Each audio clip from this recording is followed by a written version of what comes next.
cautious about getting picked off here on the IO as they do need him alive, and Fnatic do commit TPs, but Yamate again has that chrono. There's your avalanche onto Ice. No chrono yet, he'll hold out. The relocate already out from AU again.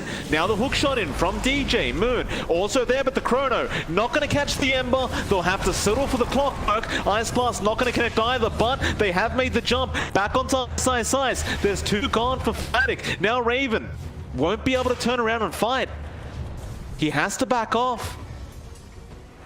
They do actually eventually end up killing off Barry thanks to the DPS of the Venomancer, but it is still a 2-for-1. Yeah, I'd say Fnatic should be happy with that, although Yamate? He's getting chained up, Moon. Gotta be careful, the bashes, oh my goodness. Oh, you gotta be a bit wary, even without the chrono, he still has the Aegis. Oh man. Yeah, that's a brave movement out, but still, Fnatic, I don't think they're too upset about that. Managed to force the chrono out without losing their big heroes. You'll take that. Still want to find a better trade, but they're in a spot where they don't have to worry about chrono for at least 2 minutes. Oh, I think Raven, he's alone. Yamate could not get a lucky bash off, but look at the TPs coming in now. They are a bit too late. Looks like new Esports, they know exactly where they are, so they'll go for a smoke.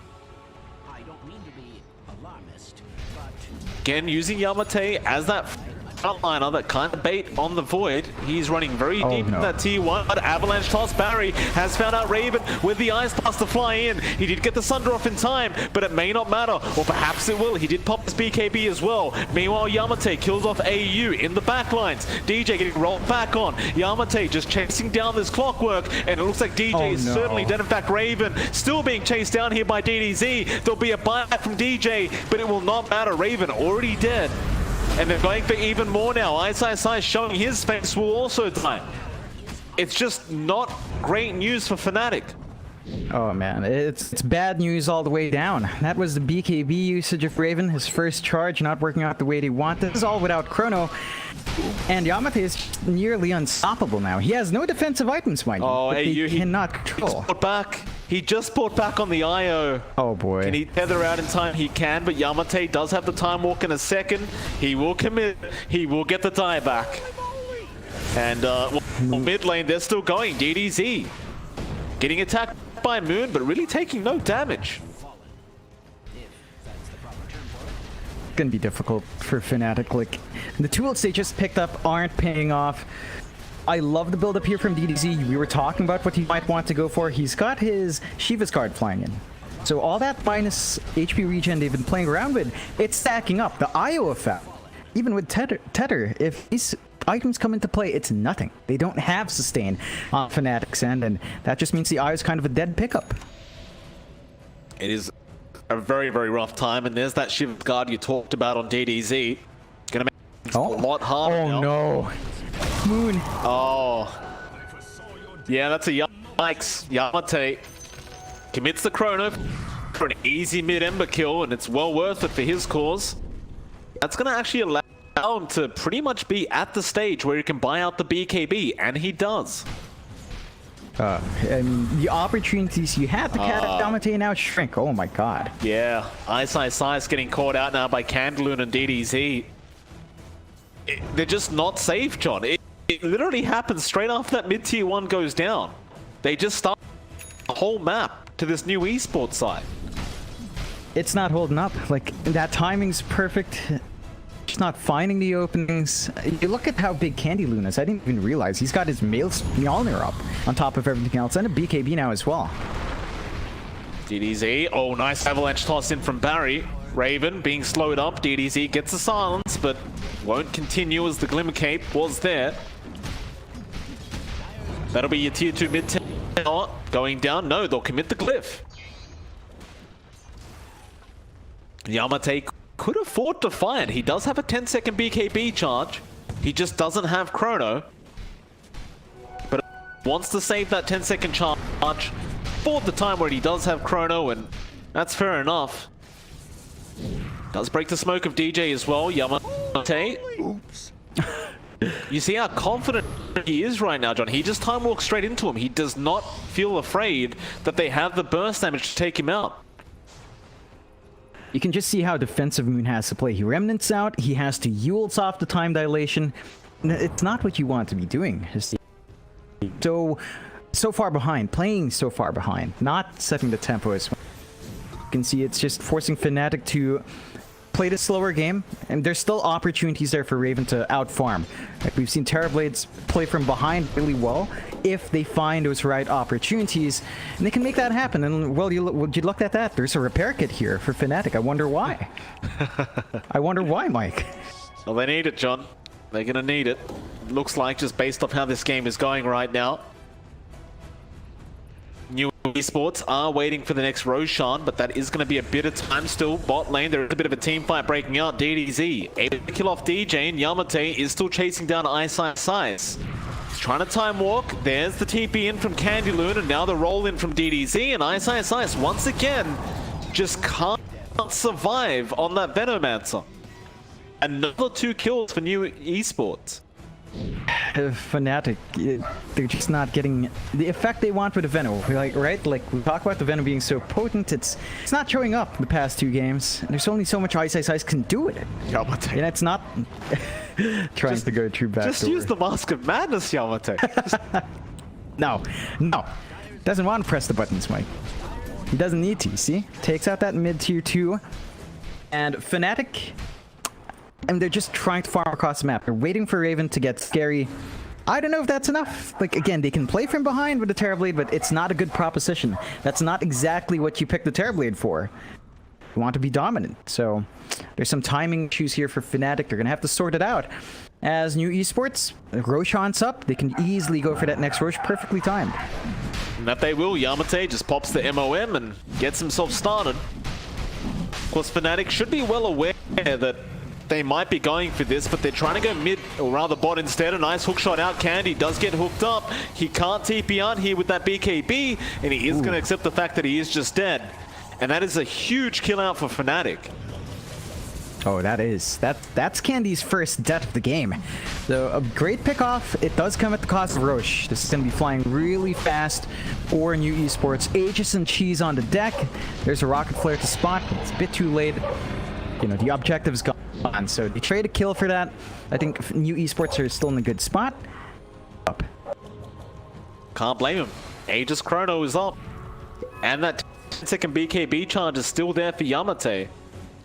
Ice does not want him to show himself down bot at the moment. He's just throwing Venom wards out. Oh, Moon. Oh no, Moon! No. Chrono is actually gonna connect, and he's gone. He was just stuck in the air. I was wondering where he was. Oh no, he remnanted right in front of Barry. Just really unfortunate. They find the kill they'd want to get with the Chrono anyway. And New Esports, I mean, look at this. They just wait for the runes. This is what I love. They play around these map timers so well. They never give up in bounty runes. They always time Roche perfectly. It is just really surgical from New Esports. It is. That net worth just continuing to climb. Of course, did go down a little bit when they did kill off that Nature's Prophet, but it just went back up after that Moon death. Dota Plus right now, John, already sitting at 95% win chance for New Esports. And I would probably agree with that, if I'm completely honest, especially considering Yamate is about to have a full eye of Skadi up on that Void. That's going to be very problematic when you count the Vessel and the Shiver's Gun on DDZ. It's just going to do nothing. No. Neither is the Eye at all. This is all along with an Ancient Apparition with Ice Blast. Oh yeah, it's too much. It's too much to play up against New Esports. It might be a bit overkill, but it's paying off. So if it works, you can't really slam it, and you can see New Esports smoke up again. They're always the aggressors. Fnatic, how many times have we seen them smoke? Not as much. Ice. They know he's around there somewhere. Now showing himself mid lane. DDZ gonna go for the immediate roll in. Does connect the boulder smash, and now the follow-up roll. Just rolls straight back out, and Ice committing the... Want to try and fight this out, but the Ice Blast again going to connect on two. Oh, no.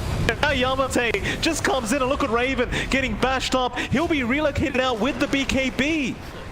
Oh no, they're going to waste the whole BKB duration, and now Yamate will just go after Moon. There's your sun down, but Raven is surrounded once again. There's another tether out from AU. Raven still safe, but Yamate, he does not care. He should have Chrono in about 25 seconds, in fact. Not even needing it for this team fight. They'll get the Terrorblade. Now after DJ on the clockwork, they will fight secondary, or rather a fourth pickup in AU. What would it mean without a team fight or a team wipe? They get absolutely everything. That was without a Chrono, John. Man, He still has the ages. he's diving in, Yamate. He's going all the way. He buys out a Deso in the enemy base, as you often want to do if you need that. And Fnatic, 35 to 14, 25k lead, man. They're not to bounce back. If there's a way, they Call it. Wow. Oh boy. What Fnatic. What a showing from new Esports. Very impressive here from this Radiant side. And I said this in game one, that if you asked anybody who the underdogs would be up against Fnatic in this first series of the day, you'd have to say that new Esports were heavy underdogs. Oh, 100%.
5 seconds remaining.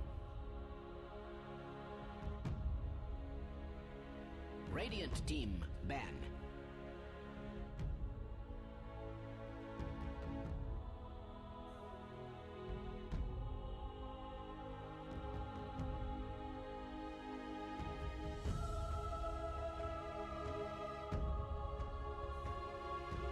Seconds remaining. Dire team ban.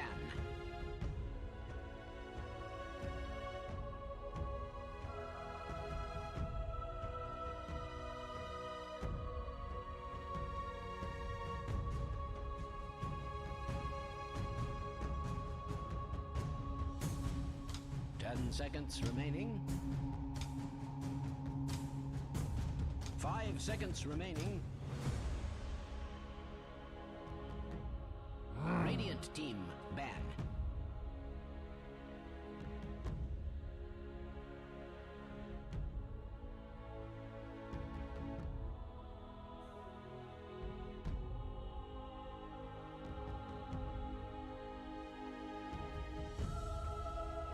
Seconds remaining.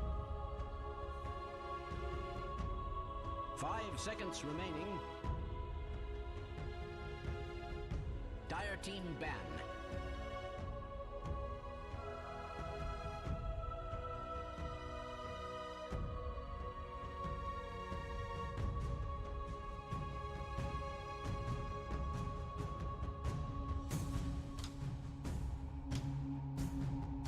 Seconds remaining. All right, ladies, welcome back here for our second series of the day between Execration and 0E2. Of course, it is MLP Dota and John X5. John, welcome back, sir. How are you feeling? I'm feeling great, Mike. We had a bit of a break, so I had a bit of time to eat. I'm full, and I'm ready for a great afternoon of Dota. This one's going to be an interesting one, Mike. Execration, we've seen them before, well, on and off. At this tier, it hasn't been as consistent, but, you know, they're one of those tier 2 teams that shows up, brings a fight every now and again.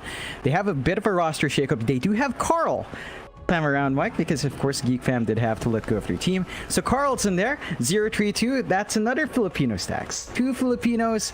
I called it out online but, a while ago on Twitter, but it's the online rambulan, as we like to call it in the Philippines. It's a fist fight. It's a what, sorry? These two boys.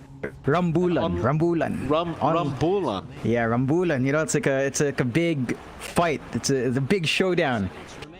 So it's gonna be fun. 032 had more of the adroit boys, so they're more of a Bisaya stack. They're more of a Bisdak stack. My kind of people. At least Bok and Natsumi are. Filipino for this one. Is that what you're asking? I'm sorry, I haven't learned Filipino yet, John. If you don't mind, I might have to do it in English. Is that all right with you? Perfectly fine. Gonna be fun to watch. Like, again, you've got Ninja Bogey, you've got Natsumi, you've got Bok, and it's really, for me, adroit was really Natsumi and Bok plus Boomy. So having 2 out of those 3 in the equation, plus Ninja Bogey, a veteran, it's gonna be an exciting one. I don't think you can write off either team. We'll see what they bring to the table. We'll see whether or not we see that aggressive playstyle we know from the region from these 2 teams. Thank you for that, Jonathan. Draft has begun, of course. 032 going for the Tree Protector, and now the Tiny. Nothing too surprising there in Execration. First pick Clockwork, which is, again, very, very, very popular, this Clockwork right now, and can't blame them for going ahead and picking that one up. Of course, you did earlier on mention that unfortunately, you know, Geek Fam had to let go of their team. Shout out to them, by the way. Oh yeah. Big fan of Geek Fam when they were around, but of course with the, you know, with the recent stuff that's going on right now, some teams just can't financially survive at the moment. And shout out to Reality Rift as well, John. They had to drop their team, unfortunately, which it is really sad to see, because we've casted those teams a lot. We know the kind of potential they have, and, you know, just based off the tournaments we've seen recently, we've seen so many tier 2 teams looking so darn good, putting it to the tier 1 teams as of late, that it is really kind of sad to see that we're going to have to let go of these 2 teams for now. Very sad indeed. Still, draft continues. Snapfire is now here for Execration. And I would argue that's probably because the Phoenix isn't banned, so you just want to make sure you take the Snapfire now to have a way to deal with the Phoenix. Judging by what 032's got already, they've already got their support opening there. I doubt it's a tiny core we're seeing, so perhaps the Snapfire could be used for something else. Yeah, I'd say even without the Phoenix to counter here, you've got this combination with a Clockwork. So you've got a lot of long-range reach. You get the hook, you get the battery assault, and the cogs off. With the kisses flying in, you're probably going to find a kill. So I love the combination Execration has here. Reaches really far. 032 for their part, much more grounded team fight.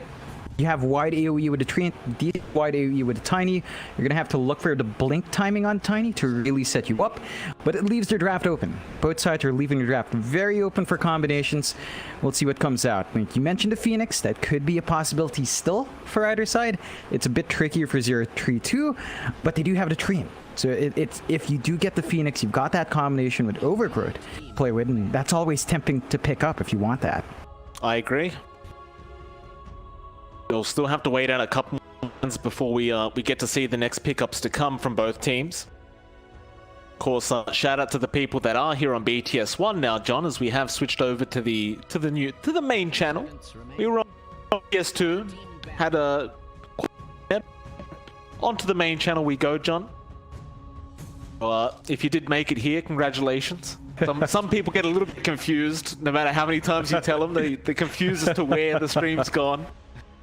Hopefully one of the mods hosted, you know, the other stream, but you never know. Anyway, Execration, third pickup now.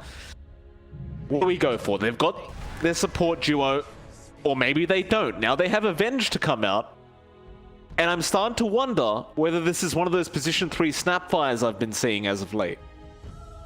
Yeah, it's a possibility. Of course, you could also flex the Venge. I believe China likes that Venge off. If you make that work. So it's open for Execration. They've got decent combinations coming out. You can build off of the Venge depending on what position you have it on. Play with the Aura or play with the minus armor. As the game goes along, you can kind of pick your pause one around that. And that enables a lot of choices there. So, open draft. Doesn't tell much. It leaves 032 in an awkward spot. Do you want to try to save for some counter picks? Do you start to build your team fight up here? Just having the Venge around means that at least one hero will be able to be swapped out no matter what combos you go for. Absolutely. 032, they're gonna have a think about this this third pickup now, because this is the first time we're actually seeing 032 as a team, so it's gonna be very intriguing to see what they can get done here up against Execration. Go for the Ember. All right, so just fairly standard stuff. A lot of teams still favoring that Ember Spirit in the mid lane if they can afford to take it, especially if you do have a rather aggressive kind of teamfight style lineup, right? You want this mid laner that can just set a tempo. You don't want him to sit back and farm forever, and that seems to be the idea. But Execration now, they go for that very popular Drow Ranger. Of course, while you do have the gap closing there on the Drow, he doesn't really care as much once she's got the Hurricane Pike, and as well as that, you do have the Gust to make that Ember's life a little bit harder. Yeah, I love that pick for Execration. We've seen this combo before. It is a lot of work to put in, but once you get that rolling, it can pay off. You just have to play a certain momentum here. But Venge Drow, it's just pretty easy to really make work. Again, we saw Fnatic do it. It didn't work out, so they've got to find the issues with it, make it work for themselves. 032 with the Ember, you mentioned, it has to deal with the Gust now. At the same time, it can also gap close though. So it's a double-edged sword with that Phoenix, with the Ember, and now you have a Mars. So your team fight's building up here for 032. Treant, Mars, Ember, Tiny, a lot of AoE, a lot of ways to get these fights started. In Execration for their part, their control isn't the tightest. Their AoE control is sort of lacking. They've got the snap for wide AoE damage. They don't have anything to really build off of that, so something has to come out here for their mid pickup. I do love that Mars pick, by the way, John, from 032. At first, I was kind of sitting there wondering what the point of the Mars was in this matchup, but if you think about it, the Drow Ranger, once you put the shield up, is going to miss most of her attacks, and they're going to be redirected towards the Mars shield, which basically takes... and so it is going to be very, very hard for our Drow to actually be able to get some substantial damage off in these team fights. And of course, as well as that, Blink Arena Spear. It's a pretty easy kill into the Drow, assuming you can hit all those, and it's not like she can force stuff out of the arena. So I do like the Mars pickup.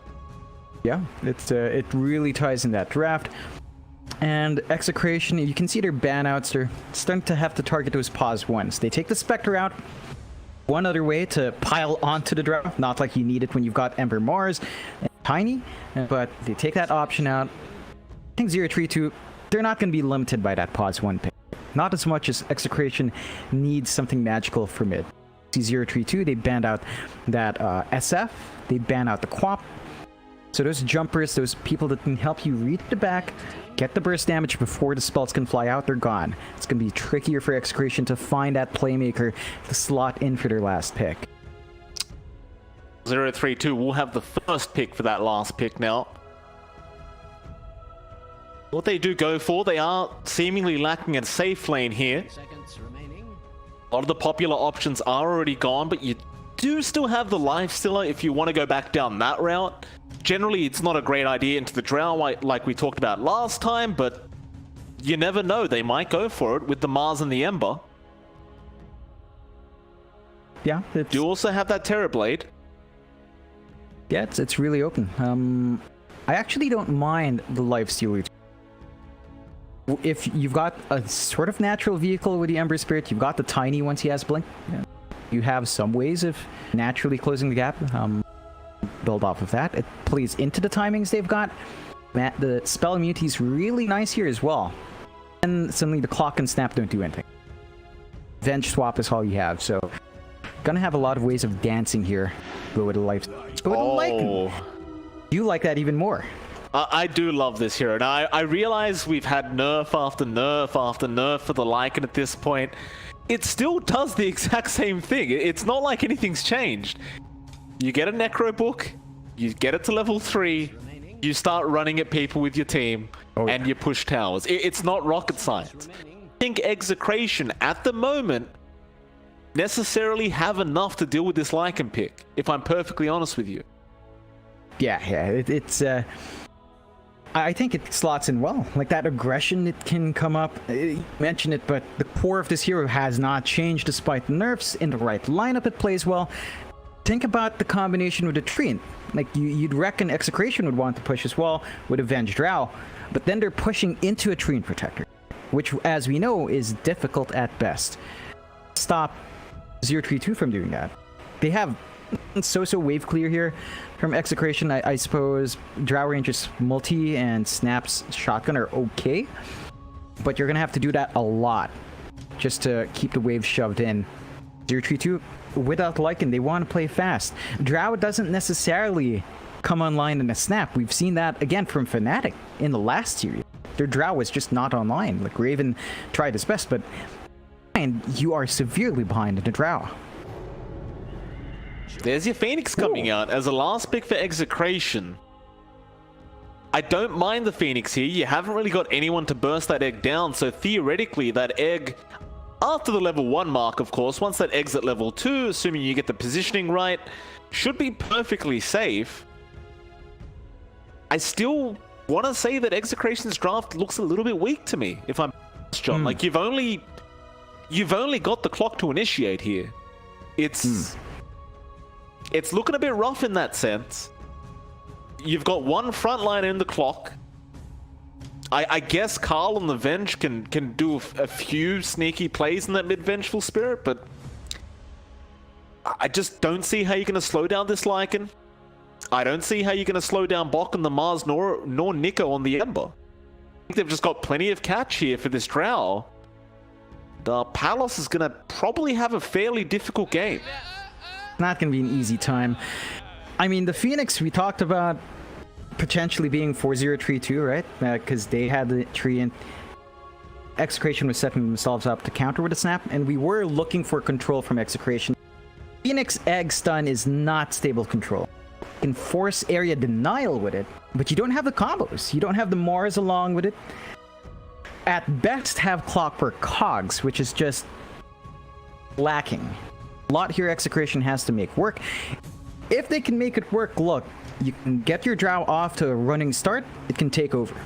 You have to get to that point, and there's this wild card of Karl mid now. Karl's a fantastic player, but the Venge mid up against an Ember Spirit, that one can be a bit dodgy. There's a lot of ways for Nico to dance around that. He has better wave clear.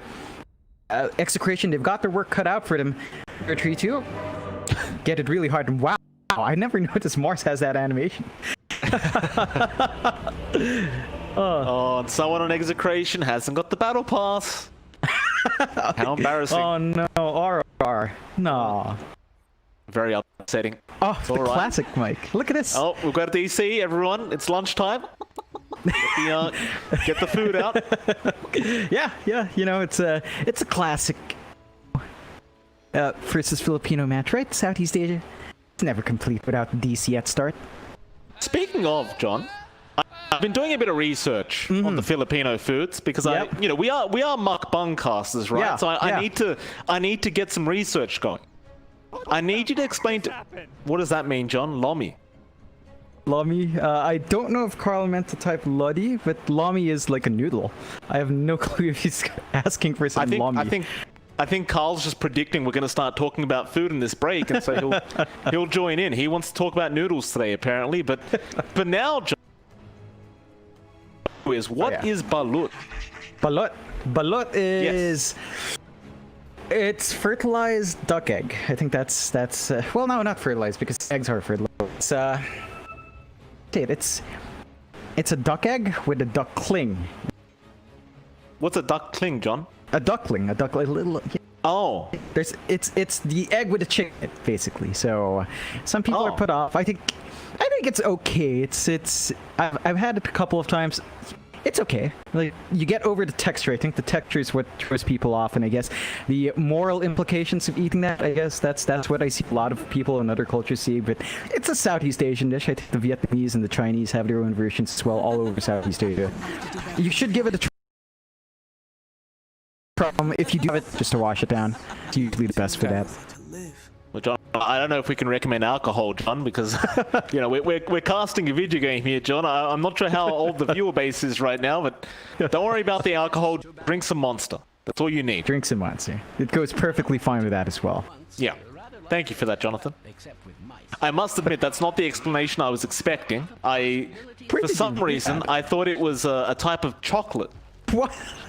I mean, you could try to make some balut chocolate. I would not recommend that.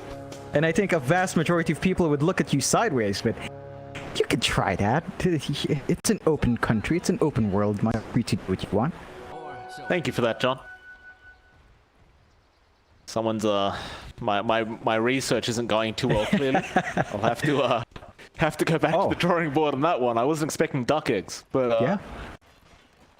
By the way, Pos 3 Snapfire. Yeah, It seems like. Yeah, it's the Raging Potato offlane snap. And keeping up with the surprises, look down mid, Mike. So it's Karl on the Venge, but Natsumi's actually on mid this time on Lycan. The mid Lycan, they're running the safe lane ever. Lane swap out a bounds here for both sides, just throwing curveballs. Gonna be interesting how that spreads out. Mid Lycan, not too strange. But up against mid Venge, I don't think we've ever seen that one. No, we haven't, John, but I do believe this should favor Natsumi. I can't imagine Karl will be able to slow him down on this Lycan, and especially once you get to that level 3 or 4 mark, you have 2 levels in Feral Impulse, which just means you regen so much more. I just can't see Karl being able to slow Natsumi down whatsoever. Yeah, it's gonna be a difficult one for Karl. He does have some really decent animations, though, as a right clicker. So right now he's finding the better end of last hits, 4-2 up against 3-1, just slightly out there. But as the levels build up, that's gonna get worse. And it's gonna be down to the supports maybe to get stacks off for Karl. Speaking of those supports, up top you do have RR on the Phoenix, along with Palos on the Drow, up against Bach on the Mars and Matthew on the Tiny. And these dual lanes, it's somewhat potent, like if you get a good gust and start piling slows on, if RR lands his spells, and if you in an early sunray, you can melt these heroes down. But they have a lot of burst as well. Bot lane on the Snapfire, John. One of the big weaknesses about core Snapfire is it is relatively squishy. Already got the 2 gauntlets of strength there, giving him 720 HP, but Still just not enough to survive the tree and Ember. No, it's a really difficult lane to hold. Your magic damage is going to be blocked once you have Flame Guard, and in fact, because of that, Nico doesn't even need a Flame Guard. He has a tree. A lot of early damage that can fly out, and even top lane. They are also getting picked off there. Bok able to take the kill on the Mars. And this is what I was kind of worried about, except I expected it a little bit later on here, but 0-3-2 already getting started very, very early, but they could just run at you. I know some people are going to look at this draft of 0-3-2 and say, oh, it's a 4 melee lineup. In fact, it's a 5 melee lineup, in fact. Yeah. But it's still going to be problematic if they are able to break the gap. Still, bot lane, they do end up losing Nico. That's a big one. That's the kill they're looking for. They finally put that Ember down.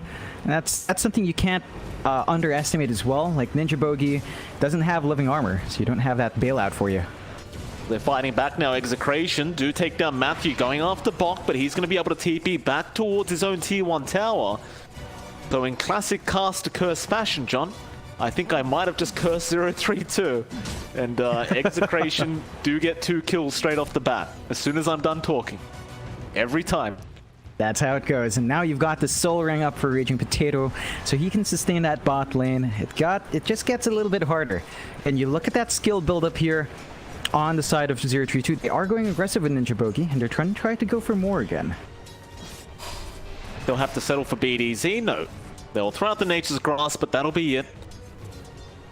A lot of damage actually from that Nature's Grasp, even at level 1, but looks like BDZ will be just fine. Ninja Boogie going to go ahead and secure the bottom power rune. Best they can hope to do here for Execration is just try and get Nico, and they do get a very nice cookie off into the Battery Assault, but BDZ, he won't have enough mana for the cogs, and with that level 1 Battery Assault, it is not enough damage, though mid lane, Matthew. A fair bit of damage there onto Carl. You also had Ninja Boogie there. Carl still managed to actually deny the rune away from our treant. But on the brighter side, Matthew ends up getting the mid observe award. Just trades all around. Really early rotation from 0-3-2.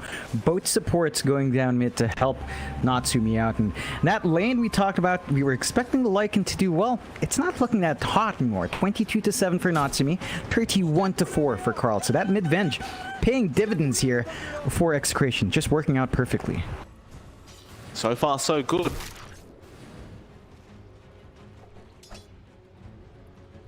Plane, bit of harassment out onto Bok, but RR can't really do too much here at that level 3 mark on the Phoenix. In fact, he has to be a little bit cautious.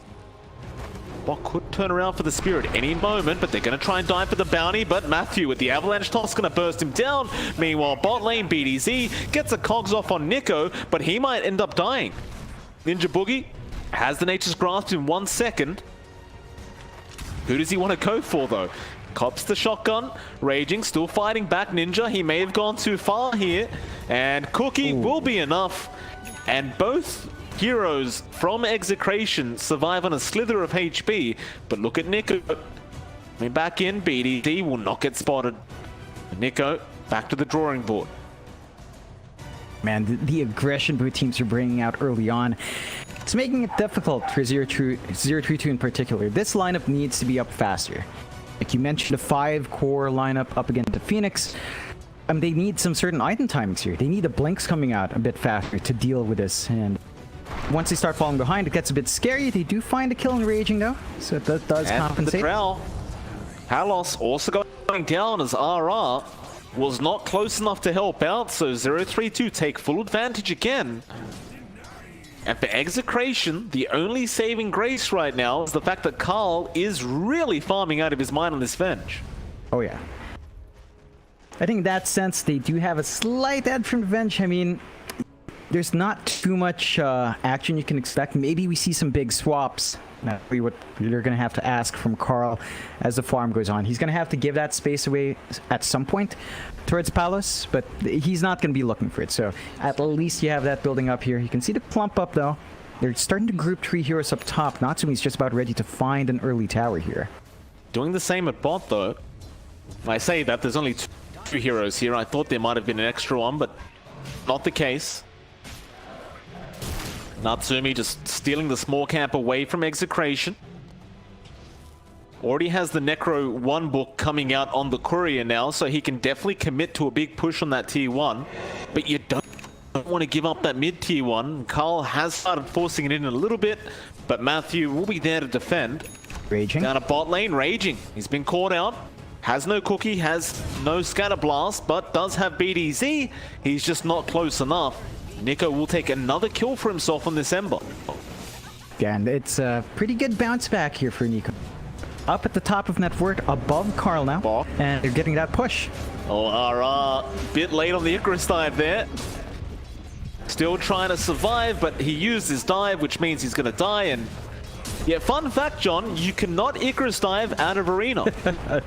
Lovely. That sounds perfectly balanced to me, as they take the tower off of that. So 0-3-2, after a bit of a shaky set of engagements, do pull ahead. You can see that network lead just suddenly spiked. 3k lead, 7-3, 8 minutes in.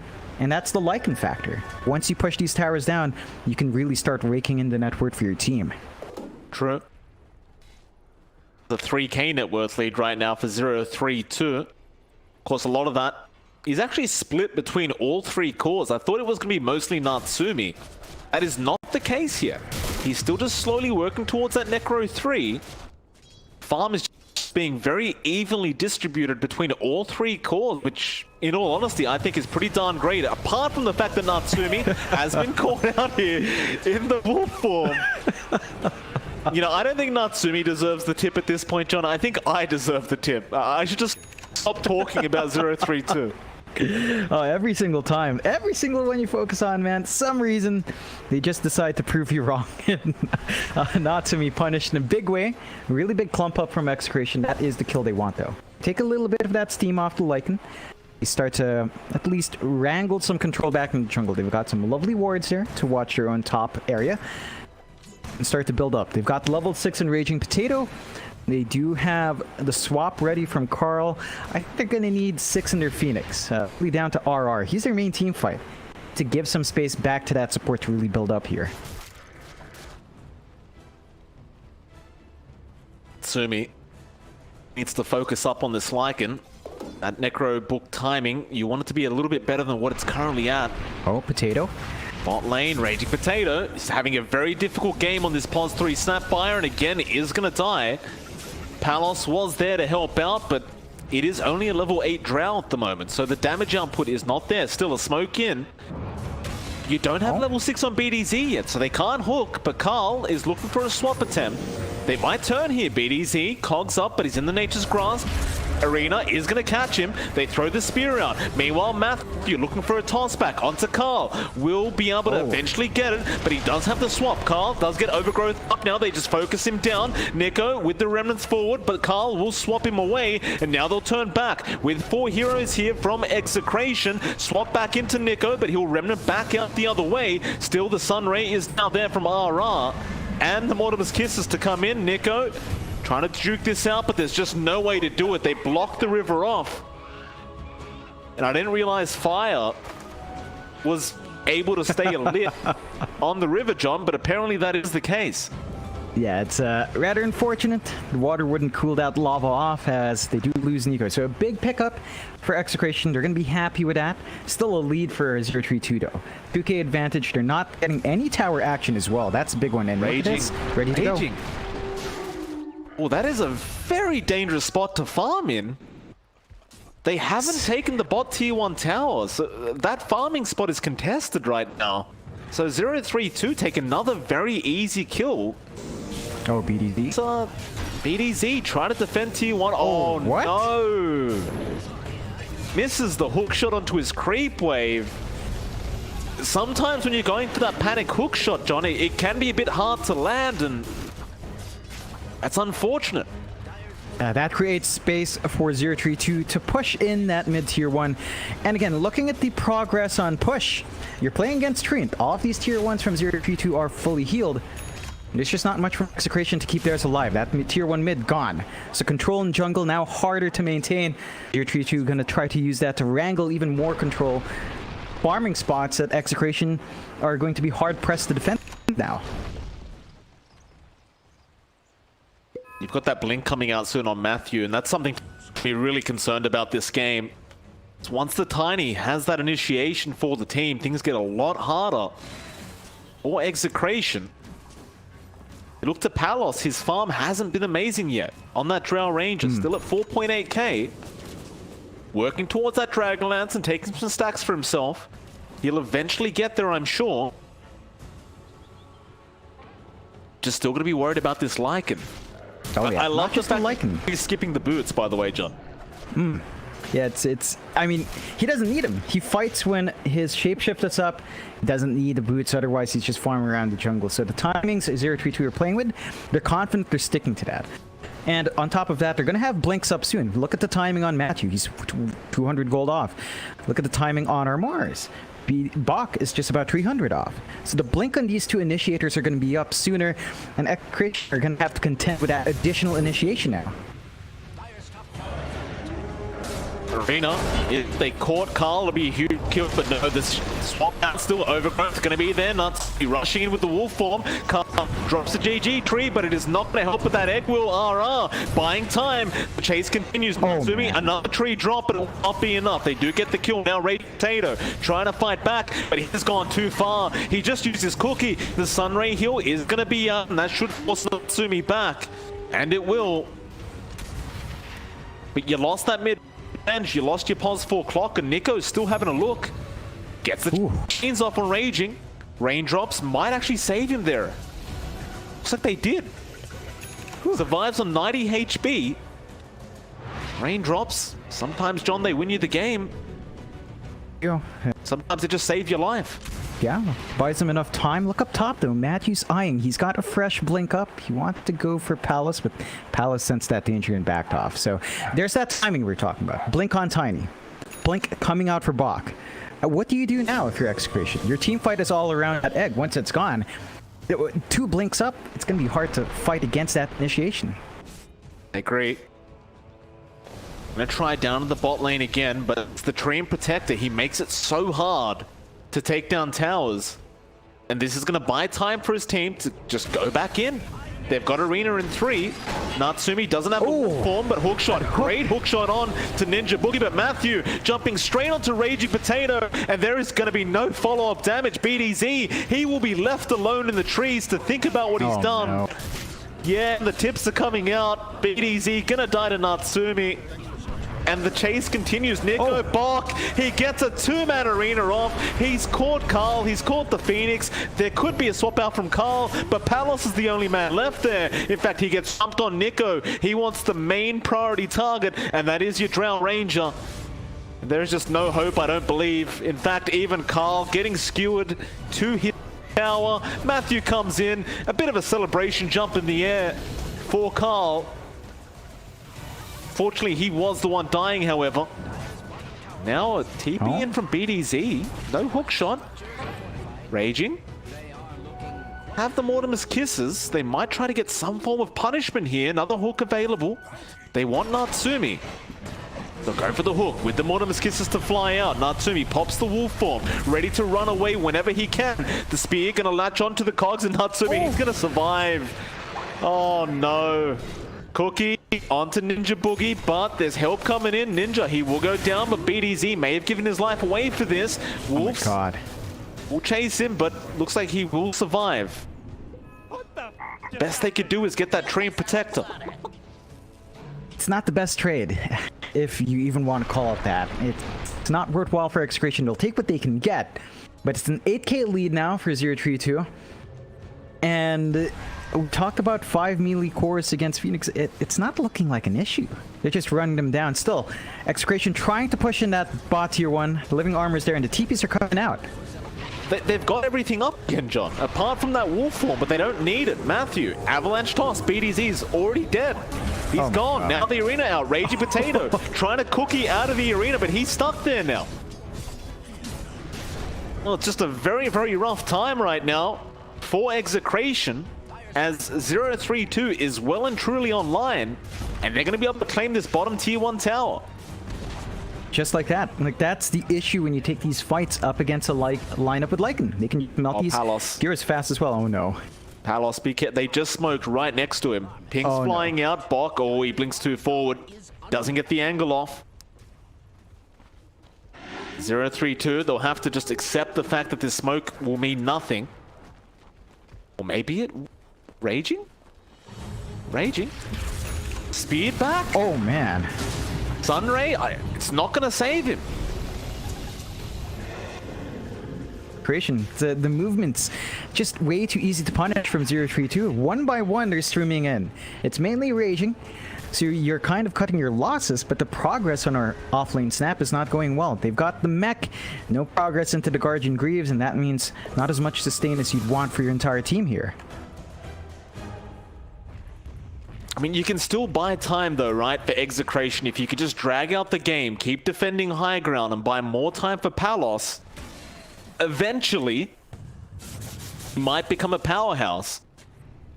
Only problem being is everyone else is just farming better right now. I just feels like that's the only play, right, for Execration. Just, you have to hold these towers. Yeah, definitely has to be it. It's just... the scaling of the rest of the heroes of Execration is my... Palos has room to grow more, but 0-3-2, I mean, you've got an Ember that scales insanely well. The Lycan has ways of... Mars teamfight's always good. Then you have to consider the fact that maybe enough Ags, Meteor Hammer on your Treant. So there's a lot there. I don't think you want to really bank on the late game, but they might just be forced to, because they're certainly not winning this mid game right now. That they aren't.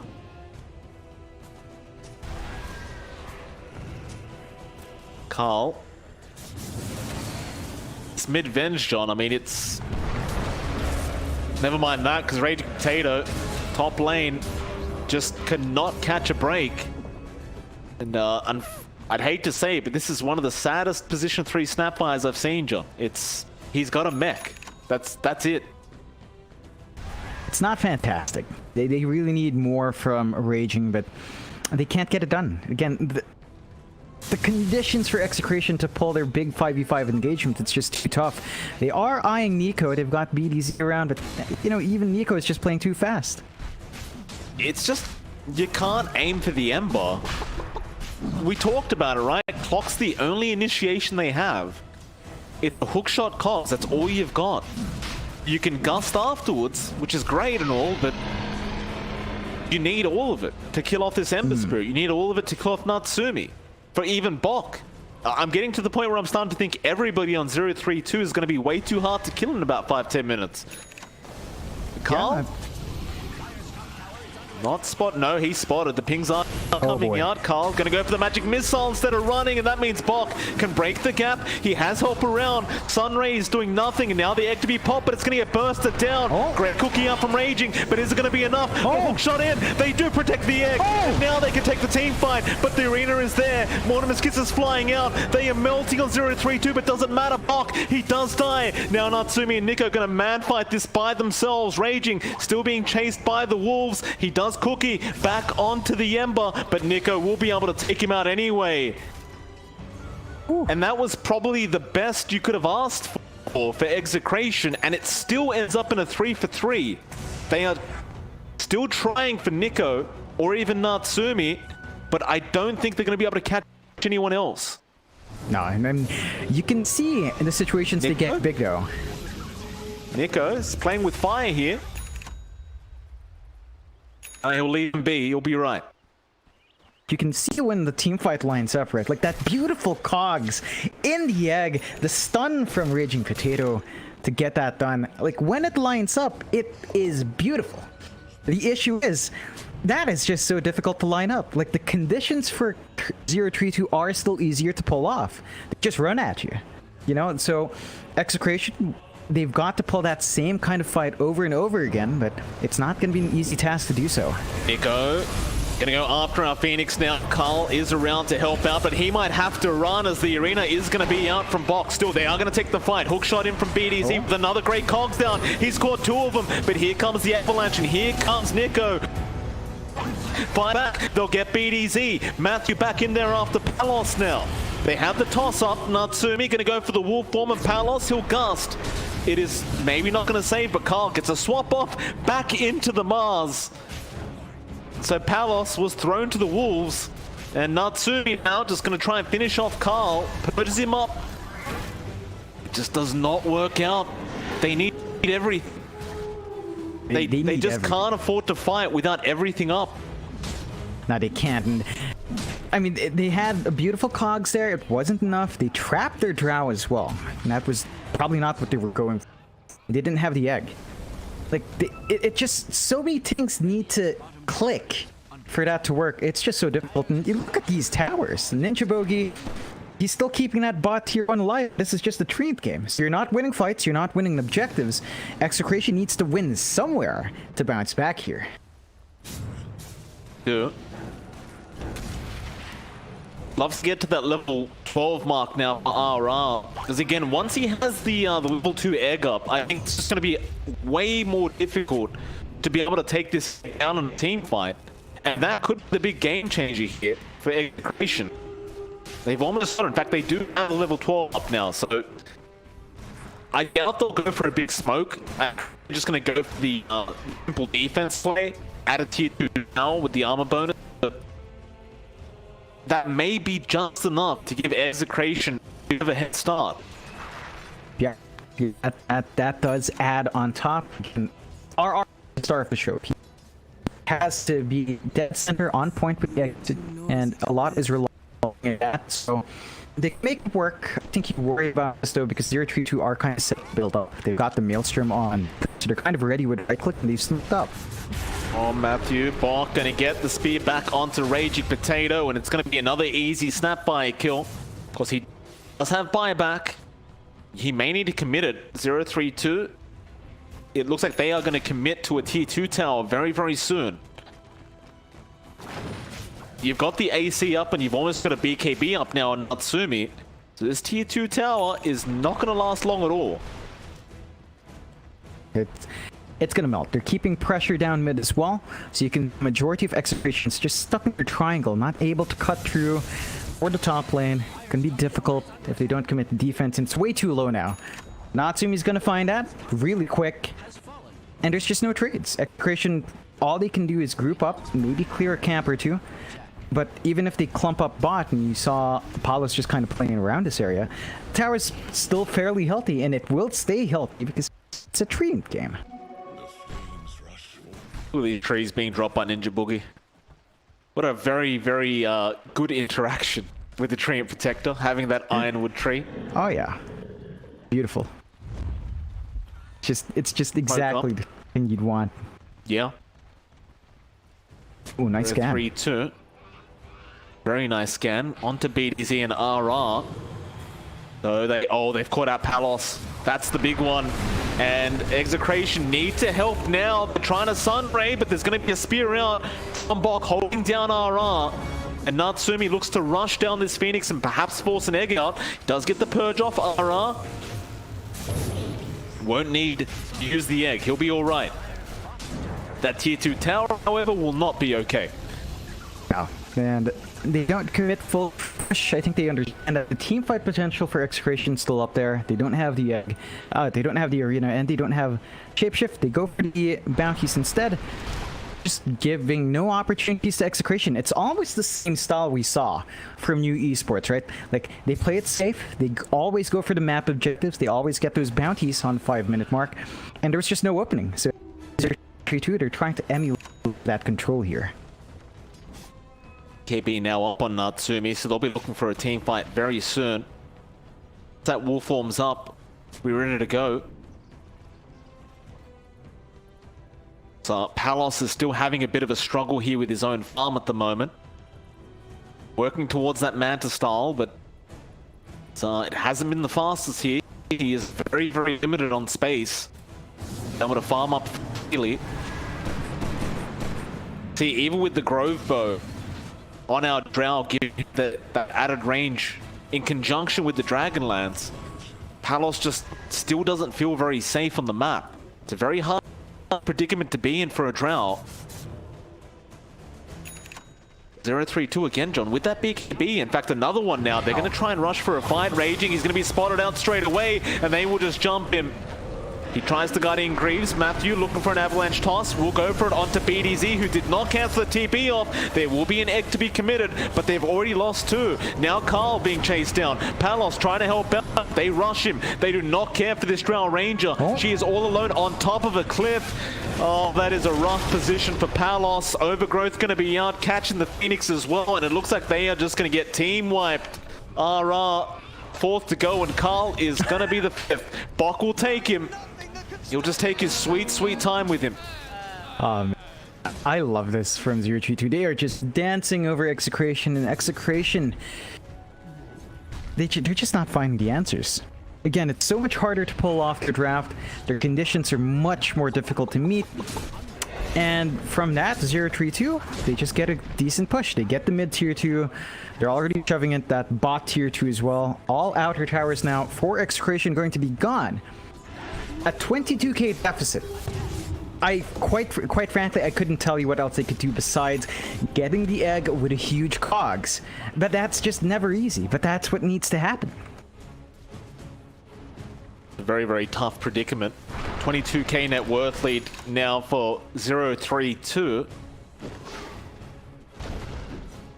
Dota Plus is at 96% mark right now for 0-3-2. Not looking great for Execration. Still holding on for now. Gonna try and reinvade their jungle. This is very dangerous here from BDZ. He'll get tossed back into an avalanche, and Natsumi, he didn't even pay attention to the clockwork, John. He just let the creeps do the work. Now an arena being dropped, they caught out Palos. Oh no. Aging? He's been perched up. He's gone nowhere. Just one by one, they caught him. That's a tier 3 tower. In fact, they're not done. Nico, he wants to die for more now. Catching out Carl on that Venge with the spear back from Bok to be the fourth one. It's a full team wipe. And they call it GG. Oh boy, what a dominant victory. 0-3-2, they made that Lycan draft work. I mean, 5 melees into Phoenix, Mike. How often do you see it work out completely well? Execration back to the drawing board. Gonna have to figure out a way to make this bounce back. Look, I think the biggest issue is you give a player like Carl something like Venge. He can't dance with a Venge. The Venge just swaps around. He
5 seconds remaining. Radiant team ban.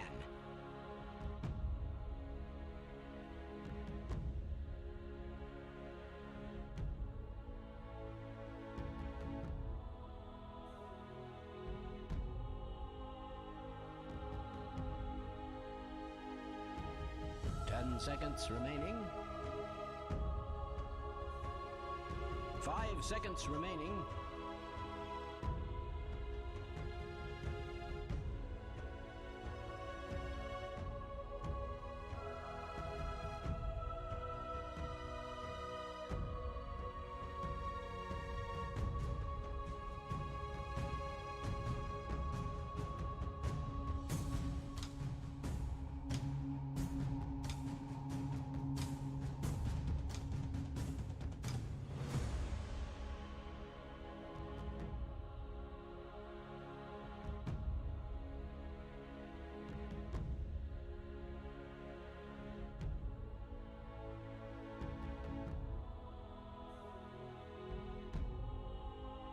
Dire team ban. Radiant team ban.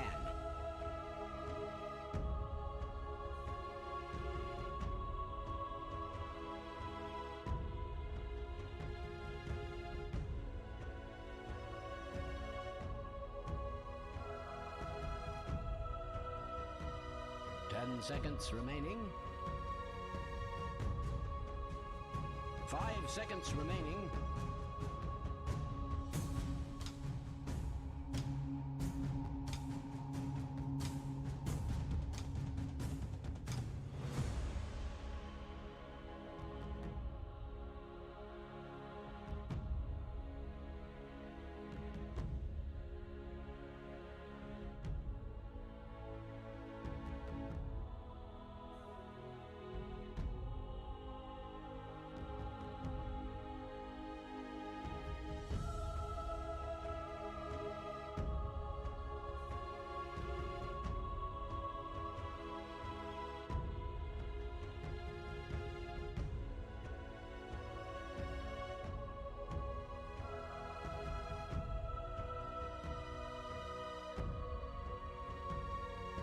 Dire team ban. Radiant team pick. Dire team pick.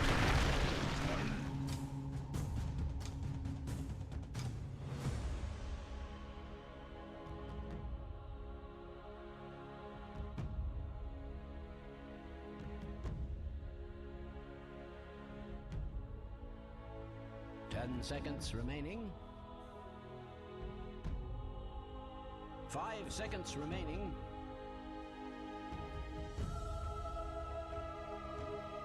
Radiant team pick.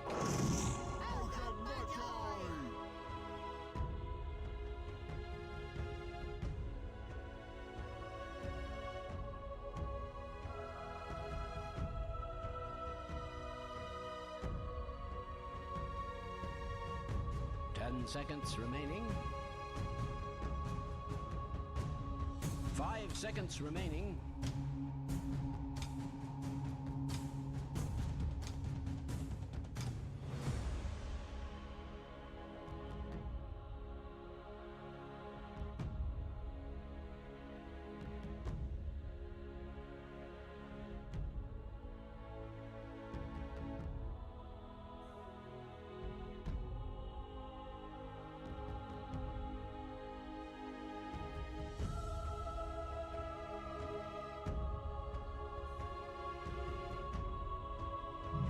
Team pick.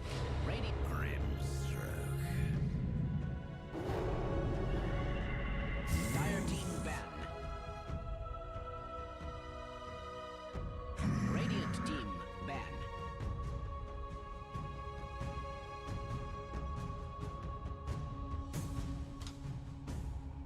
Dire team ban.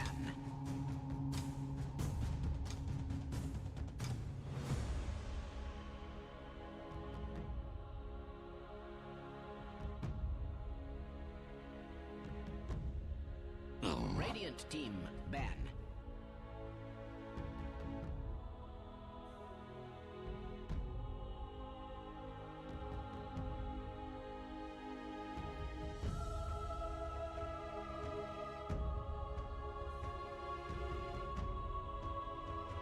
10 seconds remaining. 5 seconds to ban.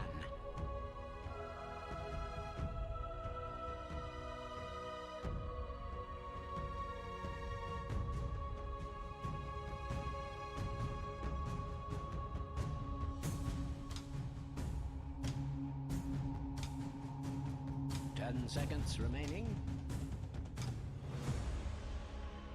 5 seconds remaining.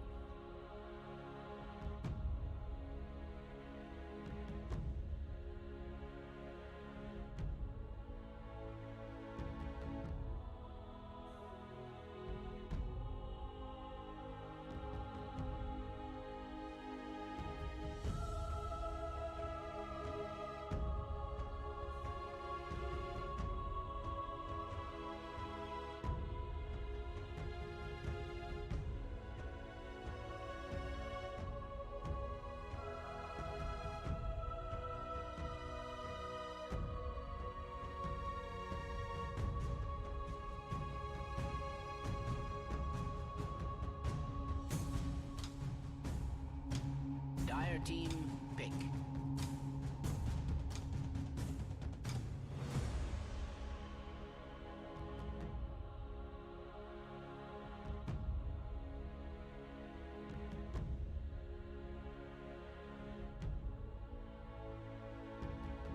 Ten seconds remaining. 5 seconds remaining. Radiant team pick.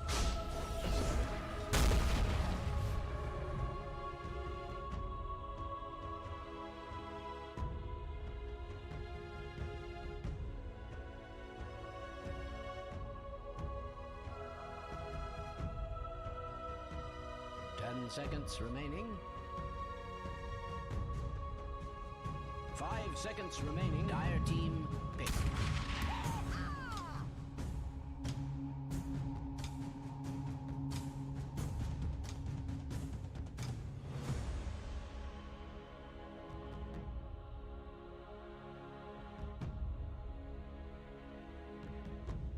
Ten seconds remaining.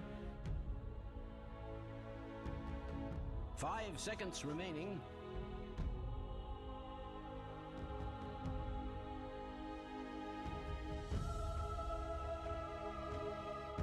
Radiant team pick.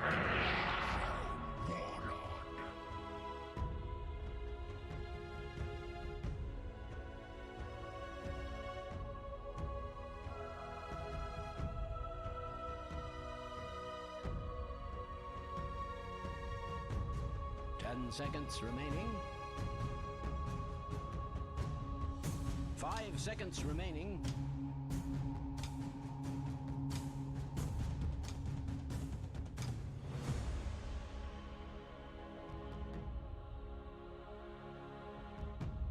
Radiant team ban. Dire team ban.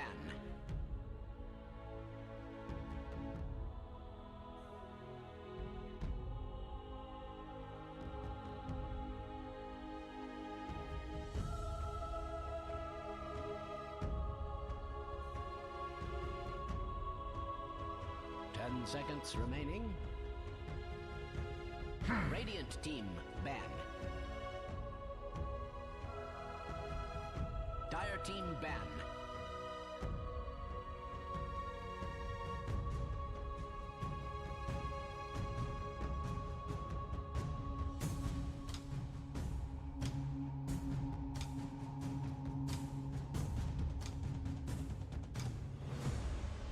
Seconds remaining. 5 seconds remaining. Radiant team pick.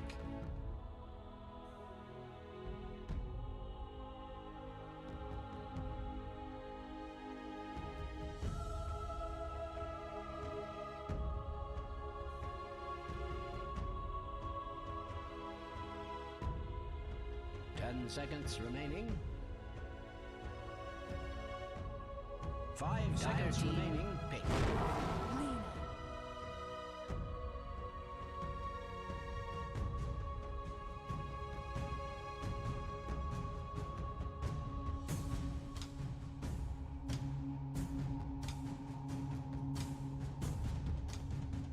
10 seconds remaining. 5 seconds remaining.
Templar Assassin. Go ahead. Select your heroes.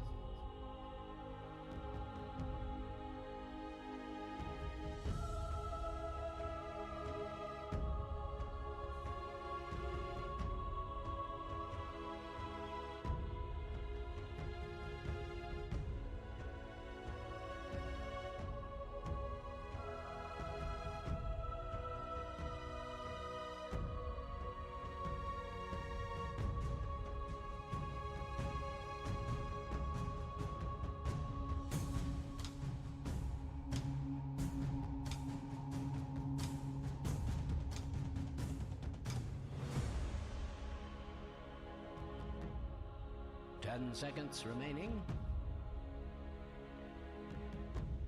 5 seconds remaining.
That was skill, all right.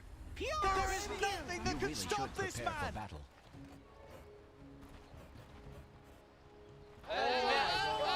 Done a bit more research, John, just during the break. I don't take any time off, by the way. You know, Oh, yeah? just constant work for me. See you later. Hello, hello. Oh yeah. Seems to be some kind of delicious dessert Oh, that I've it never is. heard of. Oh, halo halo is great. Halo halo is, it's the best way of having shaved ice. It's just a whole bunch of sweet stuff that we shove ice in because it's so damn hot here. Then you pour milk all over it. Really good. If you can find a joint, if you can find a Jollibee near you, I think that's pretty good. And what? Daddy. Buck and Carl. Carl is like Buck, just Buck Kirks. Buck's like daddy. It's just Bants, you know. It's the Philippine scene, right?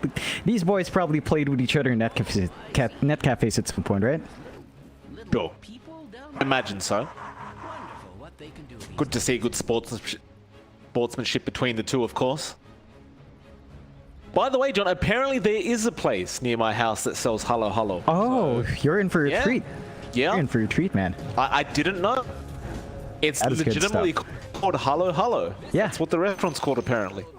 Oh, the restaurant's called Halo Halo. Well, their Halo Halo should be good. Should be one hope to so. watch out for. make sure you report back when you do get it. And look at that. Early start, tips fly out, 2 for 2 bounty rune trade. No excitement, but good moods from both sides with all those tips flying in. I'm in a very good mood too, John. We've got, what, 2 weeks worth of SEA Dota to cast. Oh, yeah. Makes me very, very I love it. Just Southeast Asian Dota, it's always the blast to watch. And it's going to be interesting to see how these lanes unfold as well. You've got Palos once more on the Lifestealer, pause 1. He is with RR on the Grimstark. Now, they're up against Matthew and Bach. And it is going to be the Sand King and the Phoenix. And the Court Phoenix for Bach. So the Sand King taking the back seat here. How much Bach can work out. Already applying some of those Fire Spirits out here. He needs to get him out early. Matthew, pause for Sand King. Very, very interesting switch up between Sof and Bach. Top lane is Raging Potato. Yeah, I mean, it's that Snapfire again, John. I said it in the first game, I'll say it again. It's squishy hero to have in the off lane, and it is also very, very easy to catch out. The only mobility you have is Cookie, and that's not exactly a big leap or anything like that. Just very difficult to maximize that, and that's not a good sign for Execration. Raging Potatoes lane was one of the lanes that were a major problem. It doesn't look like they're fixing that. BDZ is trying to contest some pulls, pulling the creep wave back, but hasn't really paid off. Courier has been slain. Go. Very aggressive here. Carl has to be a bit wary of those side blades. He'll cop one, but throws the LSA. Could cop another, and he does. Carl! Oh, he's not respecting the TA side blades. Oh, man. This is not typical for Carl, I have to say. This is not what we're used to seeing from him. It is not. And that just gives Nico such a free time. Look at this. 2 range creeps twacking that mid-tier 1. Nice chip damage early on. Carl should be able to find these last hits. But you gave a kill away to a TA, and this is a snowball hero. It can get started so fast if you bleed small kills like that away. Do it. Let's give a nice little bonus there to Nico. He was just on even footing with Carl up until that point, but that bonus golden XP gonna mean a lot. In fact, it means a full level ahead for Nico now. You know what that means, John? He could just go to the jungle, start farming up there. They know exactly where he is, but you can't do anything about it this early on. You've just got to let him do this. There's just no stopping it. Like, your supports are tied in, RR on the Grimstar. It's just kind of forced to help Palos out, because that lane is tough. Like, even if it's a Phoenix up against a Lifestealer, you don't have levels in Rage, then when you hit those Fire Spirits and dive, that is still a lot of damage. You've got to be cautious, and it's just these kinds of starts for 0-3-2 to get to ramp up. Like, at some point, Matthew will just play catch-up. Nice play there from Carl, getting the salve cancellation onto Nico. Nico very, very low right now. Can't really afford to go back into the lane. To get back to jungling with that refraction. And he will have another salve on the way, but it's going to be about another 10-15 seconds. That should mean Carl can just catch up this mid-wave and perhaps even a bit of T1 chip damage. Nico will show himself. Does have the refraction. Careful if that LSA lands. Carl can get through the refraction shield and got help on the way. Ninja Boogie can actually salve him up himself. He will have an extra one coming out on the courier, so it looks like Nico will be just fine. The lovely region rune as well. Exit wave with a lovely use of the burst strike, so gets himself back to full. Mid's not going to have that first power rune, but Nico's all set up nicely. That recovery from his ogre, giving him some room to cast his spells again. Raging. Be alright, BDZ gonna get cookied in. Fire blast out from Ninja Boogie.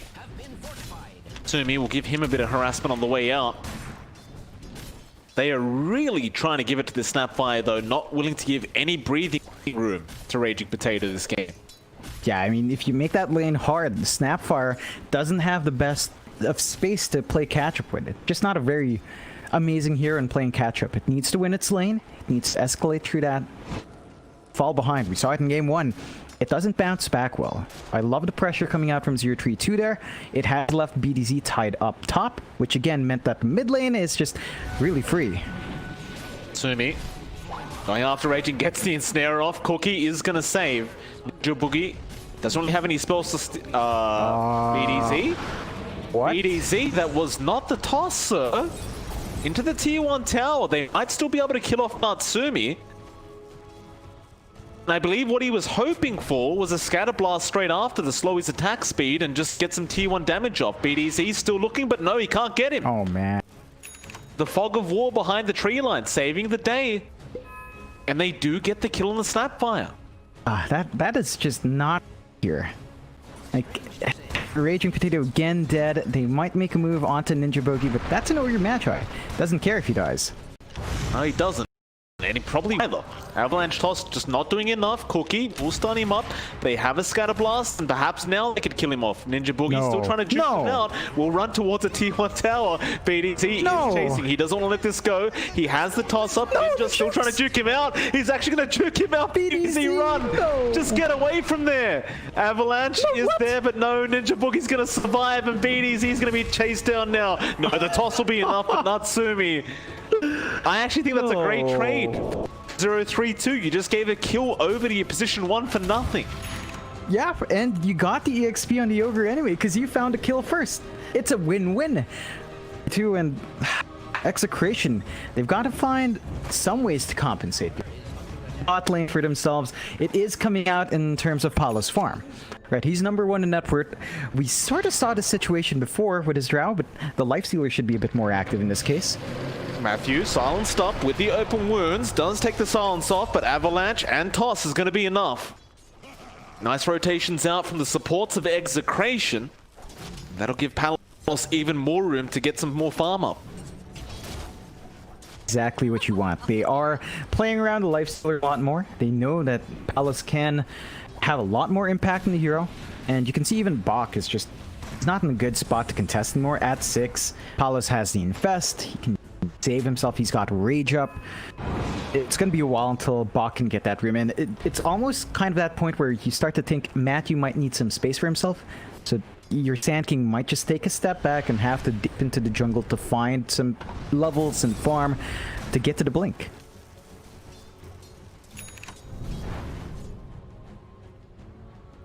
Walk up here from Carl, up towards that top lane. Raging might be able to set up here with the Cookie into the LSA. Won't be the case.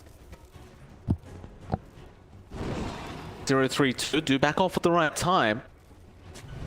I say that, Raging Potato. Oh, he's just trying to get a ward out, but he's alone now. He's going to go for the Cookie, but the Fire Blast follow-up is there, and Raging, he's gone. Natsumi now, his 4th kill of the game. I believe 3 of those kills are onto the Snapfire. It's a fantastic start for a troll when you get that many kills so fast. And I love the build-up here as well. Natsumi's going for the Yasha, probably into the SNY assembly play. So you can look for that troll to actually be a lot more active as time goes on. He's just going to be ready. They missed the LSA on Ninja Boogie. He's going to be able to Bloodlust and just run. They've got another toss-up, but BDZ has no one to toss to. They gave up on it. Oh, I just don't think you can afford to miss LSAs like that. You definitely can't. You need every single kill you can get. Tier 3-2 just being able to get a D-Ward run off. Like, they're perfectly happy with getting that sort of trade, and they've got a less than 1k lead, so it's not amazing yet. But you can feel the momentum in there. No, they're waiting for their T8. Nico is still having a free run down mid. Level 9 on TA, and there's been nothing to stop him. Carl is 2 levels behind. They don't have wards to watch the jungle. They don't have anything to block out those camps. So Nico will just get big, and they have no answers for it yet. Guna mid lane, they do at least get Matthew. Nice little pick up there for Carl on the Lina, and he's going to start pressuring that mid lane. Traps already there to try and slowly damage these creeps. And the tier 1 damage is not going to be too high, but top lane, there might be a bit of action. In fact, there is. Avalanche Toss is actually going to be enough to kill off Natsumi. Really big kill there for Raging Potato with the bottomless kisses, and now BD's here going to come in with the toss-up, and the Inkswell will be able to get a secondary kill. And that's the kind of stuff you'd love to see from Execration. That helps them bounce back in. That offsets Raging Potato's rough start. Surprising and really overconfident for Natsumi to actually skip a level in Battle Trance. Doesn't opt for it, gets punished for it. And he's going to have to be a bit cautious about that. There is still power left in Execration. They don't crumble as hard as Game 1. You know, they do have bounce back there. You still look at Palos. He's had a free lane as well. They rotate Natsumi down to get a shove going. But our Lifestealer now is at the point where he's going to have armlet in a good time anyways. Not stopping this Lifestealer's fight. It's going to be right on time when they need it to be. Bottom lane. On tower, being media hammered down by Bok. Another Sun Ray to get some more damage out on Palos. Top lane, Matthew does end up dying, but now bot lane, there might be a fight to break out as Carl has TP'd in on the Lina. Natsumi still without Battle Trance. Opted to continue skilling up his Q. If they can land the stun, Natsumi is almost guaranteed to just die. But Carl doesn't have anyone to set up for him. You can't really rely on Palos here to do it. And Nico now showing up on the TA, so things are much, much harder for Execration, as it looks like Nico is going to go for a dive onto Palos, but no. Just one hit and he will back off. And they do force more TPs, and BDZ on the Tiny does come in after Natsumi. They need the avalanche into the LSA. Natsumi, no, Fire Blast going to be out on Carl. There's a toss in. Natsumi, no, he's going to be just fine. He's going to walk his way out, and the TPs are going to fly in now from Raging Potato. Nico trying to disengage, but the side plate damage on PDZ. Now Ninja Boogie tanking the damage from Palos, and Carl cops the Laguna. Now Bok actually kills off BDZ as the trade. That'll be it. A 1-for-1. T1 bot tower remains up. Both teams disengage. Yeah, it's a win for Execration. They hold on to their objective. They find some nice kills. I think 032 right now are just trying to buy space for Matthew. So they had 4 heroes bot. Matthew is up top, still farming up in the Sand King. This is space they need for that support, although he might be at risk here. Inkswell not going to connect, and Nico just deletes him. That's a level 1 Meld Strike, by the way. Completely ruins him, and he's going to have the Deso coming out soon enough on that TA. But the big saving grace right now for Execration, when you look at Palos and his net worth, he's having a very, very good time. But that he is. Way up there right now, 5.6k net worth. He's got his armlet up. Again, they haven't slowed down this Lifestealer, so he's going to hit those spikes really well.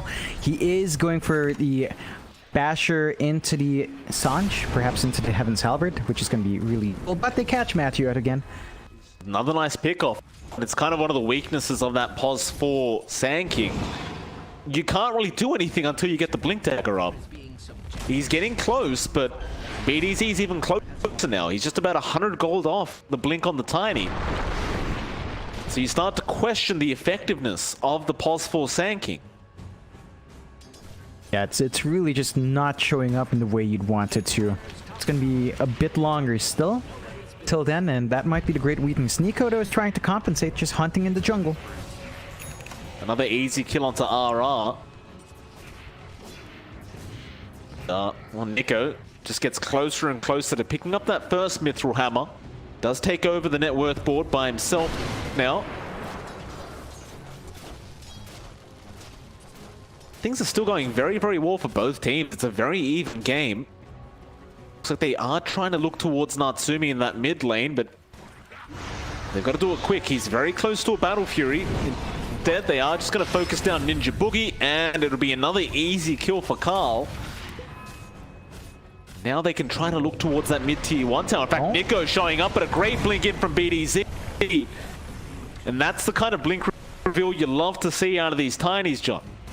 Oh yeah, that just gives them the big kill they wanted. Nico left unchecked for a long time.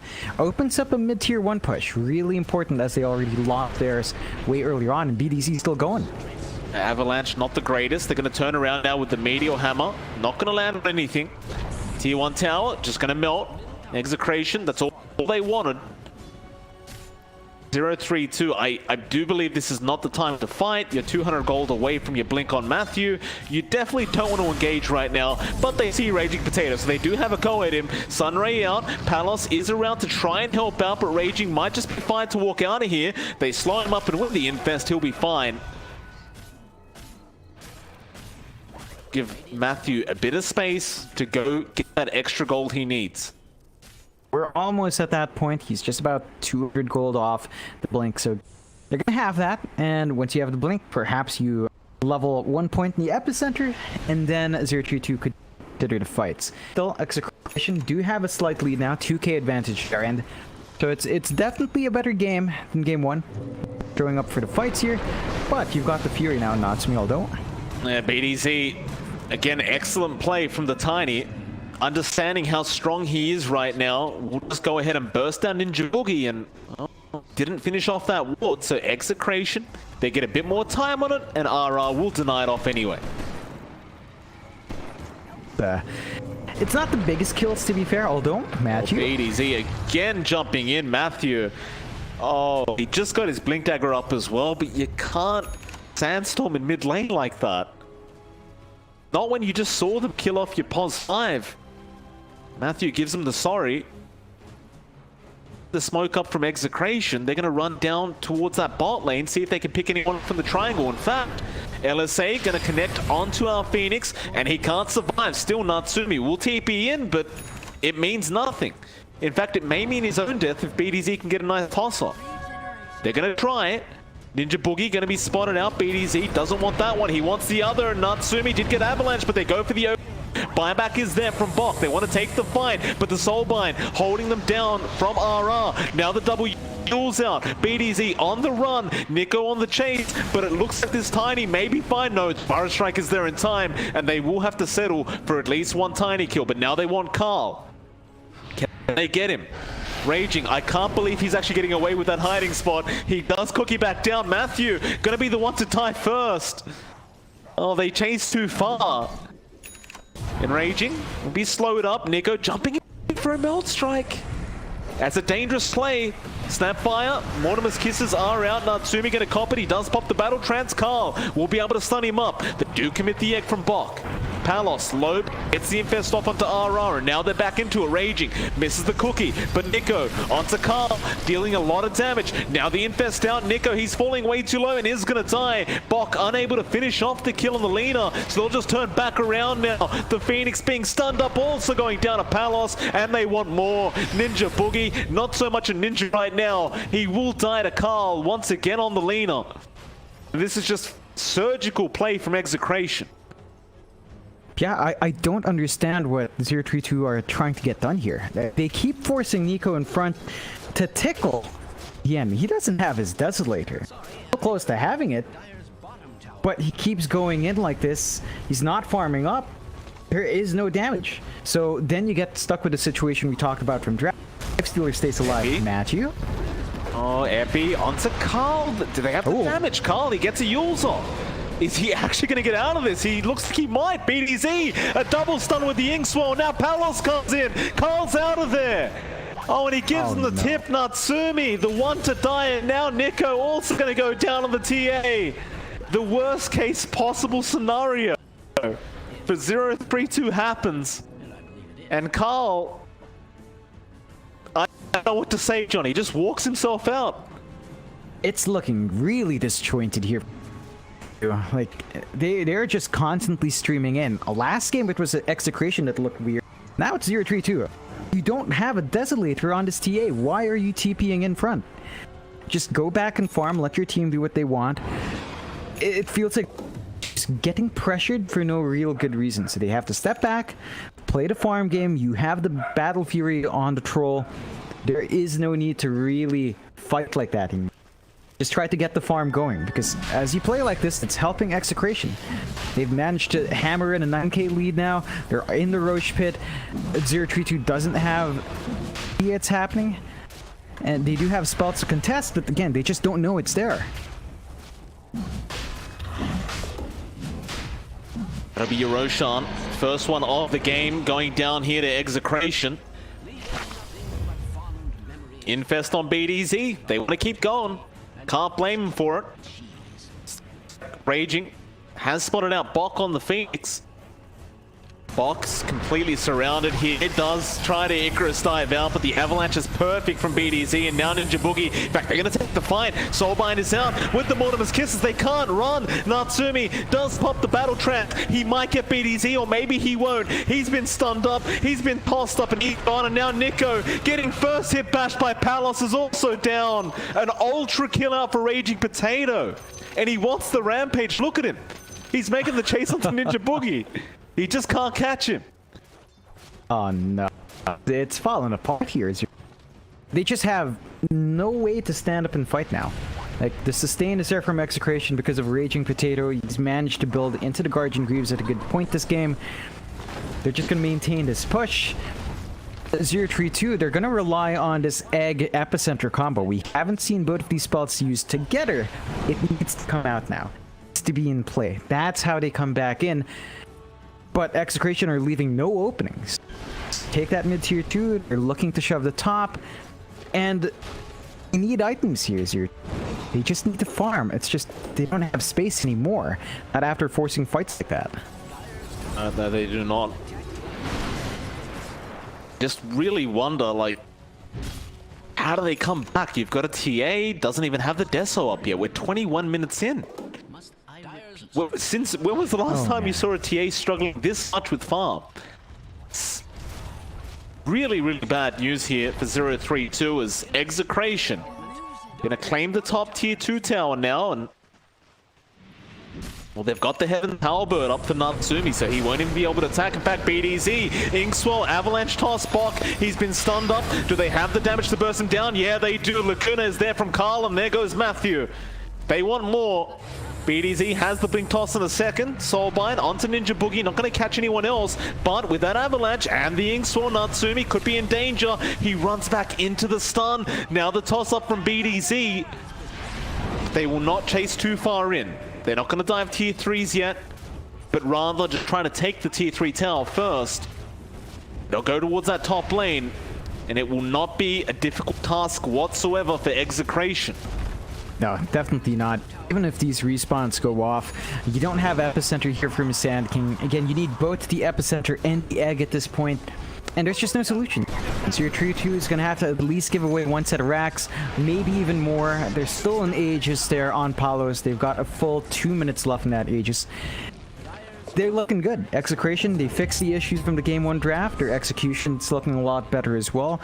Your Trio 2, they need to find a way to make this greedy draft work. Natsumi to build up. They need that Desolate from Nico. He's got it. It's flying out. They need something on top of that. It's just a lot of time they need to buy themselves out, and not a lot of map space to do that. They could fight now. They could fight right now. They have blinked in BDZ. They could fight back here. Nico gonna blink in after this Tiny. You can't afford to let this kill go. They need something. Heaven's Helmet gonna make it harder. They will Icarus dive Egg onto BDZ. He is surviving, however. Raging now, going after the Egg. BDZ's still alive. Does finally drop it at what cost? He's laughing from the grave, John. As they are just dropping like flies on the side of 0-3-2, and that's it, they've called it. Ooh. A very rough game 2 for the side of 0-3-2, but I'll tell you what, Execration need to get some hello, John. They are on absolute fire this game 2. Oh yeah, they look great. They end right at the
5 seconds remaining.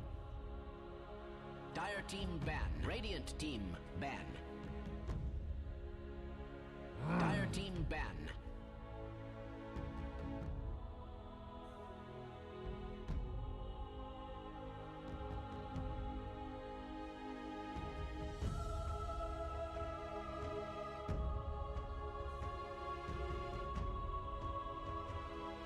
Ten seconds remaining. 5 seconds remaining.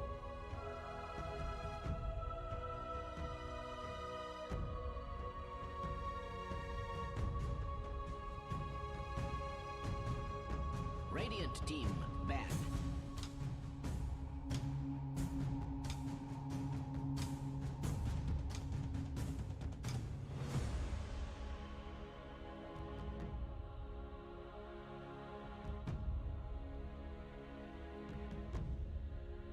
Ten seconds remaining. 5 seconds remaining.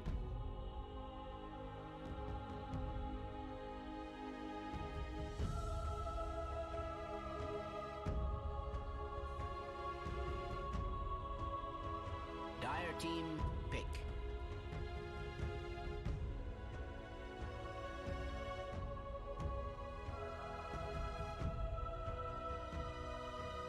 Radiant team pick. Venomancer.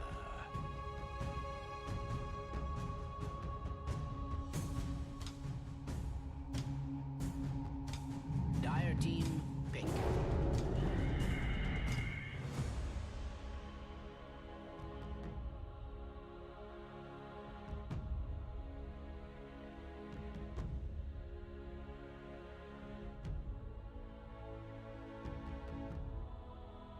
Ten seconds remaining.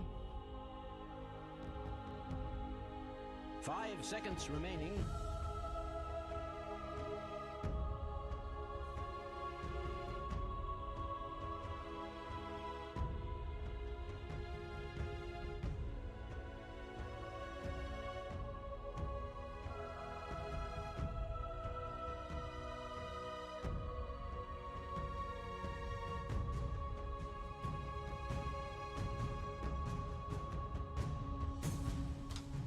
Radiant team pick. Dire team ban. Faceless void.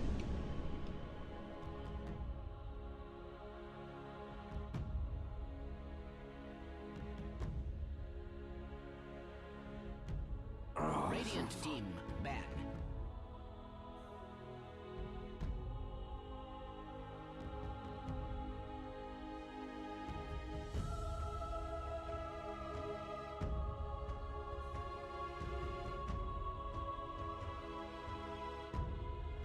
Ten seconds remaining.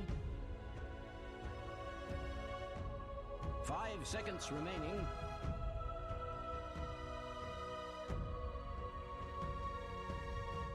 Dire team ban.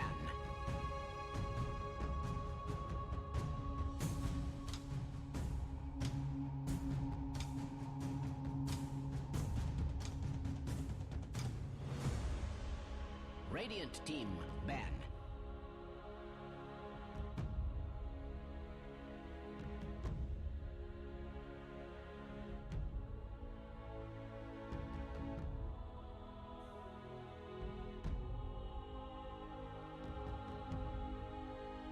Ten seconds remaining.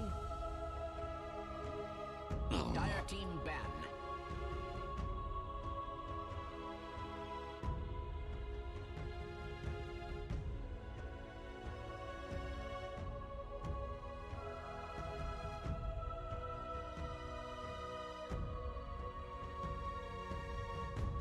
Ten seconds remaining.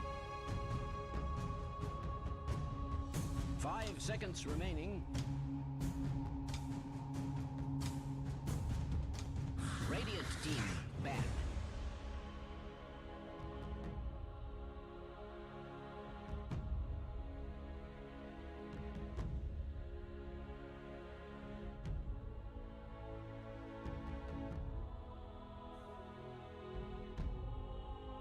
Ten seconds remaining.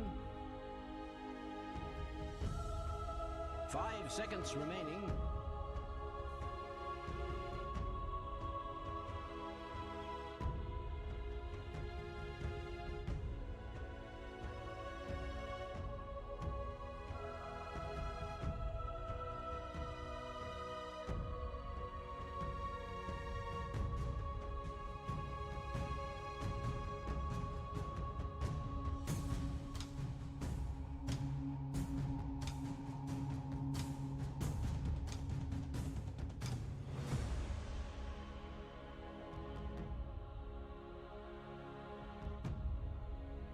Radiant team pick. Dire team pick. Elder Titan.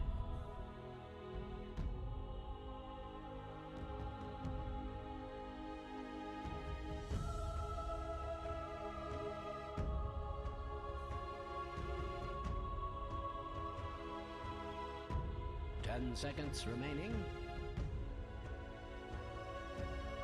5 seconds remaining.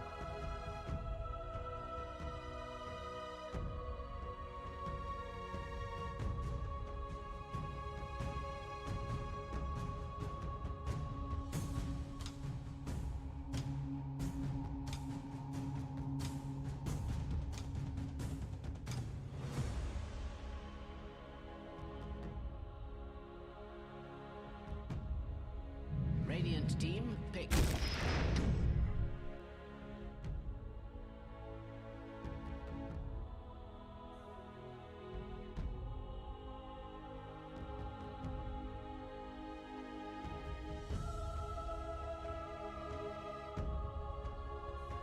Seconds remaining. 5 seconds remaining.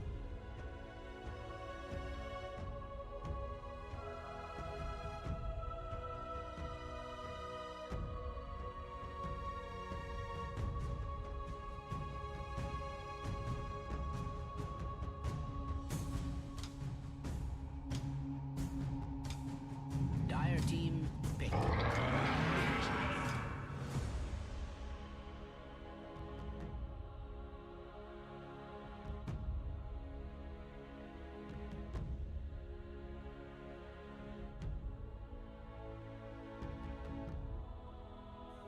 10 seconds remaining. 5 seconds remaining.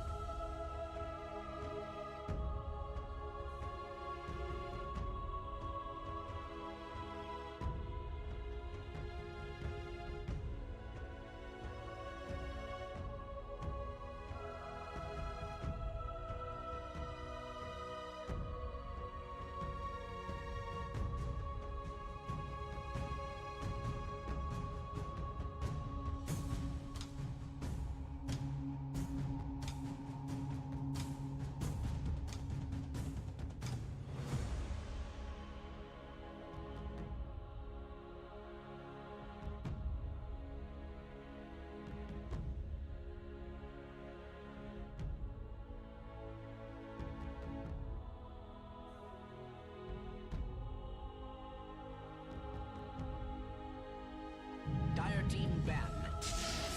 Man stands ready.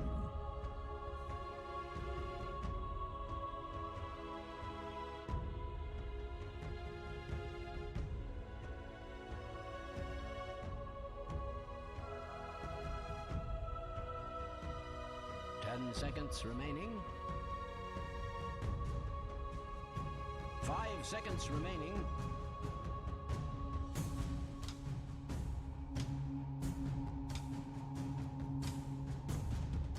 Radiant team back.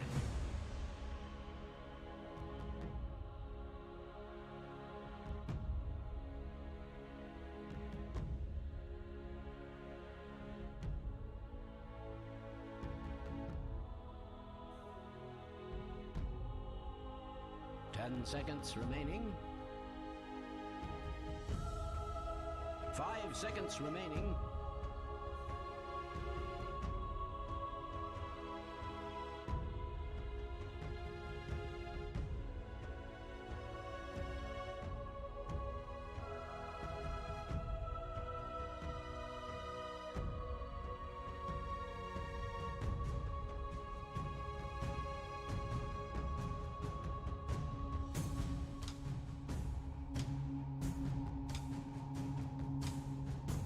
Dire team ban. Radiant team ban.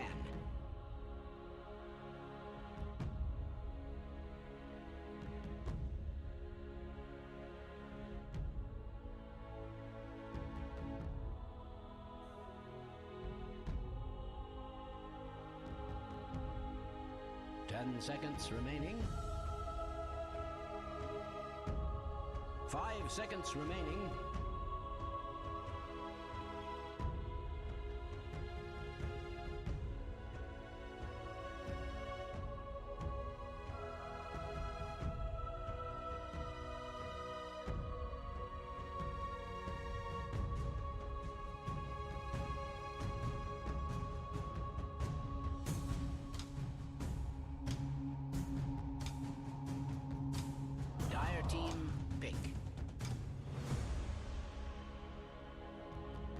Radiant team pick.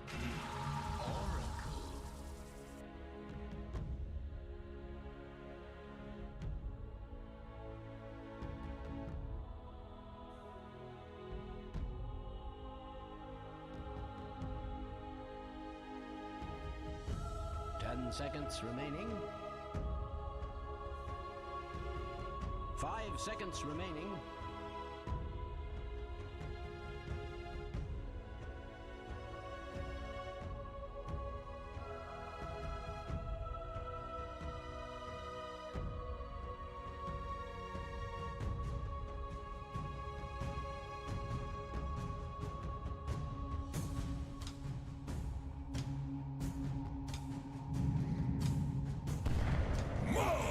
Choose your hero, my good friend.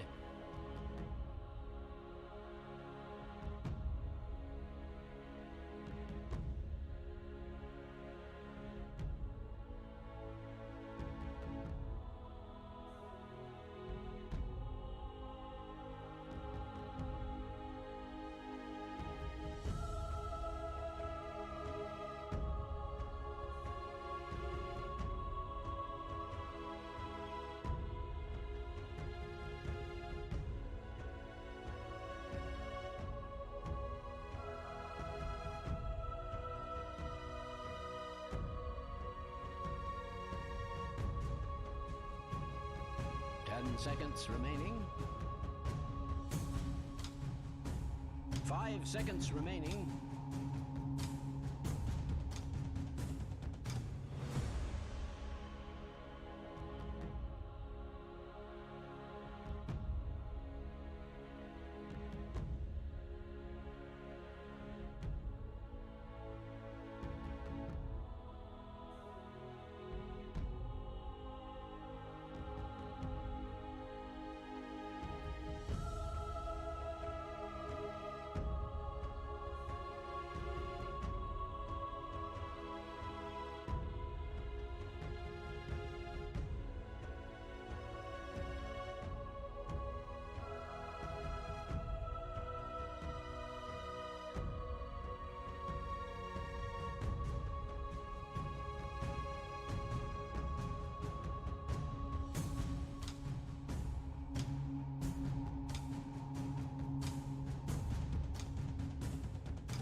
That's pay to win, baby!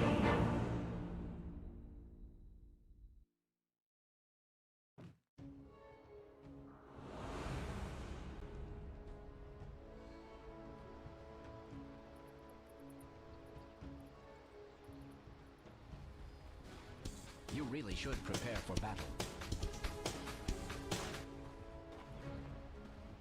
Doesn't want it, I'll take it. We know, KP. You know, This is your brother speaking, by the way. off topic of it, I was reminding March in the lobby, Mike. You know, I told him to watch a certain YouTube video about Filipino food, a Korean eating Filipino food. He told me he would if they win. So I guess in that sense, I might be a bit biased towards. See there? What is the show? Oh, hold that thought. There's a big smoke here, but they're going to run straight into FBZ, no. who's going to get a two-man stun off. Oh, God. And on the staircase, they have the high ground advantage. Gabby, he's going to be surrounded, and it looks like he might just be dead, but he's still running. Ooh, more from KezQ. Ooh. Bang, there it goes. He gets a very easy kill, and that is one thing you don't want to do. Run as 5 men into, or rather 4, into Elder Titan with Astral Spirit. He tends to hit a little bit too hard. That was just the hardest slaps you could ask for. Absolutely slapping them down with its stapler. This is. Have you ever seen the movie Office? What's that? Office Space? This is exactly it. If you take a guy's stapler away, he gets mad. It's a fantastic start for Boom. I've never watched a movie about a stapler being stolen, John. I have standards, John. Thank you for that, though. Is there really a movie based on a stapler being stolen? Yeah. No, it's not the entire but there's this one guy who gets he's a really quiet dude, and his stapler got stolen. That was the breaking point. He sets the company on fire afterwards, but well, you know, it shoots up there. I mean, staplers are good and all. I don't know if it was necessary to put the place on fire. But It's a great movie. all right, Great movie. I'll take your word for it, John. You look down to that bot lane. Dreamer Cell going to be up against KP, and they'll have Kescute and March there. March already copying quite a bit of harass out from our Elder Titan, but top lane, a lot more damage coming out onto Hyde. Stun will not connect onto Gabby, and Gabby will continue the chase. Fire Spirit's making it hard to get that attack speed going. Hyde looks to be completely surrounded, but he is buying a lot of space here. Gabby wants that kill and will eventually be able to pick it up. A nice pick off there for TNC Predator. That is in exchange for a lot of creeps, though. Gabby wasn't finding last hits, but a kill's a kill. That's a good amount of gold going his way. That does give FBZ an earlier jump into level 2, though. Their center is kind of holding that lane well. Tims is going to have to really dip into that jungle to get his own EXP gain, but they're starting to even it out, and we're seeing the effect of Tims. You know, you get the hammer out, you get the arrow out as well. The damage is substantial, and that's not something you can underestimate. For the side of Boom, you've got to respect that power here. I get so hungry when we're casting Boom Esports. That damn voice line, that chat wall line always gets me. Every time we cast this team, I just get very, very hungry. Oh, no. Very upsetting. Have you ever heard of AM Gorong? Goreng? I am Goreng? Yeah. Goreng. I am Goreng, yeah. I am Goreng. Apologies for my pronunciation. Really good. Looks delicious. Alright, absolutely. You should try it. Indonesian food's amazing. I love it. I love Ayam Penyet the most. Shout out to the Indonesians. Ayam Penyet is a blast. Really good. Lovely courier snipe. BZ losing that bracer recipe. Pronunciations for me are getting much harder as time goes on, John, I've got to tell you. It's just gonna get worse as you look at more food, Mike. Still, you know, you look at these lanes, the mid lane's not something we talk too much about yet, but you do have Mikato up against Armel. The Doom against Mars mid, which by itself, Doom mid, Mars mid isn't too strange, but Doom against Mars, you know, it's not something you see too often. You do see it is better for Mikato so far in terms of finding that farm. Gabby. Armel's not under too much pressure. Gabby might be hungry too, John. It is Merienda time, dude. It's Merienda time now, for sure. Wait, I feel like the last time we casted TNC, that was on the Manic Monday? Look at March. He's got his brothers back there, sound problems. Yeah, we believe you, March. Yeah. We believe you. It's Merienda. Yeah. Wasn't the last time we casted TNC around this time as well? For ESL ones. Mad, yeah, and they paused, and it was around Merienda time, and they came back and went insane. Yeah. Merienda's important, guys. You got to fuel the body. Oh, absolutely. What do you eat during that time anyway? Is it like pancakes and stuff? Not quite pancakes, but we do eat sweet stuff. There's some savory stuff as well, so I think the most common ones, like, yeah, you know, like... Hold on. My pronunciation's been bad too, so I've got to make fun of you now. It's savory, John. Savory? Yes. Savory, okay, savory. I thought it was... Yeah, it's not. It's technically my first language, but I can say it's not as well. So I have that card. Still, you usually have something like ensaimada. Maybe it's a nice creamy puff with cheese on top. Ooh, absolutely delicious. What's not delicious is these lanes. So again, Armel on the Doom is gonna have to play with that Devour, play in the camps at some point. But that is the Doom, right? He can lose lane, he can still win game because it's a Doom. He's not gonna fall behind. Just have to press Q, John. Oh, yeah. Press Devour, click on a creep, enjoy your free gold. It's a great hero right now. In fact, if you want free MMR, I recommend spamming Doom. He's basically unlosable with this hero right now. It's kind of broke. Tim's going to cop a bit of harassment up towards that top lane. He'll be alright, as he could always just leap away if he needs to. And we see this a lot from Tims as well. He does prioritize maxing out the arrow for that added damage. Does generally pay off, not bothering for the Starstorm early on. I guess with Mirana, you don't really have the highest mana pool either. So you don't really want to kind of burden yourself with having more spells to have to commit. Yeah. Speaking of committing though, Gabby looking to set up for an arrow. High stunned, arrow to fly in, Hyde will cop it, and Gabby will get gifted a kill and a courier. FBZ, not microing that courier out, he will pay for it. That's the second time that courier dies, right after it respawns. This time around, though, FBZ does get the bracer. Really important for the Centaur to maintain that lane, just punishing a bit more from the right clicks, but that doesn't stop him. Oh, FBZ, it's a lot of damage up, but Hyde gonna Icarus dive in with the Fire Spirits and will save the day. Hyde will go for the salve and just fine. Gabby, interestingly enough, John, opting to max the Stormhammer as well as the Cleave, and generally speaking, you usually see people go for at least 1 point in Warcry. Tims? What? He just dodged the high ground hit from the Phoenix. He's not just good, this man, he's also lucky, and he will TP out Makoto. Oh, man. I mean, how unlucky can you get? He leaps onto the high ground, and you miss the auto attack from the Phoenix. And then he gets a Fairy Fire off. That's all you could ask for. He managed to secure the third bounty rune, so 3 for 1 there for Boom. Not what you'd want to see. And going back to that point with Gabby, I love it. I love this more aggressive build without the emphasis on Warcry. They know that they've got the damage if they land the arrow, so they're going all in that. Now, you compare the progress of Gabby to the progress of Dream Assault. It's not as good here for Faces Void. Right? It's a harder lane up against a Venomancer. Still at level 5, 21-4. And Void doesn't flash farm the same way as Sven does, so this might be a bit of an issue going forward. He is TPing out, though. Yeah, he's going to go for that tier 1 tower push very, very early.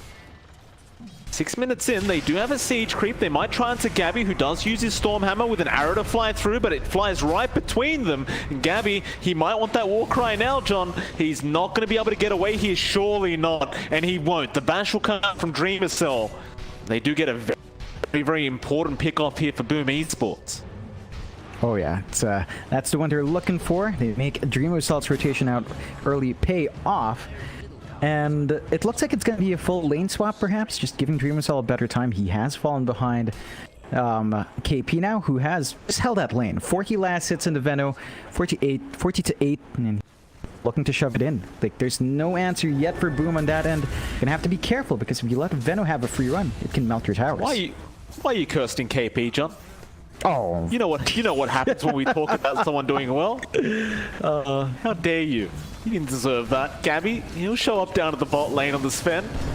He's going to be in a bit of danger. Makoto has the arena with the Sunray out from Hyde, and the spear will connect. And Makoto has a double damage on top of that. So, Gabby showing himself a bit early on without KP to back him up is going to pay for it. And Armel and Tims, they were rushing down to try and help, but they get nothing. Not quite the start you want. Those are two big heroes falling back to back. Massive wins for Boom, as that also buys a lot of space out for Dream Assault. He's just laning against March. That's not something to be worried about. Oh, great spear. Great spear out from Makoto. Tims leaps again, but Hyde has an Icarus dive, a much bigger leap, and here comes Kescu. Slaps him right to the graveyard. That'll be a 5-2 already. Boom, still TNC holding a 1k net worth advantage regardless of the kill of this Radiant side. Let's stay. Boom is still looking very, very good in this. Absolutely are. TNC having that lead, I think that's a lot of it down to just having the Doom. It's the Doom effect. It's always going to farm up. You can look, Armel is #1 in net worth. A pretty good amount, 200 gold above Mikoto. So it has been a better time for him. But that's not translating to the rest of the heroes. They are still lagging behind in their farm for everyone else, but they're sort of tied even. It's much better progress, especially looking at Gabby. The lanes are all dead. He goes into the jungle, and that's where the Sven shines. He farms so much faster in the jungle compared to Faces Void. Dream Assault needs that Mask of Madness to keep up. Great. Gabby trying to go towards his own Mask of Madness. Gonna have it up relatively soon. In fact, Dream Assault's gonna have it faster than Gabby will, it seems. Does have a lot more net worth though than our Sven. Gabby opting to finish off the treads into the wand, and even gets a nice faded brooch there for himself. Nice to have that that added movement speed, and look at that. Oh, Dream. Gabby is absolutely loving himself right now. So, I'll tell you what, John. None of my support have ever done this for me. I'll give you that. So, Oh, yeah. March, all props to him. Doing a fantastic job getting those stacks off. In fact, it might have been KB doing it. Oh yeah, it's just a lot of cold injection here for Sven. You can see him already pulling ahead because of that, catching up to Mikado. So a good spot for the Sven to be in. I would say he would probably want to level in work right now. He's really just juggling those attack walks. Himself alive. Boom. This is great game sense from Boom. They know. All the big creeps are still there as well. Gabby needs to take him ASAP. They get the arena out though, and they've caught out Armel on that Doom, and they burst him down. Gabby, still farming that ancient stack, is actually going to be able to get most of them, but team fight might continue as KP round, but no. We'll throw out another Venom Ward, and that'll be enough. Oh, Grimace. But first chrono. Doesn't find March yet. False promise, March. Oh, No. March. No. What a player. What a player. March will walk himself out. That's your first chrono of the game, going down for nothing. Ooh, boy, and we talked about that Oracle being an issue. I didn't think it would be an issue if you chronoed the Oracle, but apparently it is this early on. March wasting a nice big spell. And overall, TNC, despite being behind in kills, 6-2, they are still holding onto the net worth, and they're pretty happy about that. Their con is still just farming up. Gabby's just still farming up. We're going to have a blink up on Armel really soon. And it's at that point where you can jump in on the Doom, get the Doom off, and really start to dictate these fights for TNC. T1 towers are starting to be pushed by both sides. Makoto, he'll take care of the top. Dreamercell will also be there, but the rest of TNC going for a fight. Hyde just going to be able to sunray off the map. Oh, man. I gotta ask, who at Valve thought that was a good idea, John? No, I mean, it's balanced apparently.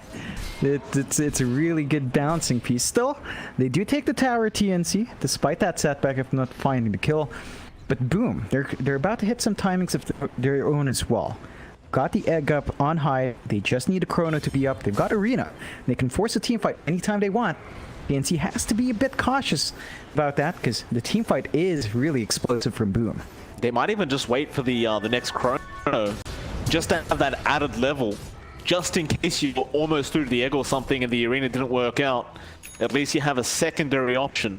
Still, blinks are coming for Makoto now, so looks like they might go for that smoke, and they will. Execute and Makoto smoking up. KB, the closest option for them to go after. It's not really the one they would prefer to go after. Of course, they want a bigger target than that. Only problem being TNC is also smoked up. Right behind KB, and they're using him as bait at the moment. KB gonna shots off back Makoto. He does go for it, but Armel get the Doom off onto FBZ, but he got the Stampede off in time. Now Gabby, God Strength up, going after Kezcute. They're throwing out Kezcute. He is not going to be able to run out the cleave. Wasn't enough, but the egg is also going to go down just barely. TNC making it work, and now after Makoto, Spear is going to be out onto Gabby, but it will probably not matter as the chase continues, and he has a Stormhammer available, but he seems to want FBZ instead on that Centaur with the Fortune Center fly out, and now the poison's over, but great chrono, Dreamercell, he's going to try and fight back, but does he have the damage output? He does for Gabby. Makoto, the one to finish off the kill with the Spear. They are coming in for more. Kezcute, a great setup now onto KB. There's an Icarus dive in though. Dreamercell getting stunned up by Tims. A great arrow out from this Mirana, and now Hyde wishing he did not TP into that mid lane. Mel just saying it how it is. Oh boy. This issue there for Boom was that they held back on Dreamercell for a long Such things? without the chrono, and TNC now they've got 2k lead in their end, although trying for more. Miss Spear from Makoto. TNC happy to continue fighting. They really want to push in that tier 1 mid tower. At the very least, they do force all of Boom Esports to TP mid and defend, and it seems to be what TNC wants to do. because they know they can reliably just allow Gabby to keep farming on this Fen, understanding how much faster he can farm compared to Dreamer still on the Void. Oh yeah, they're just like super confident right now. They've got a lot more room here to grow. And Boom, I mean, that blink from Mikado needs to pay off sometime soon. Like, you can't afford to keep missing your initiations. They need to find more openings. I think the issue now is that TNC reads their movement so well. Like, that smoke on smoke just costed them way earlier on. And they need to keep popping those smokes out. I think that's one thing we haven't seen as much from Boom. They keep sitting on these spells. They can't. They have to use their spell every time they're up. Chrono's going to be on another 50-second cooldown here. We just don't see the damage output from Dreamer Cell yet either. Once he has that MKB up, it should be a completely different story, but probably need to wait for that. Unless you're going for an easier target on TNC. Speaking of top lane, they do get Tims, but can he leap? No. Makoto is able to get the kill in time. And I think that's the kind of targets they need to aim for right now. Aim for the squishy supports, make it harder for TNC to feel so comfortable all across this map. Definitely. It's one way for them to build that snowball up. I love the itemization here from TNC in this downtime, though. Gabby, he's got that Heaven's Halberd up.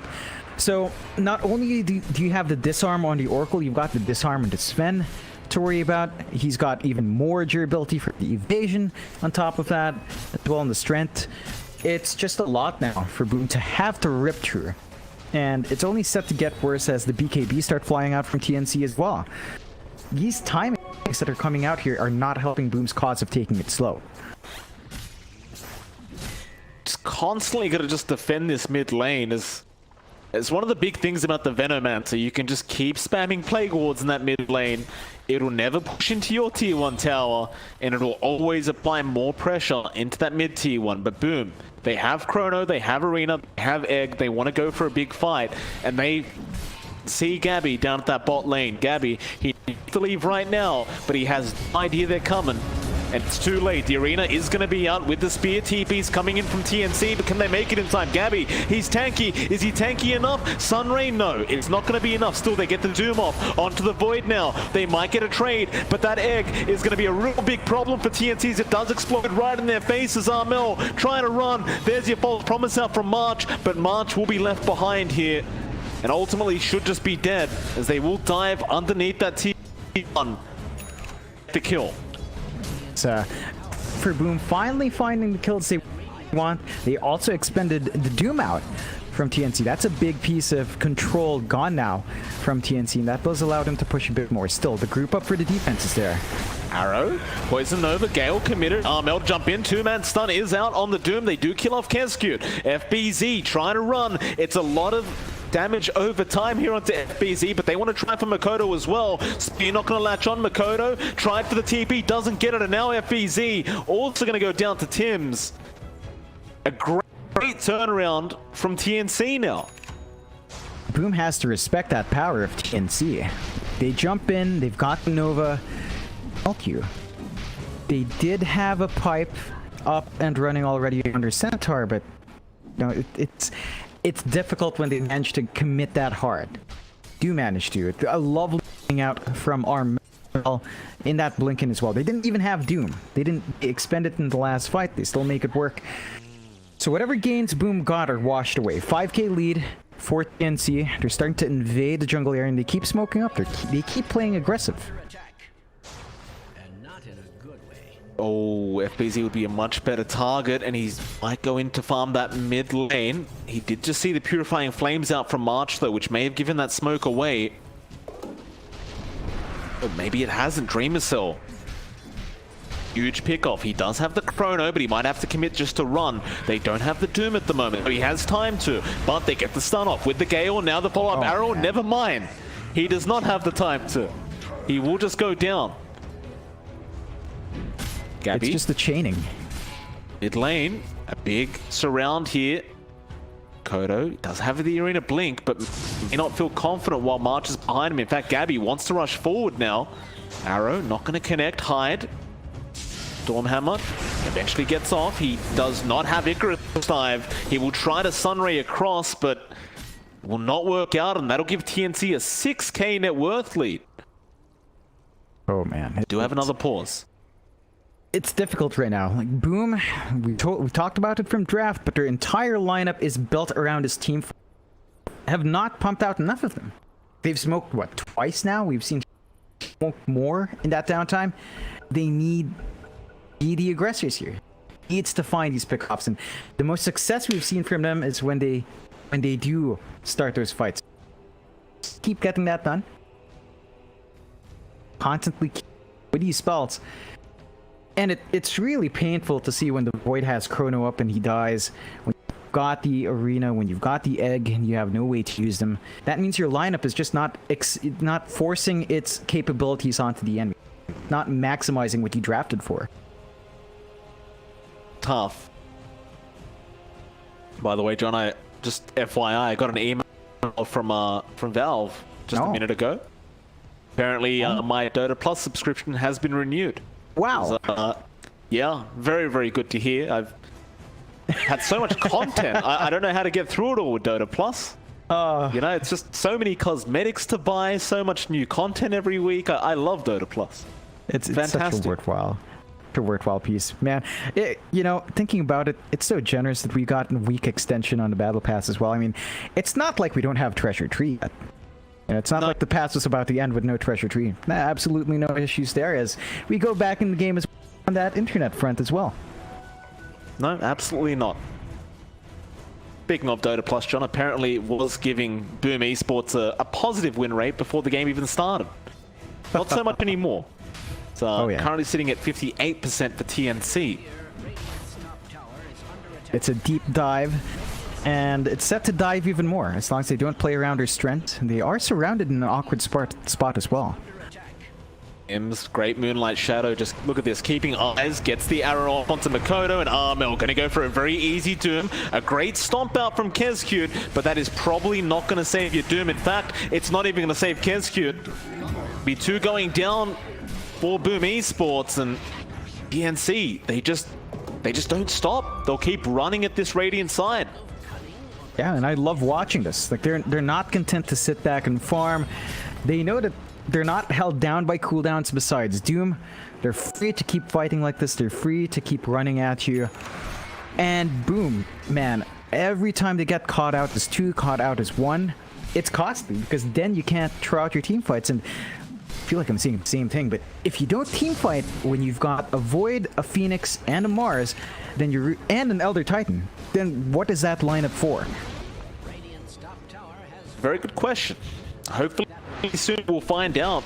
I believe they are still just waiting on Dream Assault to finish off that MKB, and I'm sure it is a lot later than he would have liked to have it this game.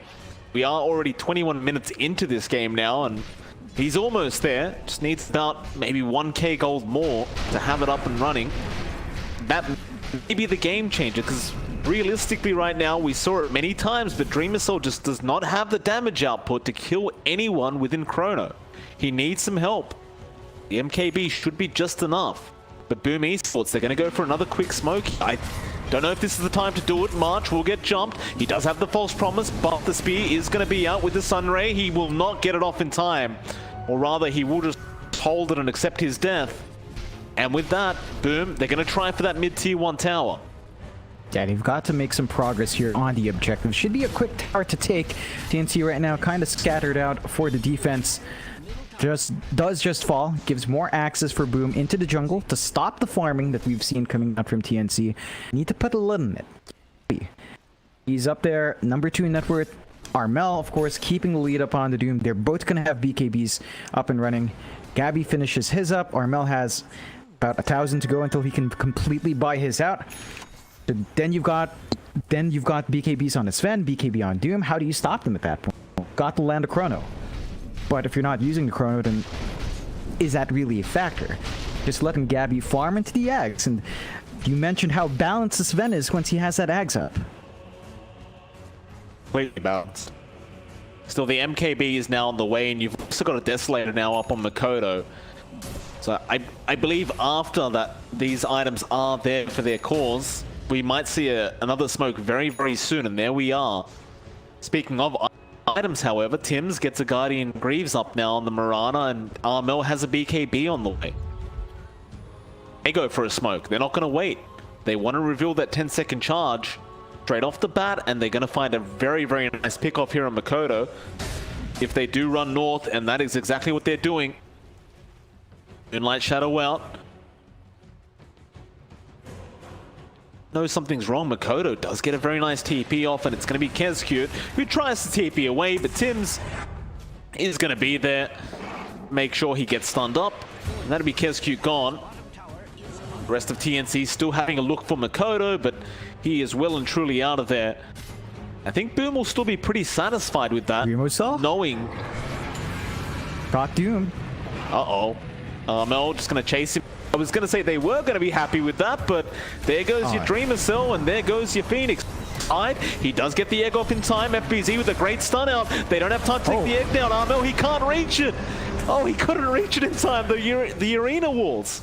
They just hold him back. No. It won't matter though. They're still on the run. Arrow not going to land. TNC still looking for this chase. KP does have a Gale, and Hyde may have to cop it. The Sunray TP play, is he actually going to get away with this? No. They have the clumsy net on Tims. Unfortunately for Boom Esports, another 2 heroes to die here. Yeah, it's not what you're looking for, Boom. It took a lot of commitment to take that tier 2. I love the rotations out from TNC. They're still smoked up. They're still hunting. Why not? Another great stun out, but a great spear from Makoto. And here comes Dreamer, so he could go for a big chrono here. He needs to do it ASAP as they're losing heroes. Kezcute does go. Earthspitter was committed, but it's only going to do a bit of damage to Gabby. Makoto trying to go after Tims. No, they want March, but March is also just running away. He doesn't have false promise, but he's going to make it out. Armel with a great stun. And they look to turn once again. Armel not afraid of anyone right now, but Dreamer Cell looking for this Oracle. March does heal up. They should know the false promise is already used up as well, but they're not committing that chrono. Another stun. FBZ now caught out on the Centaur, and Armel. Oh, the pump fakes, and another quick pause out. 300 ping for Armel apparently. It's not showing. Does have 300 ping. I don't see it, Mike. It's just merry end of time, John. You know how it is. And man, NC performance is looking stunning. Boom. They're staggering their spells out. Not what I want to see here. It's either you go with a chrono egg or you go with the arena egg. And again, every time we've seen Boom win was when they got one of the combinations. That's it. They have 2 spells to combine with the egg. They need to use them.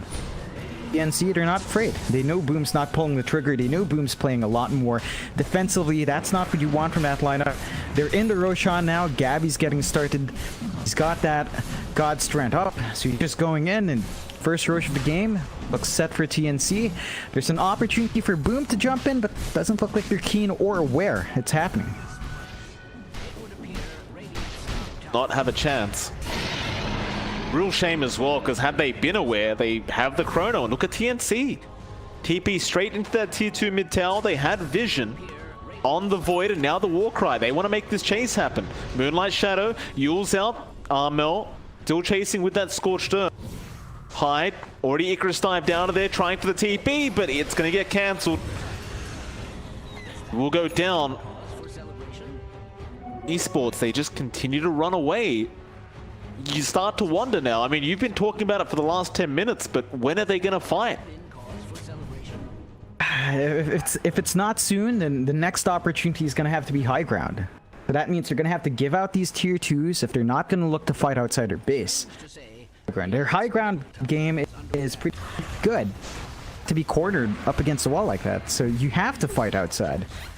But when you lose your Phoenix like this, Void alone isn't the combination you're looking for. So that's going to be a free tower for TNC. They'll hold on to the Aegis as well. And they might look to actually eye the high ground a bit earlier here from the Dire side. I wouldn't blame him. With an Aegis and God Strength off cooldown in 1 second. I mean, Gabby could wait for the Aghanim Scepter, which is just about 1k off, maybe 1.2. But it looks like they're preparing for a high ground attempt. If they are trying for it, they would know all ultis are available for Boom. And they are not. They're going to back off down towards that bot lane. There are still 2 tier 2 towers standing here. So, cautious. Yule's out onto Kezcute with the Gale follow-up from KP. Stomp to fly out, but won't connect on anyone. Armel looking to go in. Oh, the chrono! Armel! He pump faked the chrono! Armel's still very low, however, but he's going to run away with the false promise, and KP does kill off Kezcute. Armel with the reactions on the blink. He was pump faking the stun, John. No. And Dreamer, so he'd had enough. He just time walks in to try and go for a chrono, but Armel ready with the blink. Oh man. See, they're just sidestepping everything Boom has. Take the tower, they know Chrono's down, no Arena's down, Egg is up, but Egg alone, and that's not it. You need the other two people. Cook that recipe up, and just straight into the high ground. There's nothing to stop Gabby at this point. Haven't got Arena. All they have is Egg right now. That's literally all they can use here. Try and defend. Gabby, Stormhammer, eventually land, but that Phoenix is out of range. Still back onto that tier 3 tower, but the stuns are coming out from FBZ. Gabby pops the BKB, and this Centaur is not very tanky at all. Not up against this Sven, who is currently hitting for about 600 damage per auto attack with God Strength. That'll be it for the bot racks. TNC, do you want to try for another? They still have the Aegis. They also have that Ags on the way. Shiva's Guard now on Armel to boot. There's your Aghanim Scepter. Yeah, there's nothing to stop it. They could just keep going. Armel, another great stun onto Kezcute. Kezcute getting deleted. Makoto trying to turn around. He has the Arena back up. He misses the spear onto... They are very well aware he still has the Aegis, and there is no point diving in while he still has that up. But the problem is you're going to lose your towers at this rate if you can't do anything. These fights just drag for so long that Gabby is going to have a second God Strength up relatively soon. Half a minute leveled out. They're going to go for that Aegis, but it's Edie going to protect it. Egg to be committed, but it's going to do really nothing. Gabby might get stunned here and does.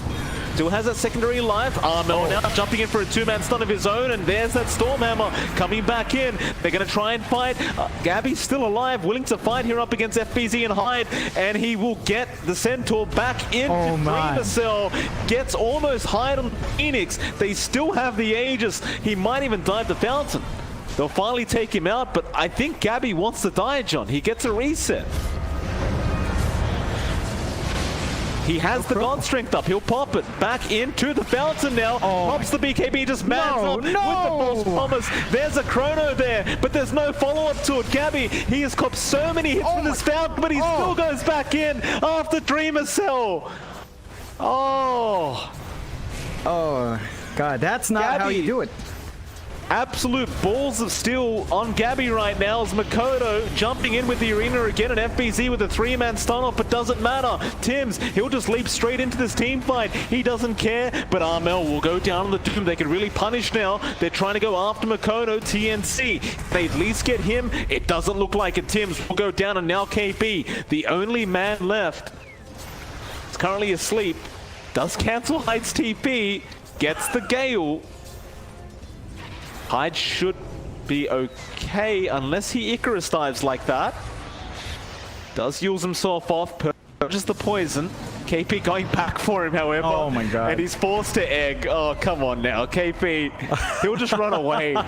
Look at the space creation from KP. Gets another, he does not get away from this. He does get speared up. KP in the tree line now will poison over. He's still alive, John. What? He can put a Venom Ward to block them off as well, but he will run back into them. What? How much time did he buy? Oh no, way too much. Gabby's about a respawn. Yeah, but it's like they never died at all. KP just making it work. Boom, even after that fantastic punishment. just doesn't work out. Like, even that spear, Mike, like, that's supposed to be on the low ground. He phased up onto the back. Like, how is that fair? How is any of this fair? With all due respect, John, they have a hero that can cast Sunray and fly off the map, so I'm not sure if they have any right to complain right now, Boom Esports. Oh, no. No. March. It's an invis route now. Maybe wanting to replicate what KP just did, but walk the other way.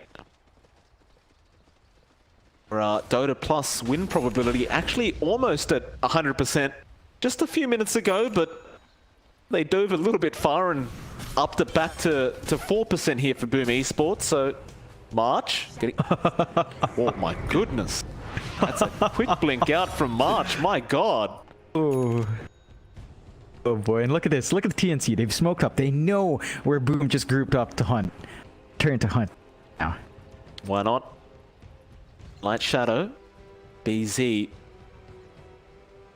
Be careful, just keep running south, FBZ. Do not go to the... Don't go that way. It is dangerous, sir. And Armel does get the stun off, but the Stormhammer to follow on to Dreamer Cell. He has the Chrono. He needs to use it right now, but the stuns, they last too long. He could not get it off in time, and he's gone without buyback. Meanwhile, FBZ also set to go down, and does.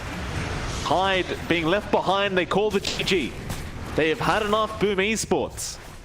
Dropping game TNC Predator. And I'll tell you what, John, TNC, they are looking very, very good today. Boom just styled. Boom got stopped. TNC just...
5 seconds remaining.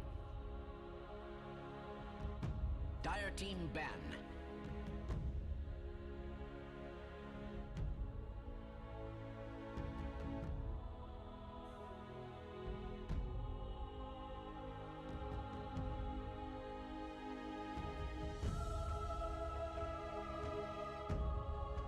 Seconds remaining.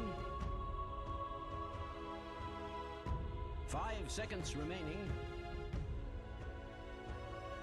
Radiant team ban. Dire team ban.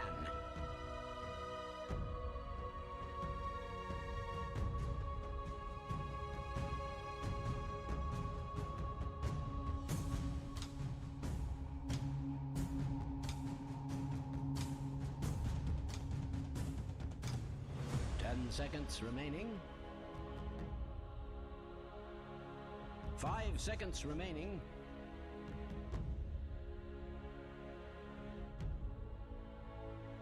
Radiant team ban.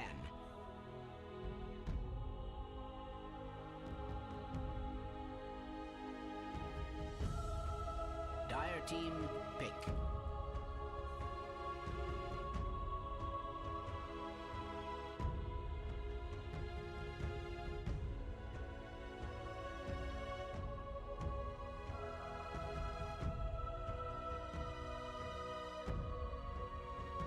Seconds remaining.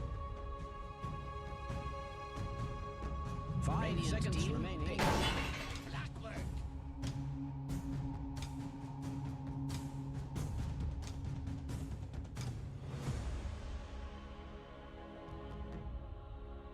Dire team pick.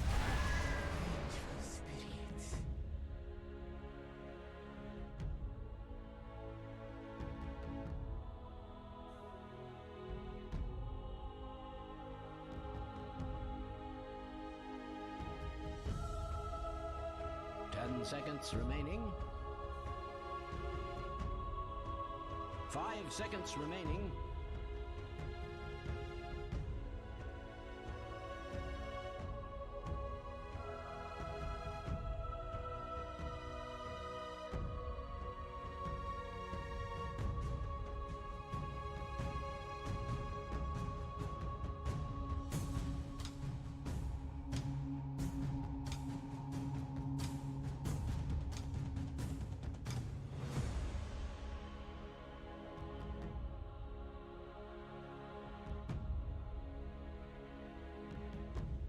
Radiant team pick.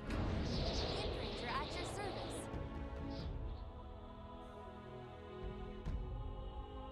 Dire team ban. Drow Ranger.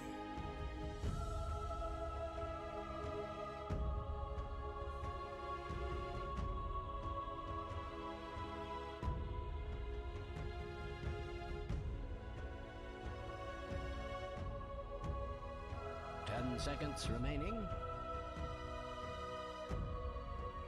5 seconds remaining.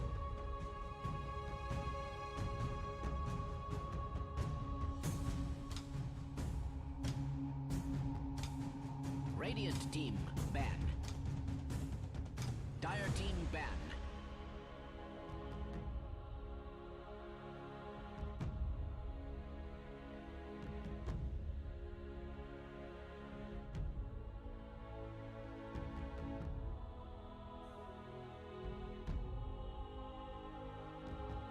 Seconds remaining. 5 seconds remaining.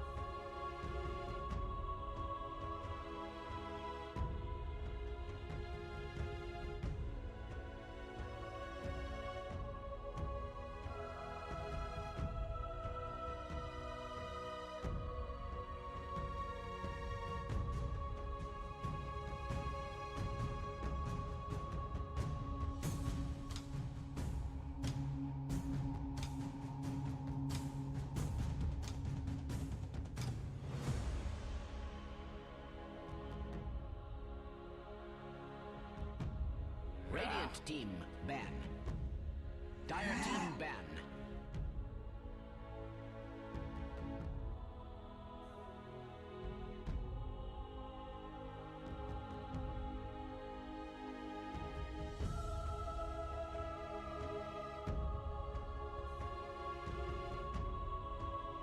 10 seconds remaining. 5 seconds remaining.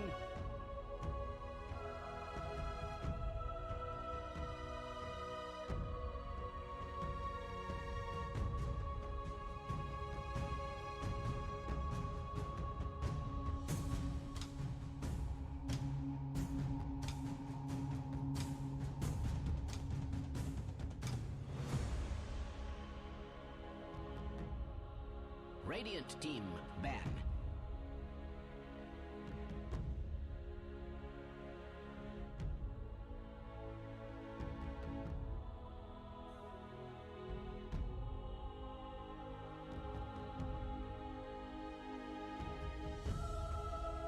Ten seconds remaining. 5 seconds remaining. Radiant team pick.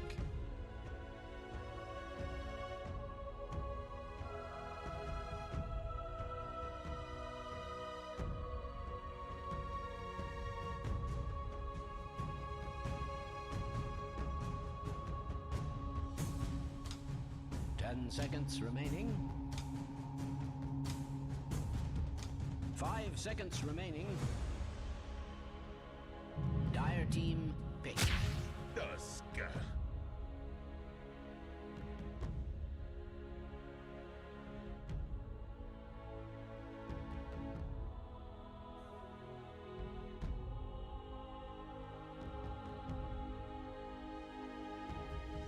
Seconds remaining.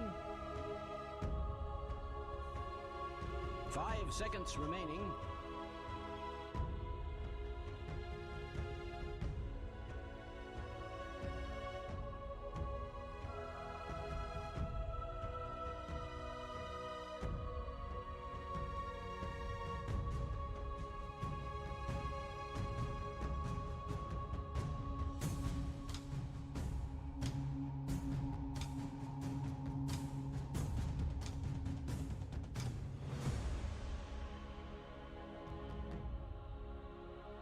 Radiant team pick.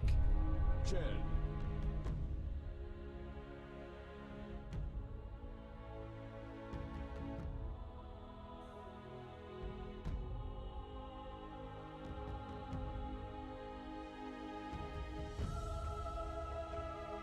10 seconds remaining. 5 seconds remaining. Dire team pick.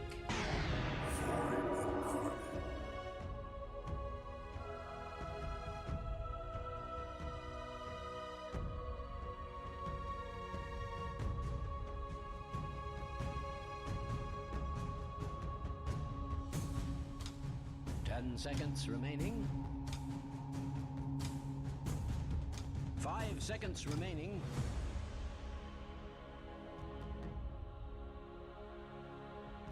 Dire team ban. Beastmaster.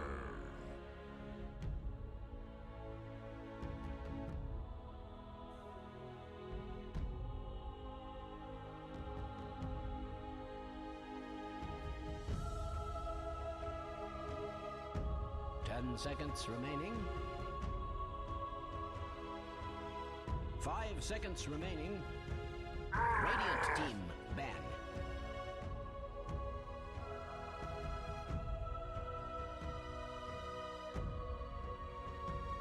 Dire team ban.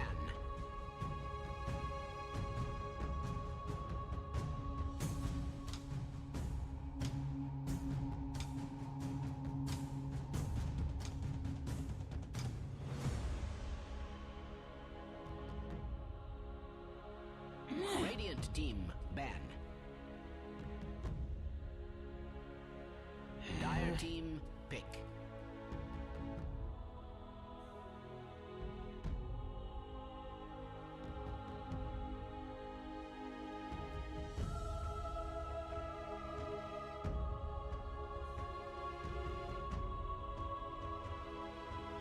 Ten seconds remaining. 5 seconds remaining.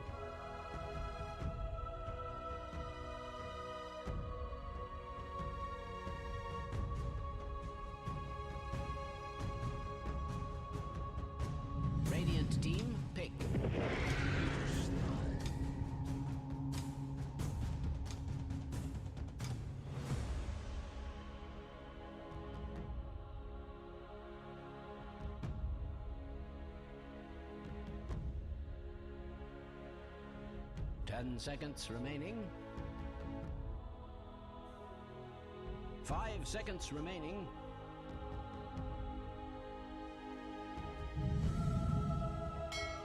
Admiral Conquer. Go ahead. Select your heroes.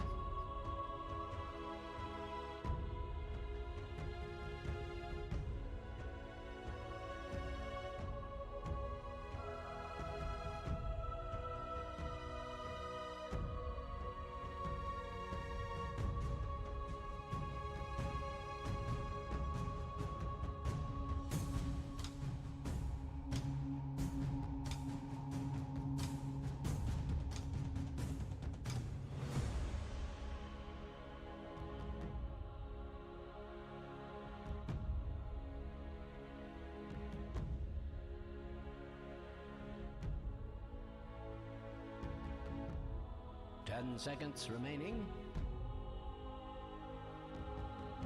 5 seconds remaining.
Well, I tried.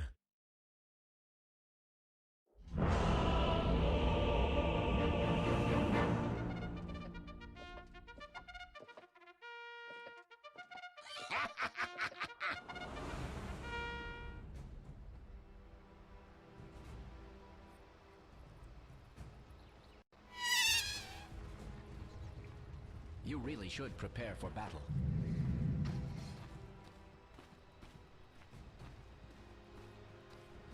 You're all washed up. It's a really good window, isn't it? Like, look at this part. It's so nice. Even the model touch-up. So good. I was reading Reddit the other day, I believe it was. Turns out apparently her quiver on this Arcana literally has more polygons than the whole of Morphling. Oh yeah, Morphling's the like a quiver literal alone. cube. It's so refined. Morphling's just—he's supposed to be smooth as water. He ain't. He's blocky as rocks. So, you know, they might want to change Morphling to Tiny too. Wet Tiny, perhaps, would be the more appropriate name for him now. Don't Google Wet Tiny, guys. Not a good idea. Don't give Shame me the on you, ideas, Mike. Jonathan. I had no clue. Very innocent mind here, Mike. Very innocent. How dare you? I haven't asked you today, by the way, and I feel like I should. You know, Yeah. put you under a bit of pressure here. Yeah. Who has the better draft in your opinion? Ignoring the teams in the game one score. Just Ooh, draft alone. If you're asking me draft, I would say Boom. Straight up Boom. Okay. The Okay. aggression this lineup brings, the Chen timings it brings, the Chaos Knight factor. Again, we haven't seen Venge Drow win. It has a lot of weight behind it that TNC has to pull out here. There's a reason why teams go to it. But it just hasn't worked today. So they have to streak. And we've seen Drow Venge crumble. I think a lot of that weight's taken off because you do have the March Venge, not a core Venge. So you're not as reliant on the Venge getting the start. That's going to be important for how TNC runs it. And down mid, of course, you've got Armel and his comfort hero now. He's on to Kunkka. He's facing off against Mikado's mid Wind Ranger. This mid lane matchup, we haven't seen in a bit of time. I miss it. And man, that's just so flashy of Mikado. Just every spell is so shiny now. It's a bit distracting, isn't it? Like, It's- you do a power shot and just like everything around you explodes. It's... Look at that. How many more particles do we need? A lot more, Mike. A lot more. That's what we need. Speaking of Arcanas, John, you know who would look fantastic in an Arcana? My boy Earth Spirit, who doesn't have any cosmetics, pal. Oh, quit your yapping, Mike. It's not happening anymore. It's not happening. It's just not. I'm sorry. But the reality frog says you guys just don't deserve it. And the frog is always right, Mike. I got debated the other day as well, by the way. I saw another Reddit post saying there was Chinese leaks for the Treasure 3, and the first one was an Earth Spirit. Oh, I knew I got you'd so fall for happy. I was so happy. And then somebody commented saying it's probably fake, and I got upset, and then looked at it closer, and it turns out all the Treasure Immortals look terrible. It'd be a fake at this point. I don't want my Earth Spirit looking like that. Oh man, I knew you'd fall for that one. I was like, I saw that post, I was like, oh, Mike probably saw this and went, whoa, Earth Spirit. Still, you know, internet issues abound. That's exactly what you expect at start. They do go on. You can see KP up top, kind of copying a lot of damage, and this is something the Chaos Knight and the Chen can get done really well. Drop that, you drop that Persuasion on, get the damage off, and it is pretty nice. So you've got to watch out for that in this dual lane. It's been steady going though. KP's just finding farm. Dream Assault's been finding farm. So it looks like a really slow start in comparison. Even the bot lane for Hyde and FBZ up against Tims and Gabby, slower start. They are waiting for a little bit more. There's still that kill potential with the Drow and the Tusk, but they're not finding that space to really apply that pressure here. Dream Assault, Reality Rift out with the Chaos Bolt. AP could actually just be dead here. He'll go for the Dissimulate. Nuke them out, but he's only got one Tango left. Arch will just salve him. Might have to bring some more regen out, but it's going to be a big struggle if this keeps up. And with the CK, it only tends to get worse. It doesn't become any better in this laning phase as the levels go up. Dream Assault will be dishing out a lot more damage and potentially a lot longer worth of a stun. Oh yeah, it's just set to ramp up. The only issue you have is that mana pool though. It's not that high. Bot lane is where the first blood happens. Tims able to pick it up on the Tusk, and how could we forget Shards and Tag Team? Tends to make it very, very easy, especially when you have a Drow Ranger there. Oh yeah, the slows are too much to deal with. They can just easily close in and find those kills, and that's what we were looking for earlier. They finally managed to close that gap, and that lane is now online. That's exactly what you want to see coming out.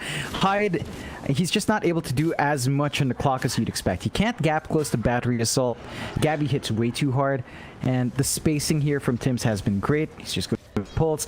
So all they can do here is just steady EXP, try to get FBZ to the point where his boars will be a major factor here. Back to that mid lane, Armel having a great old time. Makoto popping a lot of damage from that Tidebringer. While bot lane, Tim's a perfect shards out on FBZ. Gabby was just a little bit late, but can still get some damage out. FBZ, he's very low. Tims will continue to chase him down, and he will get the kill. And Hyde, who was trying to help him out, might even also be dead, as Tims will have the shards and tagged him in about 3 seconds. Go for the TP play. The tag team is going to be enough. Jeez. Great mango play out from Tims. That's going to hurt for the side of Boom Esports. Yeah, that really messes up this Clockworks lane. He doesn't have a TP when he respawns. He's going to have to walk back down. Not a good time. Going to miss out on a lot of EXP. Exposing his Beastmaster as well. And none of these lanes are going too well for Boom. Even down mid, Mikado, he's been falling behind compared to Armel. Armel's a 31-4, and Mikado is a 26-1. Just not a great time for the Wind Ranger playing catch-up. That's one thing with Boom's draft as well. Momentum-based. But once you lose that momentum, it's very hard to gain it with this kind of outcome. Very, very hard to bounce back in. So they can't afford to keep that bleeding here. They're going to have to stop it and start finding some wins for themselves. Run out from Arch into Kezcute, just taking the boundary away from this Chen. Copying a lot of damage out from Kezcute, however. March blown up by that Ghost. Very original name for our neutral creep that Kezcute has. Take another one for himself. Tataya Mindstealer, a nice, fun little creep, John. It can drain mana. is a good time. Top lane, yeah. Dreamer Cell. Gonna get stunned up here by March. They also have Armel TPing in with a great torrent and an even better boat. Dreamer Cell will have to die, and that'll give KP a lot of space. Something he desperately needs as well in this Void Spirit, considering how bad of a start he did have. Bot lane, meanwhile, Hyde trying to TP away is going to get snowballed by Tims, and Gabby will happily take a clockwork kill for himself. Yeah, I mean, Boom is just dropping heroes like flies around the map. They're just not finding that good start they want. Like, we're not seeing the pressure that Chen can apply here. Dream Assault's lane is the only one that's going remotely well for Boom, and even then, they already lost Dream Assault once, so it kind of evened out. They need to hit their spikes. I think they might want to look for level 6 timings to be a big one, but Dreamo Cell... And trying to Armel, he's just so tanky. Makoto gonna TP in. I don't know about that, John. What's he gonna do? He has no shackle. Level 7 Wind Ranger can't really do too much here up against Armel's Kunkka. Good. Did he go, in fact? He got TP'd back down to the bot lane thanks to Kescue. That's the one thing you have with the Chen, right? You've got that presence in. They're gonna look to make a play on Gabby. This could be a nice one. Focus fire committed. Gabby in the fog. Oh, Tims, he's blocked his own teammate in. There's a Shackles out with the snowball flying through, but Gabby has nowhere to go but down, and he is dead. A very unfortunate shards out from Tims does mean the demise of his carry. That's the key pick-off that Boom is looking for a long time now. First kill, a very meaningful one, is that does allow them to get the shove in, and this is the strength of this lineup. Look at how fast they melt these towers. With the Beastmaster, with the Chen, objectives don't stand for too long here. Has that ever been cause for celebration? One tower's certainly gone. TNC not really in position to trade the top tier one, but they're going to give it a shot. KP will get it started. Tower is under attack. Let's have some backup there from Gabby now, and boom. Being Hyde in. Aether Remnant gonna lock him in place, Gabby, with the follow-up slow. No points in Gust for Gabby quite yet. Hyde will be able to just easily walk away. They should still be able to get this tier 1 tower, but if Boom wants to, they could go for a big team fight here. Just seems as though they're not too interested. They're just taking control of that bot jungle, finding some farm to build up to. You need that catch-up farm here. FBZ is 1 point away from level 6. I believe that's why they chose not to rotate up, because they didn't have the roar up. And For mid. a steady shove in. They've still got the army build up ready for that push if they want to commit. Looking at Dream Cell a bit more, we were talking about this earlier on, right? The Midas or the Echo Saber. It's a Midas for Dream. It's looking to offset some of that early start for better mid game with some better farm. We'll see if it pays off. They are still slightly behind in farm and way behind in kills. It's gonna be a while until Dream Assault's gonna be ready to fight. He's just gonna use his Phantasm to farm up like this. Well, that's fair enough. Like, if you can afford to get a quick Midas as he... It's fairly average timed here from Dreamer Cell, but regardless, I suppose he's confident that if he can get to the late game on this CK, there's not going to really be able to... There's not going to be much to deal with him. Of course, Gabby's going to be hitting like a truck once you hit that late game on the Drow, but you've got Reality Rift, which should be able to catch him out. They're going to take the gamble here, Boom Esports. They're not going to try and finish this game ASAP, but rather maybe drag this on a little bit later and just try and control the map by taking these tier 1 towers early on. But there is a smoke out now from TNC. Kescute also smoked up, looking down towards Tims. They're actually going to barely avoid each other. Kescute standing with vision now. Raw is out from FBZ. Tim's going to be safe as he gets a snowball off into the boat of Armel, and that's going to be FBZ dead. Even a shard's out, giving vision for March. Does get the swap off in time, so Kescute, fortunate position for him on the Chen, will go down, and it's going to be a double kill out for Armel. That's not what you want to be giving the Kunkka. Armel, we know how hard he can get off on a start. He gets rolling like this. Up towards that Shadow Blade really soon. So once that's up and running, he's going to be all over the map, setting up for his team. And boom, for their part, like they were trying to play aggressive. That was a bit of what we were looking for. Them trying to make a play, it's just at the wrong spot. Great punishment out from TNC to counteract that one. And boom now, because of this build-up on Dreamwhistle, they're just forced to sit and farm up. The Midas is flying out now. Around 11, maybe 10, 11-minute Midas is fair to say. They just have to wait for more. Like, that's really it. So you need items up on Mikado as well. The Wind Ranger does need an MKB to really hammer in the damage, and that does take time to build into. Both teams just very, very comfortable farming up here. Not too interested in trying to push at each other. Makoto is just forcing the quick MKB rush on the Wind Ranger, which is fairly standard these days. Does have the Javelin up, so plenty of bonus damage now through the focus fire. Almost guarantees that you catch anyone off by themselves and they're basically just dead. No real way to survive that focus fire once it's on you. See? Rush down towards that bot lane. You do have a Shadow Blade up on Armel. Wanted to try and catch out Dreamwhistle, but he is going to have the opportunity to run away and go back towards his own triangle. Yeah. So this chase out from TNC, not really going to pan out to anything. Nah, they're just trying to suss out the farming patterns, not quite catching each other. There is a smoke now from Boom. They've clumped up for this one. The lines are being drawn towards that Radiant jungle. Gabby is there, but he's walking around now. Probably not going to find anyone. Going to that mid lane though, Gabby is hanging around there. They do have vision of him as well, John. That's a great observer ward out from Boom Esports. So they spot out the Drow, but they don't seem to be confident in their ability to close the gap. And instead, they're going to pressure that mid-tier 1 a little bit, and even the top tier 1. Both teams, again, just avoiding each other for now, not interested in engaging. Or maybe they are. Boat to fly in onto Kezq. Him setting up a kill there with the Walrus Punch. That'll pretty much be it. A quick Chen kill. Both teams just retreat again. Yeah, just a rinse and repeat for TNC. They're just finding opportunities as they come. TNC again invest in the smoke. They're still trying to buy that space out for the pause ones. Kind of the same movement from both sides. An awkward spot though.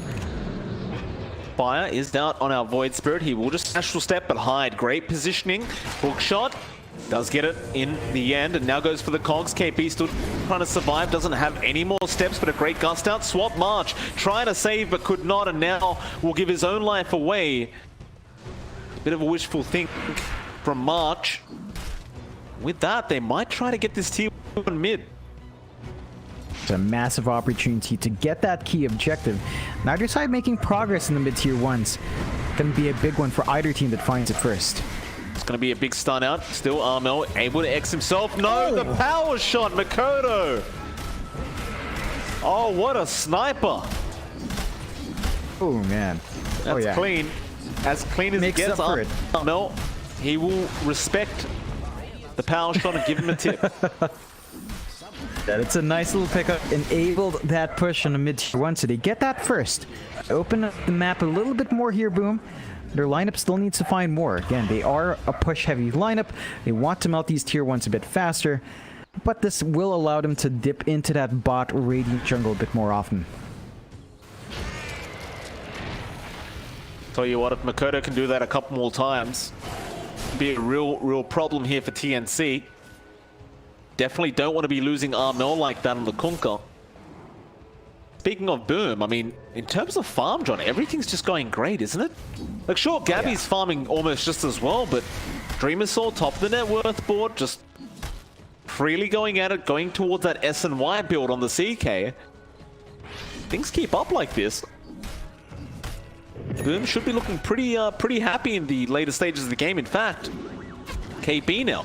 Great shackle up from Makoto, and now with the focus fire and Raw to be committed, they do get the Void Spirit. Yeah, and that's the MKB reveal as well from Mikado, right on point. As it was delivered, finds a kill for himself. Really excellent timing. That does give Boom the slight net worth advantage. So all the stalling out because of the Midas build-up went in Dream Cell has paid off. Investment is working on their favor. The only real person lagging behind here from Boom is FBC. You might want to get some gold flowing to your Beastmaster. They are giving that space on the top jungle, but they're starting to show themselves more. Dreamocell's now showing in lanes. They might want to make a play. They do have, they don't have Phantasm up, but they do have at least Hand of God ready for a backup heal, and they're going to set up into Roche. Got so much damage right now. There's a focus fire. Roshan is gone, unless TNC, they're having to think about this. Do they know? The shards will give vision. Roshan is so low, however. March, he could swap in, but he needs to get in quick. It's KP, he jumps in the Aegis. It's on the deck of Makoto. He does pick it up. Oh, KP shackled up now to the tree behind the Roshan pick. Does go down. Walrus punch out, but Tims will lose his own life, and now March gonna get reality rifted up. Does also go down. A double out for Makoto. 3 heroes dead for TNC Predator. I thought for a second there that Aegis still may have happened, but just too much chaos in the pit. Couldn't quite free up the inventory slot to pick it up, and it's just great punishment. Boom. Coming out on top of the objectives, 3k lead on their end now. They are starting to really line it up to translate to objectives on the map, so you want to see some towers melt here. Hyde knows where he is. Gabby. He's just going to walk into him. He doesn't even have the hook shot right now. Cogs are available. They won't commit. They'll just use the raw. No need to take any risks, and that's an even bigger pick-off. Meanwhile, in the mid lane, who are they going after? Makoto. He's got a focus fire on KP, who will just simulate out of there. They've left Kescute behind, but TNC Predator, they do not feel confident. They're just going to retreat. Suddenly, Boom Esports with a 5k net worth lead at 17.5 minutes. And I'd hate to repeat myself, but Dreamocell is still just freely farming up, going straight into a Heart of Tarask next. Oh man. Gonna be problematic. Yeah, that's gonna be a massive jump for the CK once it's up. You don't have the raw damage to eat through him. You don't have a build-up on KP and Dreamocell. Crits. How much damage? Got another rift, but won't be able to get it in time. Boom. I believe they feel the momentum now, wanting to go for a bit more. Makoto looking down at Tims, goes for the shackle, does not actually latch on. I don't know how that doesn't latch on, but it doesn't. And Makoto will have to walk away without a kill. A bit of a shame, but that is one of the things with the Wind Ranger. Not the most reliable. Got shackle shots sometimes. Still has some jank. In that triangle, they've locked in control. Start to really chip away from TNC's grip on the map. And this is limiting the farming movement of Gabby. He's just forced into really awkward positions to find that goal. Hyde, hook shot onto Armel. They don't have the focus fire right now, and KP's going to go after Makoto, but a great shackles out, just holding down the Kunkka. He did get the boat off, so he's a lot tankier at the moment, but maybe not enough for Dreamocell, who is trying to come in. Armel spotted now with the rocket flare, and the rift is out. Dreamocell taking another kill for himself. And by the way, John, I know Makoto missed out on that Tusk kill, but as soon as he missed out on that, he got a Grove Bow. So I don't think he's going to be too unhappy. No, definitely not. And up top, they find March. Yeah, March is being slowed up, just getting destroyed by creeps, and Dreamocell will put him out of his misery.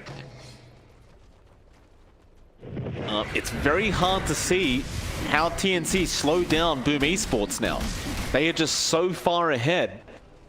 They've got such a momentum that you would need a pretty big teamfight win for TNC. And even then, I can't say I'd be confident. No, it's a difficult time. Their lineup doesn't do amazingly well in teamfights as well. Like, their biggest contributor for that control is Armel. KP is probably next. It would be great if he had his hags up. Not close. That's always going to be the thing for TNC. They need farm on KP as well. They need the axe to get the silence, to get the control off, but don't have it. You can't expect as much contribution from the Void Spirit at this point. And Boom, you know, we said they were off to a slower start. They've bounced back completely. They've got a blink in FBC, so even their Beastmaster has bounced back spectacularly. They have all the options they could hope for in these fights. The one issue right now is if they force a fight, they've only got about 4 key seconds on that. This is a bit of an awkward time if they do get caught out. It's very true. T2 tower gonna go down so quick, but they're gonna try for a defense attempt. Armel gonna TP back in. So close to having that Heaven's Halberd up on this Kunkka, but he's not quite there, and they are gonna be forced to just glyph up. Just like Boom Esports, they're happy with the damage they've done. That'll be enough for them. Back to farming. Yeah, I mean, no pressure on Boom. They've got the control of the map. They've got the vision on the map. There's just nowhere for TNC to go safely. Are back in their triangle. A lot of sentry. Sure. Jackal's out. Focus fire in. Tim's snowball needs some help. Power shot. He's actually just farming while this snowball's coming. Tim's goes for the Walrus Punch, but Wool dies. Still his team are trying to cut him off, but no, it's actually Boom Esports. They want to cut TNC off. They pop the drums. A great torrent out. Still Rift is there, but the Gust will save Gabby, or maybe not FBZ. He cannot get the Roar in time, but it does not matter. The Shackles was there from Makoto, and that'll be Gabby gone. Now after more Hyde catching out March. Kes cute. Just giving it to them. Straight back into that mid lane. I believe they would want to try and force this mid tier 2 tower, but they also see FBZ and Armel. Raw is going to be out from our Beastmaster, giving time with the clumsy net, buying more time, but no, the hook shot, Hyde. Oh, that wasn't it. Makoto going to get boated up. In fact, the boat connects on 2, and now they might turn KP. The focus fire is out on Armel. Not going to be enough, however. Armel is very tanky with that boat roll.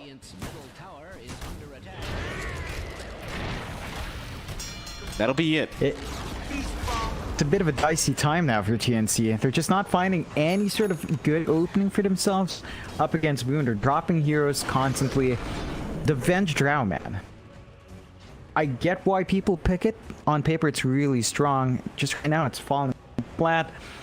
Need to find a way to get some farm going on to Gabby, even KP. Need the Ags on the Void. They need the damage and sustain on their Drow, but it's not there. Like, the best they have right now is really their triangle, and that's it. And you see Boom, they're constantly up with the smokes, they're constantly running out. They've still got a lot more room to grow with the itemizations, and even Grimwissel Rift, like, he's got that heart we talked about. Going into the AC, it's going to be really hard to kill this guy off. They just don't have the physical or even the magic damage to deal with the CK. 4k HP on Dreamers. Oh my god. It's tough, right? 4k HP, 15 armor, make it 20 when you have the medallion out from FBZ. It's a lot to get through. Not to mention, you've got to find the real one first, as Phantasm's a thing. It's that AC BKB's up. Again, I just asked the question, how are you going to get this done? Your TNC. Gabby doesn't really care for all that, but Gabby hasn't had the opportunity to just sit back and auto-attack people in these team fights. All you want to do is a Drow. They're just not able to get that. So they're holding off. Room to scale. You can see Gabby is queuing up the Ags at some point. Got scanned out. He does pop the Shadow Ray, but the Dust and Focus Fire is there. Armel going to try for the TP play. He will make it out. Hyde, he had hook shot. You don't have the sand. He would have reached too. I'm not sure why he didn't go for that. Awkward situation. Would have been a nice... I don't think I was too dissuaded by that. Not the biggest loss during their lead. Keep our meltdown, but... Yeah, I'm not sure what led to that decision. Maybe he was worried about the... That was blocking his angle from his... Looked like that's the... Right there right now. See it blocking him? Fair enough, okay. But... TNC right now are still holding on to one outer tower. Bonus they've got for themselves here. Tier 2 up top still standing. The key now for TNC, you don't want to fight outside. They haven't been wanting to do that anyway, but at this point, it's all banking on your high ground defense.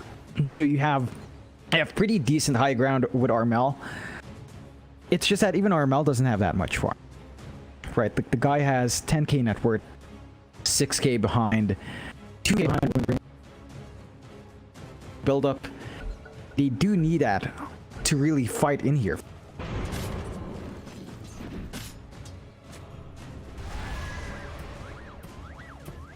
John, you never really finished off that conversation we were having earlier, by the way. You were telling me that you're trying to get March to watch a YouTube channel. Oh yeah. You never ended up describing what it was. Oh, so it's a Korean dude who eats a lot of Filipino food. Because March said he doesn't like Filipino food. I'm like, all right, here's a Korean dude having Filipino canned goods, drinking foods, pulutan we call them, you know, just Filipino food. I figured that would help him get into what he might want with his Korean palate.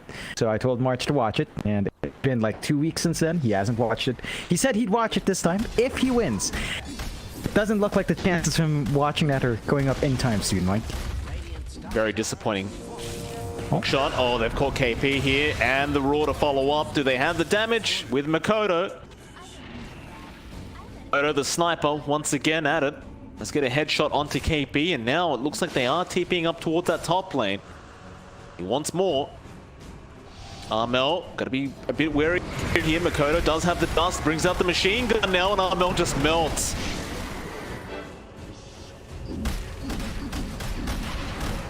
That just, their entire high ground defense was riding on that Conquest, so it's a free high ground to take. We're gonna try to stall out here with Gabby's split shot. It's not gonna be enough. Look at this tower. Clip ends, tower, going, Dreamer Cell whacking away. Pops the drums, hits even faster. That Rax has no chance of survival here for TNC. And, well, Gabby, you saw the damage he just dealt to Dreamer Cell, John. It was less than impressive. Not the point where you want to be with a Drow. And with one Rax down, that's one lane constantly shoving in. That's something TNC can... But that just gives Boom more opportunities, of course, to siege control away from the map, which they already have under their belt. There's that AC up on Dreamo Cell, so 4.1k HP, 30 armor on top of that. He is not dying anytime soon, and the Roche is up as well. Bonus for Makoto. Smoke up, Roshan goes down. Cheese gonna be out onto Dreamer Cell. So he effectively has an extra 2.5k HP now with that cheese. Very, very nice. If TNC can get through 6.5k worth of that 6k worth of that CK health now, as Boom, they did smoke up. They don't find anyone, so they'll just rush down mid. No problem. Yeah, still all about the objectives here. You see split push from TNC. They did spot tier 1, but that's not going to stop Boom anytime soon. Got one creep wave. KP going to be there to cut the next. No, he doesn't. He TPs before the next creep wave. They need to defend right now. Gust, not really going to connect on anyone. Shards fly out, but they've got to commit to a team fight. KP, he's going to jump in after hide on that clockwork, but the Raw is immediate, and Makoto, my god, just pumps him full of arrows, and now look at Dreamer Cell, the damage out on Tims. They'll both buy back. You still have the Aegis and Cheese. I don't think Boom are afraid of taking a team fight again. KP, gonna jump in. That Wind Ranger, hook shot in from Hyde, is going to catch out Tims. Cogs is going to push him back, and they do get the mid-racks. Do they want to keep fighting Boom? No, they want to retreat now. Shards are going to block the pathway off. Makoto does pop the BKB, turns back around with the focus fire, but a swap out from March. Going to allow Gabby to be within safety. Boom Esports, they just got 2 Raxes, John, and they get away with every single hero. No deaths for this dire side. We're not finding the answers from TNC. They're 8-18, 28 minutes in, 21k lead now for Boom. Still have that Aegis. They have a lot of time left on it as well. They've got the cheese ready to go. Armel. One lane untouched. Say, be careful about that creep wave, sir. A bit of a bigger creep behind that Armel. Missile was looking for that rift. Oh yeah. His damage is just insane right now. His durability as well. And, you know, fortunately for TNC, I don't see any repair kits dropping into situations.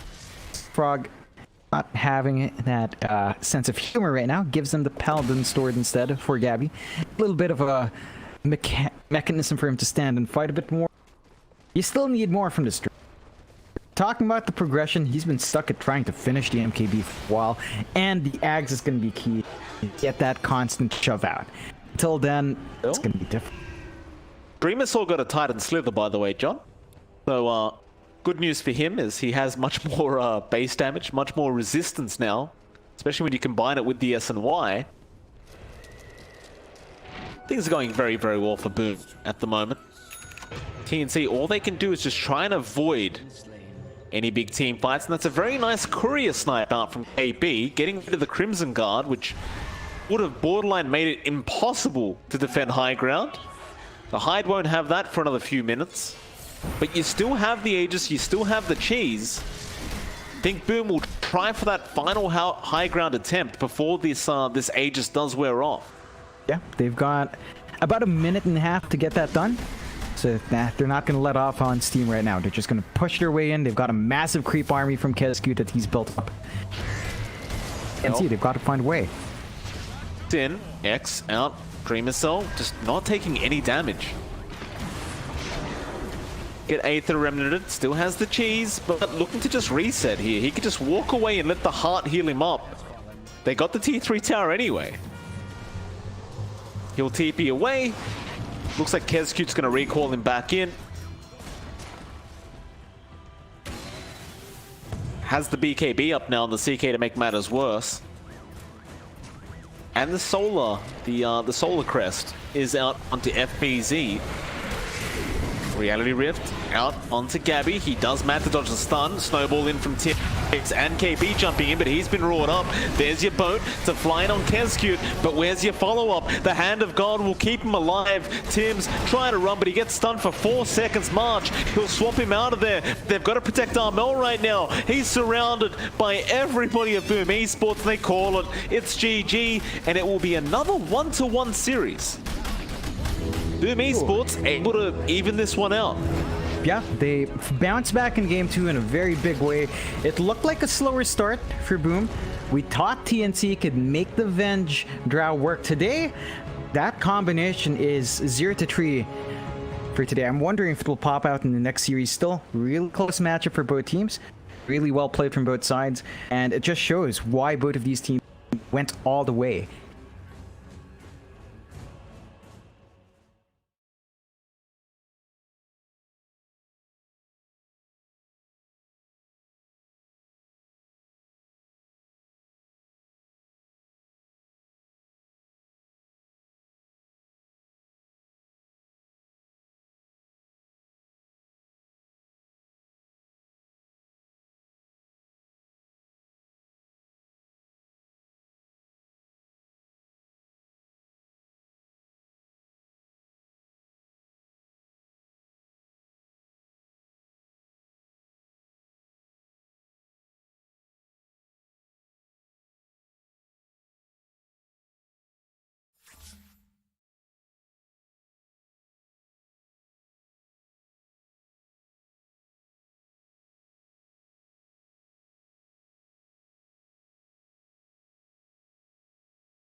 Dire team ban.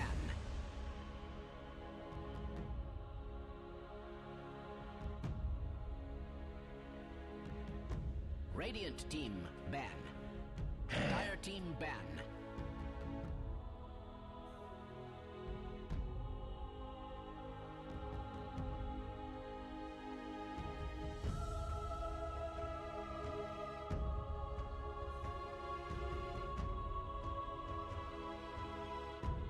Ten seconds remaining. 5 seconds remaining. Radiant team ban.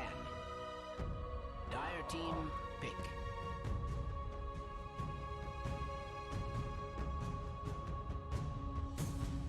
Radiant team pick. Dire team. Radiant team pick. Mars!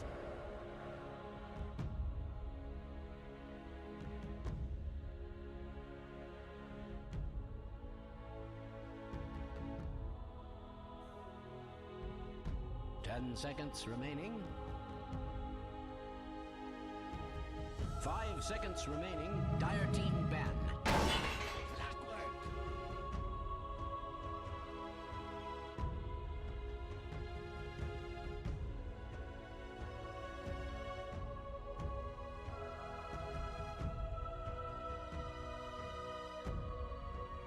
Radiant team ban. Dire team ban.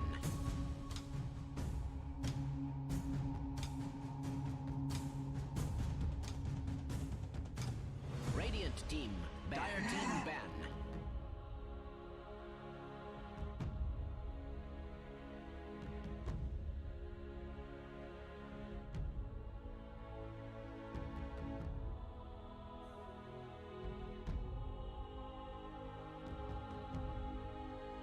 Radiant team ban. Radiant team pick.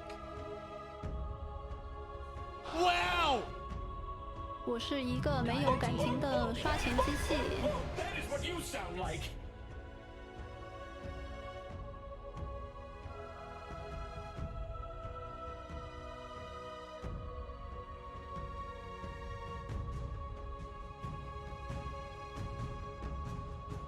Ten seconds remaining. 5 seconds remaining.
Radiant team pick. Riki.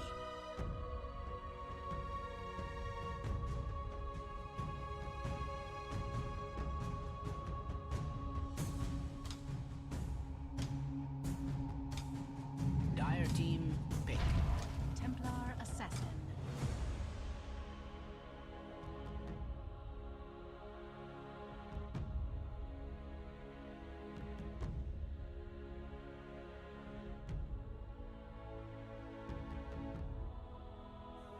Ten seconds remaining. 5 seconds remaining.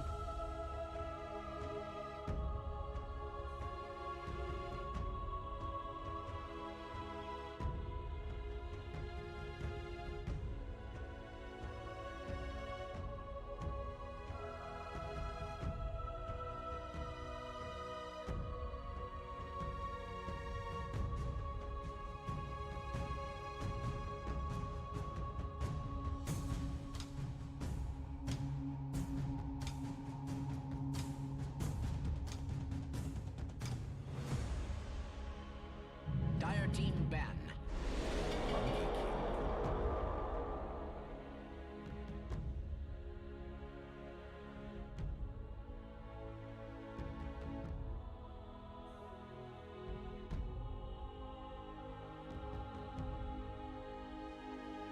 Ten seconds Radiant remaining. Team ban.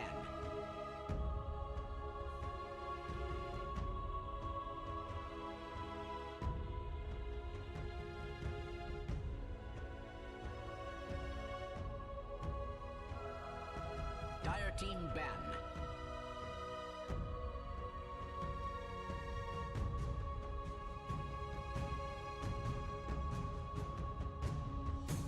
Radiant team ban.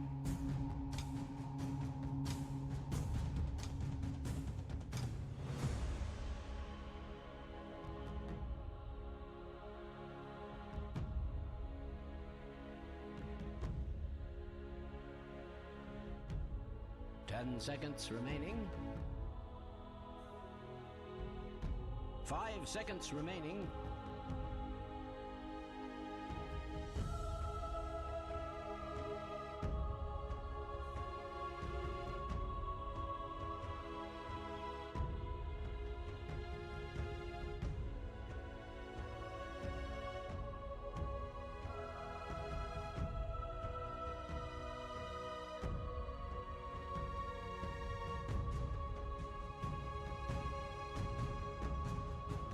Dire team pick.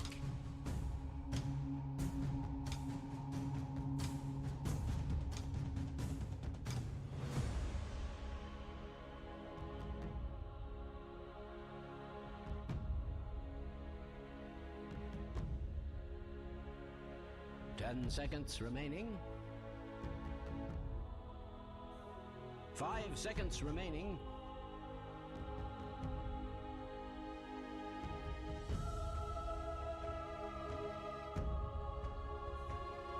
Radiant team pick.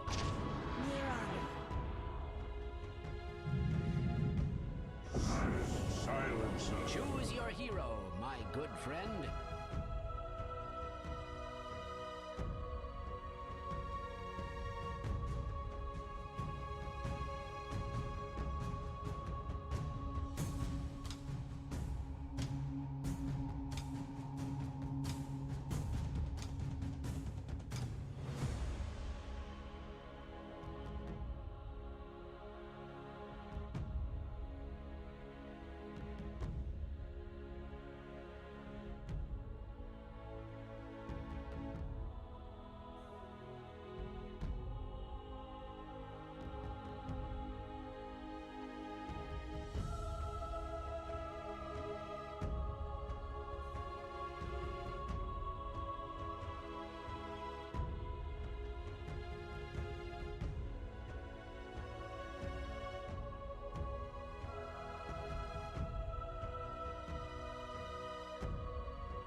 You really should prepare for battle.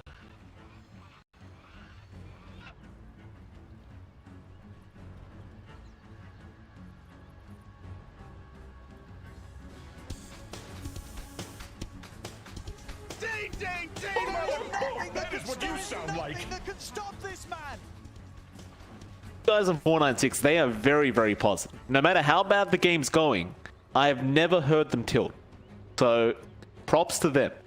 Oh yeah, I mean, there was some banter as well in the lobby. You know, a lot of friendly banter. Apparently, Scam's dad on the other side he was looking for, and Armel has words. I don't know what was going on. They look happy. Big matchup here, John. 5v5 down at the bot lane. Like, 496 is dispersing now. Neon will do the same, but they have drawn some lines out, so they might go as 4. Little people down there. Wonderful what they Could happen. Being very, very patient, Neon, not revealing any sort of information here. 496. Play hard will show himself to Yassi. Void the gank. Now we'll see the rest, but Fortune's End is going to fly out. He should be fine. Arrow flies through absolutely everyone. They will fight over this bounty rune, and eventually Januel will pick it up. And now Bombi does get stunned up. Play hard. Still going with the battery assault, but it looks like he is going to be in trouble. Fortune's End going to hold him back, but no, Yassi does blink forward. Fairy Fire. Play hard is still alive. Yassi does not have another blink strike. That BB, the arrow will not land. But they still want to go. 496, they're not done yet. They want to try for more damage. JG should be just fine. Oh, but there's still 4 heroes here from 496. I got excited for a second. I thought we were going to see the quad lane for the first time in Dota's history, but that's not going to happen. So Yassi does TP back up top. Oh, and that's the lane he doesn't want to be in. Scam's already set on that off-lane silencer. He's going to be farming up alone up there. And Ricky, he doesn't trade well against that silencer. You just pop out the glaives. Ricky loses a lot of damage. He loses a lot of int. And for some reason, Scam's portrait for me, Mike, it's showing a very bald man. Not for me, though. Oh, that's good. No, I'd say that's fortunate. It's a terrifying kind of thing. It's like his face is there. Super Saiyan hair going on right now, John. Oh, damn it, I wanted my silencer. Unless it's a helmet, but it does look like some blue hair. Very nice. Lovely time. Still, Scam, you know, he maximized that moment when everyone just played rush down one lane Dota. So he got slight EXP advantage up here. Just a bit. Just a touch bit more than Yassi. And again, Yassi's got his work cut out for him. We're going to have to see if they will break this tri-lane bot. They're going to have to assist the Ricky. You don't want that Ricky playing from behind. It's not what you want, right? Like, you want to get to good timing with your Diffusal Yasha and then start hammering on the enemy. Play fast, play hard, but that's really what you want from a Ricky.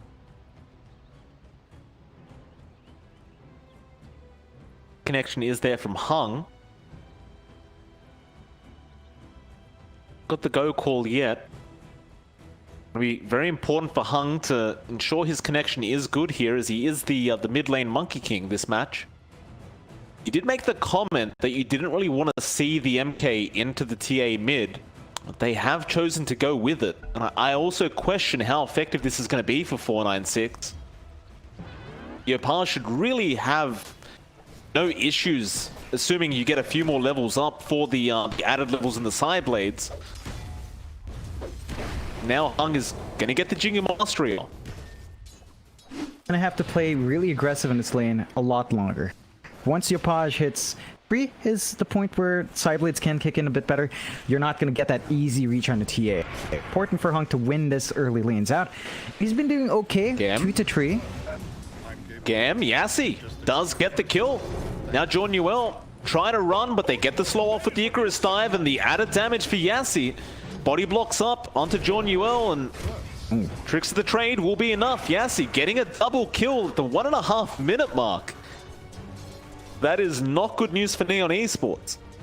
Yeah, I said that would be a hard lane for Yassi. He makes it work. He gets his Phoenix up there. They punish Scam while he's alone, and that is what you want from the River. That's what we were talking about. Fast plays, fast kills. nice ramp up. He's going to have an early rate band up to even pump that damage up a bit more. And they're just having a fantastic time here so far. 4-9-6. They get a double pull off as well, holding that wave off the bot lane. You look at JG's progression, he is up there in last hits, but that's Avenge on the safe lane farming up. The impact of that hero, it's not the same as a Ricky who finds double kills. It is definitely not. They are at least going to bring more up here now. Game of John Newell back at it.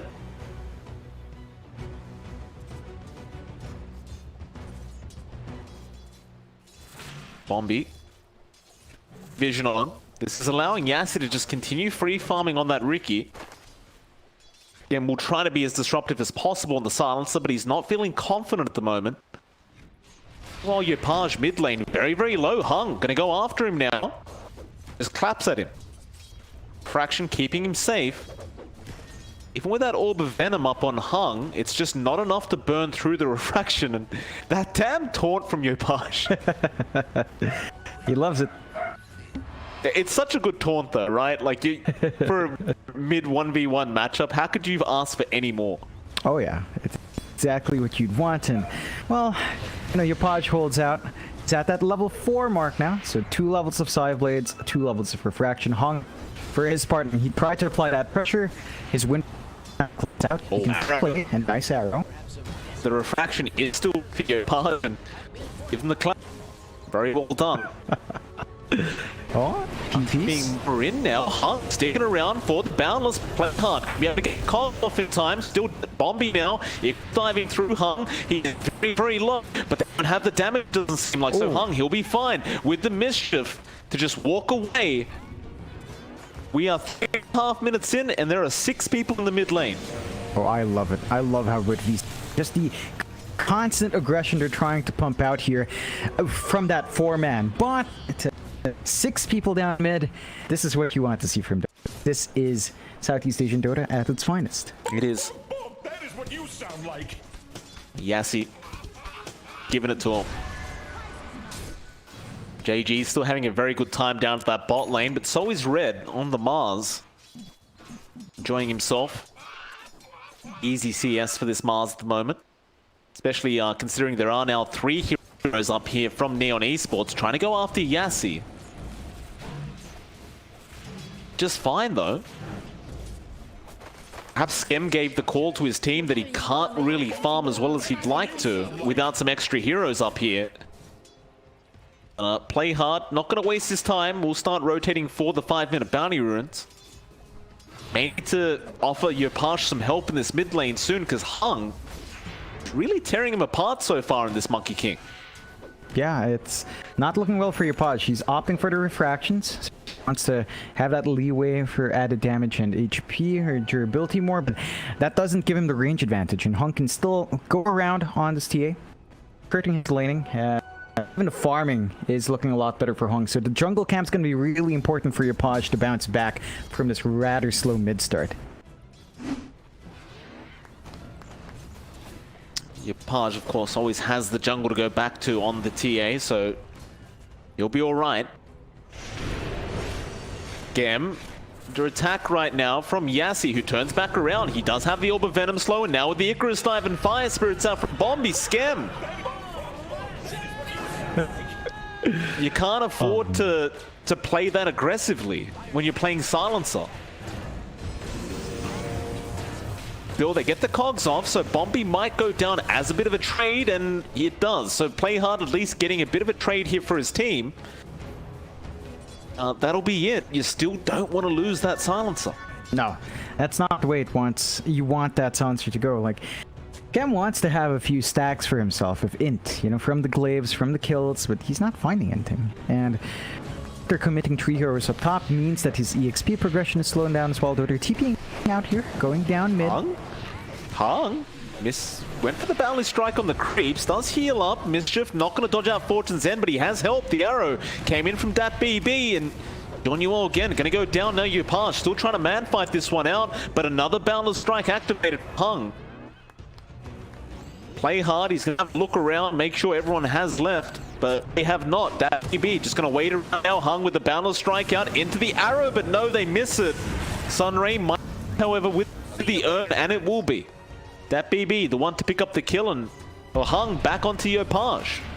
He's just not done with him. Yeah. Or maybe he is. Those side blades are starting to hurt, John. Yeah, he was trying though. They're really applying the pressure here, 496 onto mid. A lot of emphasis on locking Yopaj down and ensuring that his supports don't have the time to roam around the jungle. There haven't been any backs built up as well. For Yopaj, it's going to be tough. He has one camp on the triangle up top. That is pretty much it, along with the Ancients. So not as much as you'd want for TA, and 496, they find themselves with a 2k lead.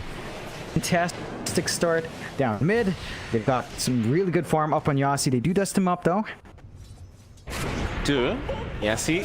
Oh, that's a great swap out from JG. Perfect swap usage out from this Venge. Now play hard. Gonna go for an extra kill out onto Bombi. He will be able to close the gap now with the battery assault and gets the cogs off. That'll be a nice easy kill on this Phoenix as he does not have Icarus Dive available. JG the one to take it on the Venge. That swap though, very important kill onto that Ricky. Yeah, that's what Neon was looking for. Those are the kills they wanted. They finally bring some stacks up on Skem. So he's got 2 int stolen. Steal some more. They've put a bit of a dent on the Ricky start. But it's an interesting build-up for Yas. Take a look at our Ricky. He is actually saving up for a Midas. So he's not opting for a fast diffusal. He wants to farm, which can pay off, but in this case, I think that's going to work against the timing you want to hit. We're going to have to find out, right? Just how fast this Midas is going to be. No, Twitch is out. Some sense came into Yassi. I don't have to defend Midas Ricky. Going for the Manta style first, Mike.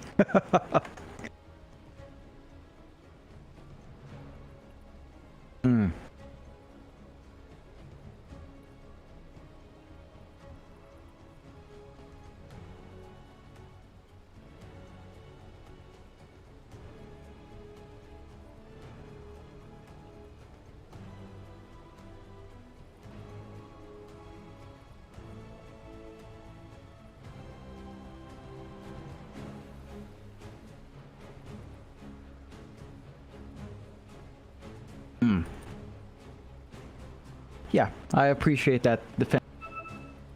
They also understand that Neon's probably going to try to hunt Yassi every time he goes to the lane to farm. They're always going to have dust on hand. This just helps him stay alive beyond that. But he's not spotted out as easily. Gives a little bit more breathing room. Covering their bases there. 496 does still maintain. You can see Skem off the back of that kill. He's bounced back. He's #1 tied up with a Mars. Really good spot to be in. Yassi. Deading up on Skem. Here's Skem. He can't get out of this. He's not mobile enough, but JG will be there to help. Still, Global Silence is going to be expended, but Skem, no way he gets out of this, surely, and he does not. Even JG now getting caught in the Pulse 3 Venge. 496, they're one of those teams, John. They will group up and run at you like this.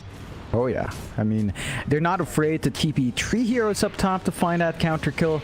They've left that bot lane entirely alone, but they're going to try to make moves. They're taking control of the map, and it's always a pleasure watching for them. The last time we saw them were in TI qualifiers, I want to say, and they performed spectacularly there. Great that they've got these opportunities. They're still looking for more. They're just rotating down mid. Really smooth movement. That aggression up. The thing is, though, for 496, they want to fight. Neon Esports wants to play this game with them right now. No. Like, you need farm on Yopaj, and he's been having a really tough time in that mid lane because they keep throwing 3 or 4 heroes at a time. And look at this. They're going to go again. Hung just going to Primal Spring it. Yopaj the immediate victim here, but he'll try and refract out of there. They're not done though. Hung does get a balance strike off, and they do kill off too. Now back onto Skem, and this Silencer cannot do anything. At least Bombi does go down to Yopaj. Skem still on the run here from Yassi. Yopaj trying to man fight Red. They miss the spear. There goes Skem on the Silencer, but Yopaj, he might turn this one around, play hard. He's also there with the hook shot, looking to turn around onto that BB. Does expend 1 leap, but play hard, never using the hook shot in the end. Does decide better of it. Do still get a 2 for 3 trade for 496. Yeah, it's really what they want to be getting right. They're playing around Arena really well. They've got Egg now on Bombi. So the next time Arena's up, they're going to have an additional tool for the team fights. The combination's ready to go. They don't quite have Wukong's yet, but you can expect once Hunk has that. Of course, he's been playing really aggressive. He's going to be ready to go, jumping in, setting up with that team fight. And you mentioned it, but Neon, they should not be playing this game. He has so much more to go. He's going for the Desolator first, but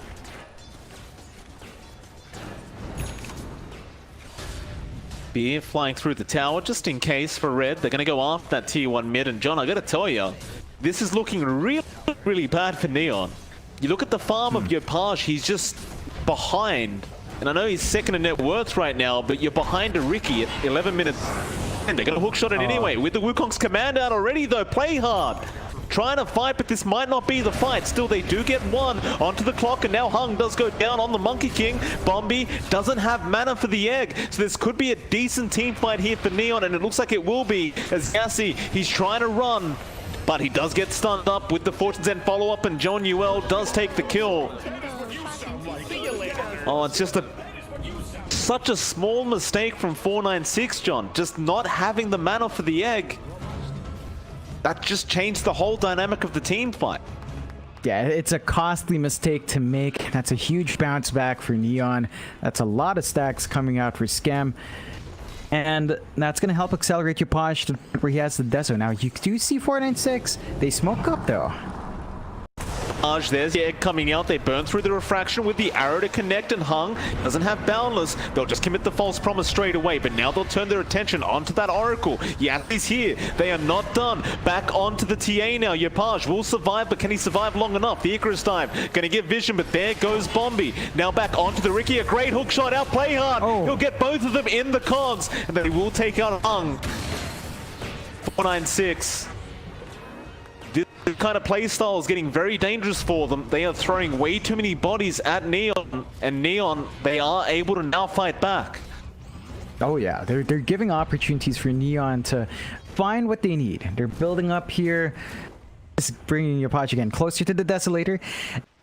496 are going into a bit of a trap. They're forcing the egg out without the arena. Now they have the arena without the egg. You need to play with both of these skills. You can't stagger them out like that. They have to land. We talked about it from draft.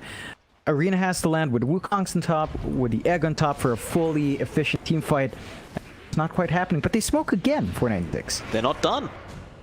They just keep running at Neon. They're so close to getting that tier 1 mid tower, and once you've got that, I suppose the TA has little places to farm. Smoke. Going to be scouted out as they did play Server Ward. But Arena is there with the hookshot out from Play Hard. They are going straight after that. Mars and Red is falling way too low and will go down. So does Bombi.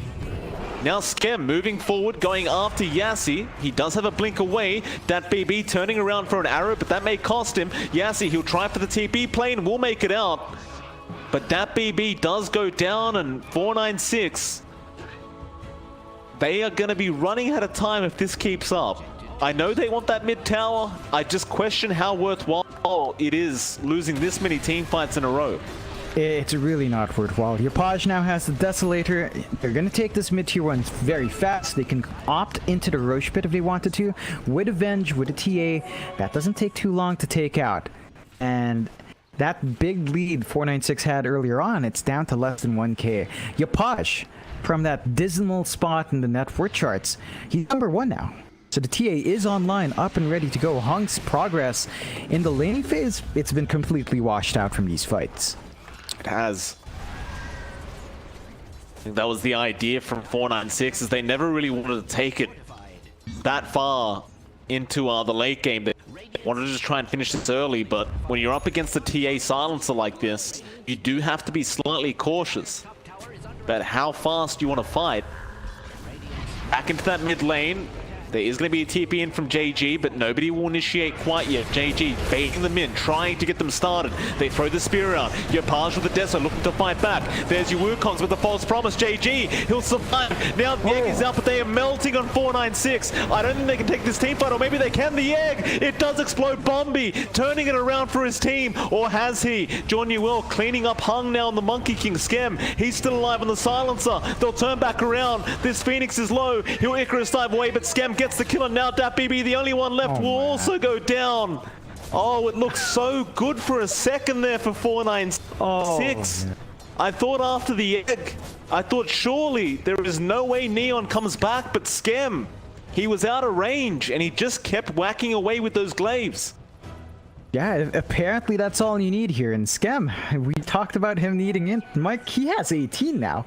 Out of nowhere, the guy just suddenly has a lot of big brains, and Skem is looking mighty scary. He's got drums up, he's saving up for the Force Staff, he's gonna have mobility on hand. The Ricky Silence.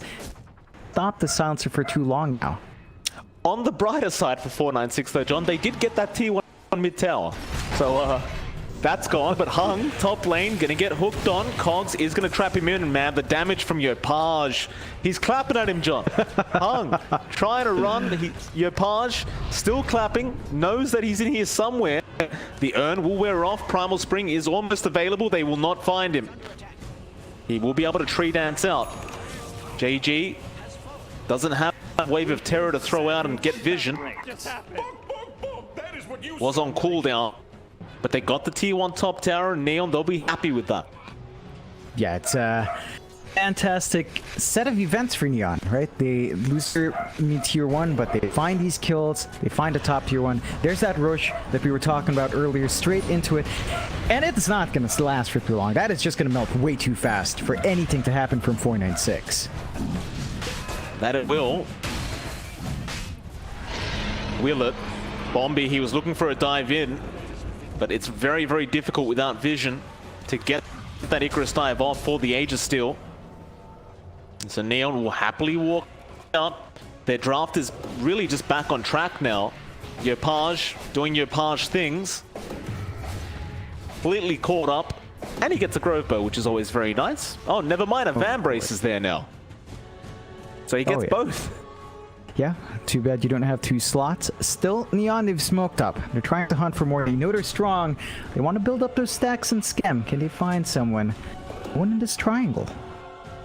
Bees around. Come out, play hard. He'll hold on to the hook. Rather just hold out. Bombi also around. Hot lane, who have they spotted? It's going to be Yassi. But this... Oh, there is a way. Play hard. He TP'd to the tier 2 tower just to get the hook shot off in time. And Yassi's going to die. That is perfect play out from Play Hard. Gets the rocket flare and ends up getting the TP hook shot. Yeah, just outstanding from Neon, that bounce back. And I believe there were pings coming out from 496. They might be baited to think that there's a Tinker War there, which isn't the case. It's just good game sense from Neon.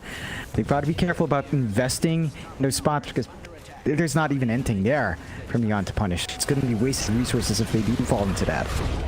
That BB, he does claim the tier 1 tower, but it may cost him his own life. He will mech up.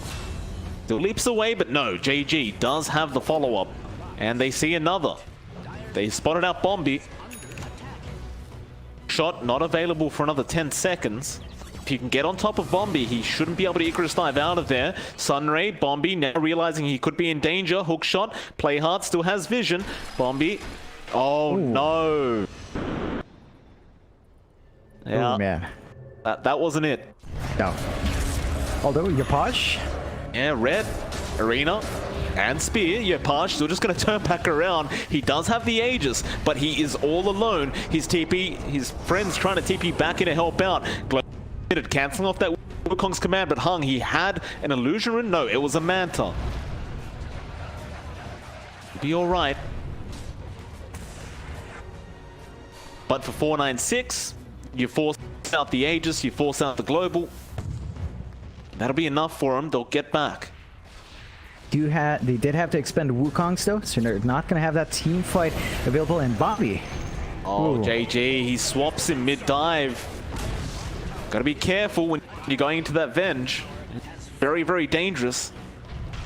Another tier 1 tower now invading the Dire Triangle. Pick up those bounty runes. 496. Start to wonder when their draft and the strategy they were trying to run is off. It just hasn't looked great for them for the past 5 minutes or so. Nah, they've been way rash in forcing these earlier fights out. So Neon now, they're out their power spike. 496 has a bit of a curve back. We're looking for BKBs flying in at some point. You're gonna need it on your MK. Want that diffusal or the nullifier coming out on Yasi. So those are the key items for 496. You're gonna have to stall until that point, unless they get some really good egg combos. Hook shot in, play hard. They destroy him. Red just disappears on the Mars. Now the Cogs push back on Hung. Skem is hitting like an absolute truck on that silencer. The Neon, they're feeling it.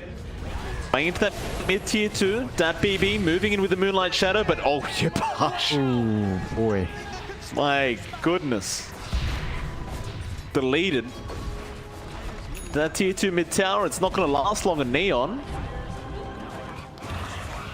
They were posturing. They were looking to go... Yeah, they're going high ground. BKB out on your Page. They want to make full use of this 10-second charge, and they seem to believe 496 can't stop this. That's a lot of confidence. They've got to respect the high ground here a bit. There's Wukong's, there's Arena, there's Egg. Lots of potency for 496 in this defense. Wukong's command, they do get the stun off onto your Page still. He will be able to walk out of there. Are they aiming John Yuel? Yeah, they are. The Oracle is low, but not dead yet. Dat BB jumping in now with the Starstorm, but the Egg is going down again. Neon, they need to get out of here. They will lose one in the Oracle. Now with the Global Silence, though, trying to fight back. Skem still going, but does die to Yassi on the Ricky. And that's 4 heroes down for the price of nothing. Neon, way too overconfident. They had to pay respects to it. Right before that happened, they can't go high ground like that. You've got to be very careful with the Arena Egg combo, with the Wukong's on top. It is still a lot of damage. So punishment onto Neon. They're gonna have to temper their bats back. They did hold on to Yopage's 10-second BKB charge. They're gonna have to look for some other tools, especially on Skem. He's looking to finish up his Hurricane Pike. But with Global Suns for a bit more, you're probably not going to find any openings here for Neon or 496 in the next minute. So they're going to sit out, wait for those timers to go off, but they're going to have to try to play faster. It looks like Neon doesn't want to let off that steam. They're grouping up. They are. I mean, you still have the Ricky MK to go into the late game, so they might not feel confident letting this game drag out here for Neon. Gonna go on though. They did spot out Yassi for a second, but can you go for the blind hook here? Play hard. Oh, he gets it. Play hard. Oh, that is disgusting. Oh, man. He'll be fine. Magic missile out. Yassi. Strike away. Arena gonna be dropped. They're gonna try and just defend their Ricky, but the chase is on. Play hard. Still rushing forward to Januel, rather beat. Yeah, they are melting right now. Yapa going back onto Hung. There's Yek, but it might just be too late. They have time to focus it down, and they will. Yapage with a triple kill out. Oh boy. This is nightmarish for 496, Mike. You look at Skem. 刷钱机器。 Look at how much int the guy has. 42 int now, out of nowhere. Bouncing back in on that core silencer, and this is one of the things with Neon's draft. They can scale near infinitely because of how the silencer works. So Gem, he's hitting like a truck, and all he has is drums with no charges and a force staff. Yep. Seems like a good hero to me, John. Oh, I hate Skem so much. How dare he rule my pub like this? You know the best. You know the best part about this? If you said that as "Love You, Skemberlu," it sounds so fitting. So you have no clue still. Hung. Yeah, Hung. Oh, great balance strike out. The Wukongs are now a 4-man arena out with the Sunray flying through, but the global silence is going to be there. Still Neon. They are falling down quick. They need to get out of there. Skem, he's going to try and force staff away, but there's Yassi. Blink striking forward. Back onto that silencer. They are ripping them apart on the side of Neon Esports as 496 want to continue the chase. Somehow Hung's ended up on a cliff, but it won't matter, as they are going to find a 4th hero, and that is going to be the Oracle. So Tier 3 tower goes down, but you lose 4 heroes, and you get a tip. Yeah, 496. Look, their high ground is insane. Right, it's the Wukongs. It's every single time Hung sets up for them, forces Neon in awkward spots. Skem is just a bit too late in the silence. Like, I get it's reactionary, but by the time he drops it, the arena's on top, the Wukong's on top. You're not stopping anything. That's one thing. Neon needs to be the aggressors with the silence. They can't be the reactive ones. There's nothing to cancel. There are stuff to preempt. That is what makes it a bit harder for Skem to find that timing with the GS here. You know, I feel sorry for in all this, John. Yeah. So people watching right now that bet on one of these teams in this game, and they must be having an absolute heart attack for the last 26 minutes of this game. Oh yeah. It's just, who's winning? What's Dota Plus saying? Dota Plus is having its own heart attack, John. It's almost flatlined. So apparently Neon have a 60% chance of winning. Yeah, I mean, you see those spikes after a big team fight, but as soon as they go high ground, it just dips right back down. It's been tricky. 496, they're putting up that fight. They smoke up as well. They've got all their ults here. Could be time for a big fight, but a good scan stops any sneaky moves here. Sunray to scout out the Roshan pit, but Neon are around the corner. Gonna spot out Hung, swap out from JG. He's gonna go for the magic missile, but the arena is gonna actually block the way. They can't get to Hung, but there's hook shot out. Now from Playhard, trapping up in the cogs. JG getting low, but gets the false promise, and now the egg in the backlights. Can they burst him down in time? No, they can't. They're trying to make a run for it. Playhard's gone down. Now the Sunray's out on JG. He's been left alone. The swap is not gonna be any good for JG. That BB on a double. Now the chase on for Skem. Bombi keeping up vision. Hung, jumping in, goes for the Primal Spring. Great balance strike out, connecting on 2. Now the Wukong's command has been committed. They're going to go after Yopaj, who pops his BKB. Can they take down anyone here? Well, the Oracle is fairly low, but Yopaj now is being focused. He needs to force staff out of there. And will, but now Skem has been left to fend for himself, and it looks like he is not having a good time. 496, they have the numbers, and they take him out. Man, that was a close spear towards John Newell, but he does TP out in time. And the back and forth, it's really insane from both teams. Who's 496. Who's winning? Oh man, it's so hard to say. Like 496, they're putting up that fight. Now they're in the Roche pit. So Neon could potentially fight in. They've got swaps, they've got hook shot from Playhard. He has to be on top of this one. The timing has to be perfect to get that Aegis on their end. They're still going to fight for this. Neon don't want to let it go. Play hard. He's got the hook. Try for the steal. You've got your Page there with the blink in as well, but 496, they love to fight. They're going back in. Jumping still to DJ. Not yet. He's playing low on that. Play stop out now the hook in. And they will get Play hard and Yeti both going down. That's a massive arena, but Yopaj just mad fighting right now. After Bombi, they do get the Phoenix. Should die through the false promise. So they've got to worry about them, or maybe not. The battle strike to the Salsa is going to get not good. And now John Newell, he needs to run, and he will, but they are going to go back for that Roshan. Oh man, like it's just crazy. 496 just jumping onto them, getting the fights to work their way. Again, the reactive silence from Skem just doesn't do enough. It doesn't give them enough space to really fight in. And that Roche, just getting the fights to work their way. Again, the reactive silence from Skem just doesn't do enough. It doesn't give them enough space to really fight in. And that Roche, they're going to try to contest it. They're going to try. Both these teams do not like backing down, John. It's about asserting dominance in game number 1.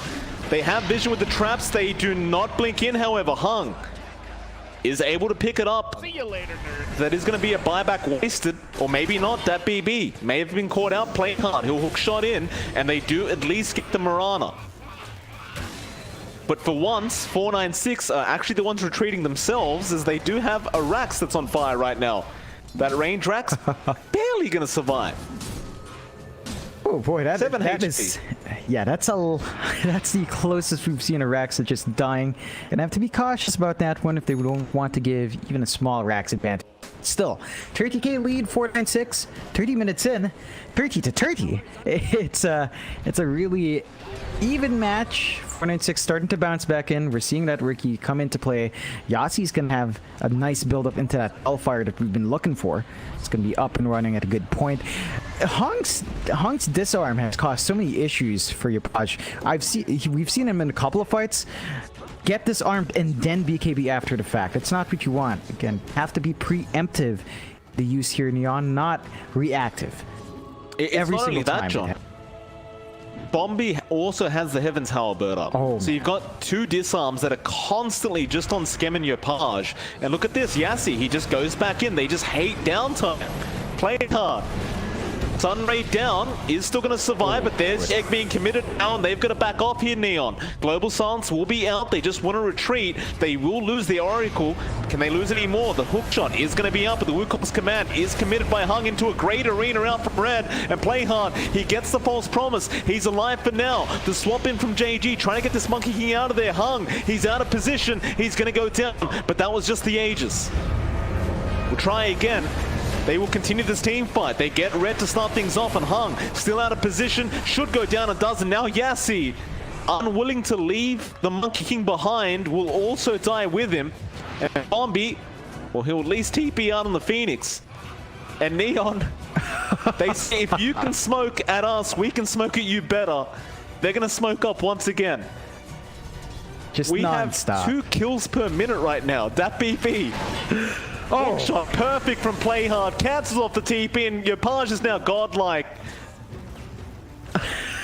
Fun fact, John, we have the equivalent of kills in terms of about 10 League of Legends games right now.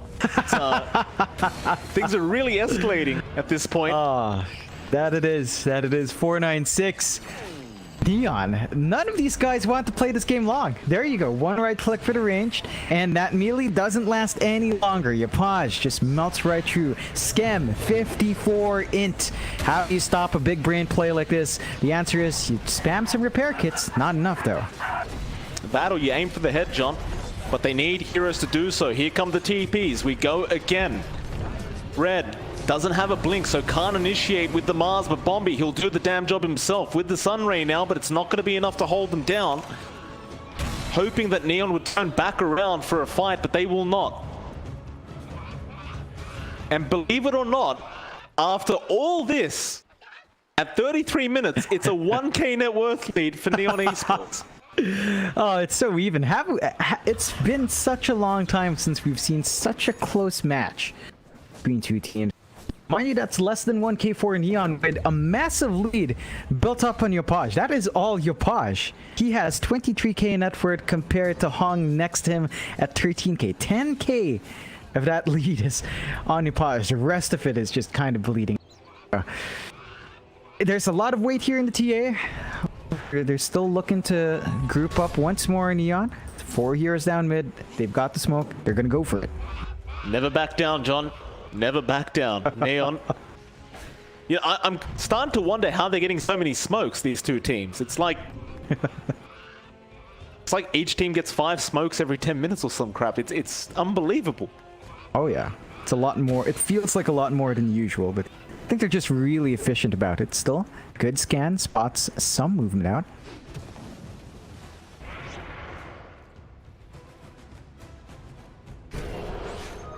Try and go down towards that bot, but they need to be cautious. They'll get rid of some wards.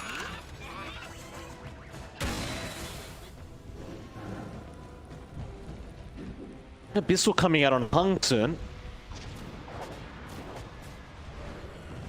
Haj still 10k ahead of the Monkey King. It's just so far ahead of anyone else in terms of net worth. Kind of crazy to think that had he been on equal footing with that MK right now, 496 would have a 10k net worth lead. Yeah, it's ridiculous just how much Yapaj just worked out for himself. Still, key items flying out here. Yapaj finally has the MKB after his courier died a while ago. So it does finally fly in. So all those fights, he was one item down. Now you've got that up. Yassi does have his nullifier up as well, though, onto Ricky. So you can get the control, get the damage out onto one hero. That is a major spike for 496, and we'll see if that's enough. Still holding out, 34 to 32. Haven't made any progress in objectives here. 496, they're going to need to transition these fights into something afterwards. Who needs objectives, John? Jump in from Hung. Smoke going to be broken immediately, and Neon, knowing the smoke was there, do back off. Feels nice to actually have a second to talk about items now. Very, very good. Oh yeah. Got the nullifier nice. up on Yassi as well, by the way. Yep. Can go in, hammer, and control one hero. That's the spike we're looking for on Ricky. That's going to be able to help him engage and keep someone pinned down. I think right now you really want a bit more on Hung. He's got the Basher. He needs to finish the Abyssal to really get a way of jumping in. There's issues coming out, though. Skem does have a BKB. They're starting to get some spell immunity up on the other heroes of Neon, beyond Japaj. It's going to allow Skem some opportunities to reposition himself to get the GS off at a better time and really start to give Neon opportunities. I wonder if Neon knew this was going to happen, and that's why they gave Skem the pause one silencer. They knew the fights were going to happen so often. Speaking of, they've started again, John. Red currently under attack, does drop the arena. Hook shot, not going to be good. Play hard, it gets blocked off, and now Hung comes in. Skem, meanwhile, actually gets that BB on the Mirana. It's a 1-for-1 so far. Yassi back in onto Skem. Wukong's command, and BKB's being forced in, but JG, a nice swap out on Hung, will cancel the Wukongs, and they do get the kill. Play hard, sounding very happy throughout this team fight so far. As well, Yassi looks drop, but does eat the cheese. Back onto that Oracle, but the false promise is going to make sure he does remain alive. And this might be it, John. They don't have buybacks. Red, try to run. Ooh. Does almost go down. The traps, not going to be enough, but now the curse is there from Skem, slowing him up. Red trying to heal with the God's Rebuke, but Yapaj jumps in, does get disarmed, but it won't matter. Skem able to secure the kill and now has 70 permanent in. Oh, that's just such a joy to watch. You know you're having a good time and you've got that much on your silencer. And 496, they're not tapping out yet. The fight's always there. This is classic C, man. This is like a C pub. Even if you're being pushed in, you never call the GG until it's over. You're forcing the tier 4s, though. This is going to be a tricky one to defend. Bombi's going to give it a shot, Johnny. Has a repair kit. But it is looking pretty tough, Bombi. You've got to get something done now. Swap in. JG will get it started with the magic missile out, and Bombi is surrounded but gets the disarm off onto Yopaj. Another swap in. Poor old Bombi has nowhere to go, but he's going to fight back. Until that ancient falls, there will be no GG called 496. Oh boy. Neon Esports, they pull off game 1, and you know what, John? That GG call never came out.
Radiant team ban.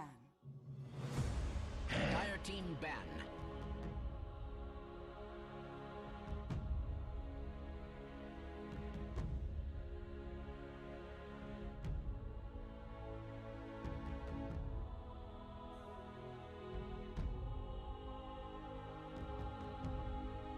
Ten seconds remaining.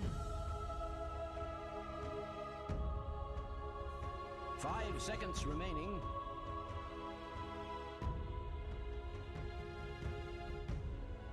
Radiant team ban.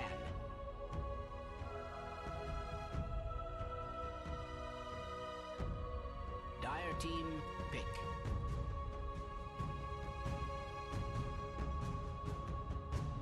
Radiant team pick. Venomancer.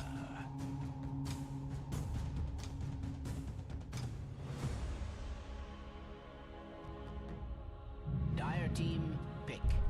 10,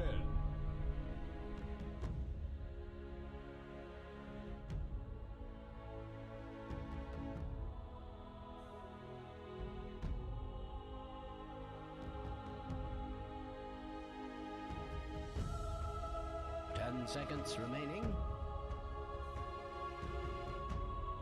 5 seconds remaining.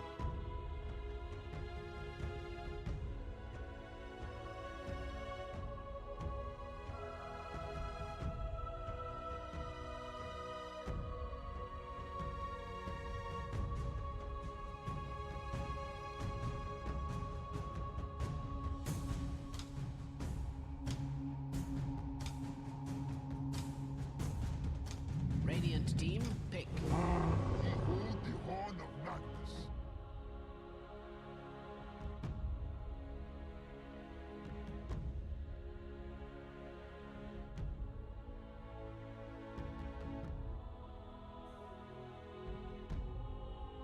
Ten seconds remaining. 5 seconds remaining.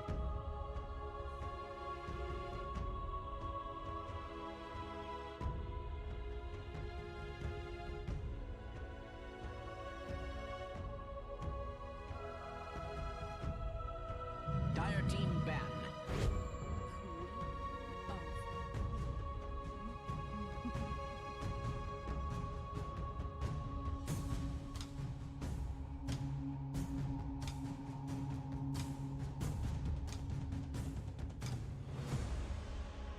Ten seconds remaining. 5 seconds remaining.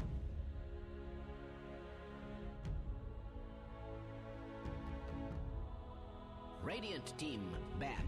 Dire team ban.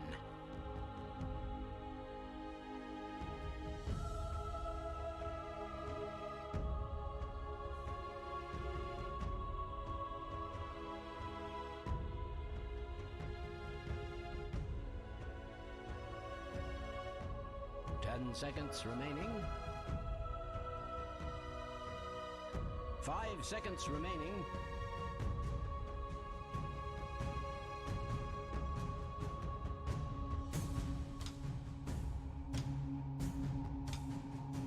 Radiant team ban. Dire team ban.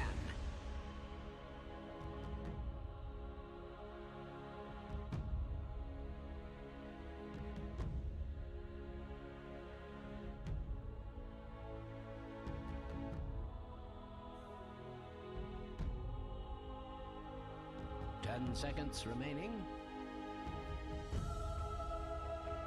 5 seconds remaining. Radiant team ban. Radiant team pick.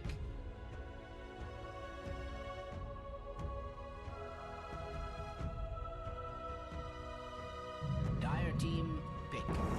Once away.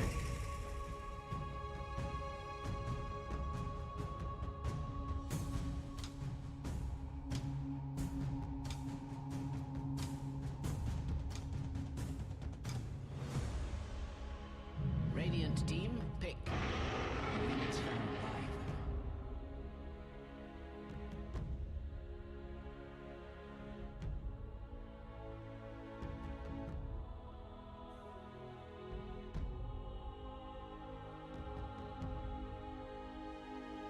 seconds remaining.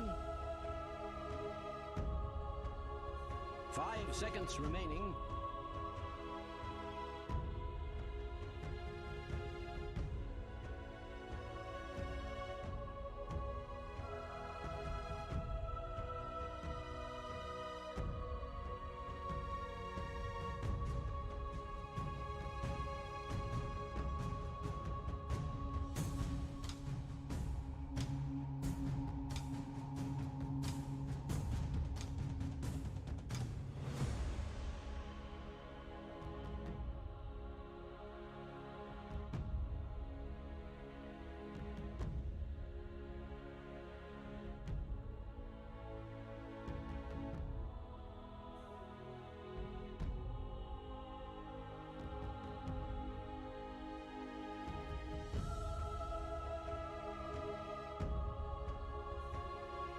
Dire team pick.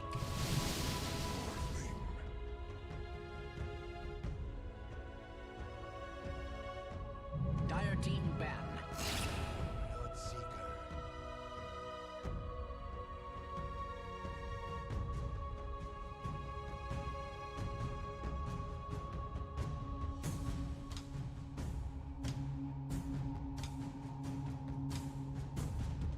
Ten seconds remaining.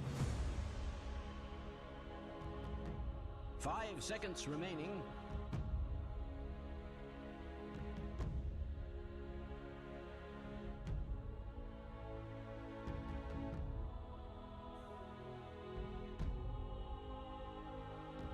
Radiant team ban. Dire team ban.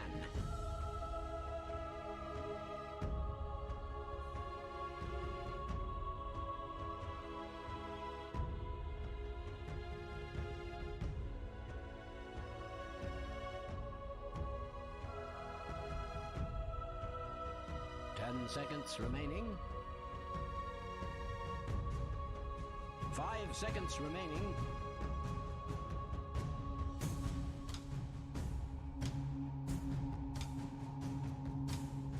Radiant team ban.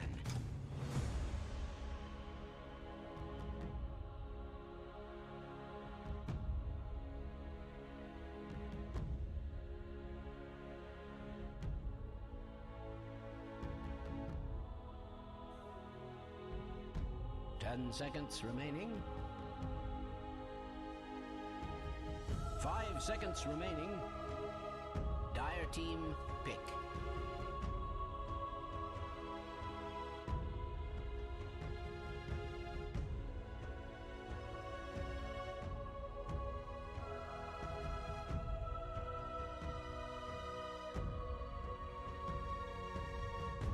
Ten seconds remaining. 5 seconds remaining.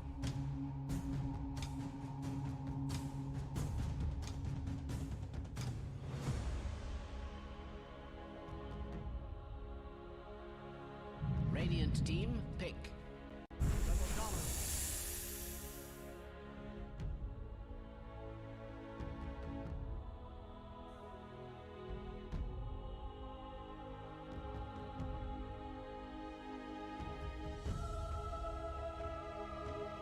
10 seconds remaining. 5 seconds remaining.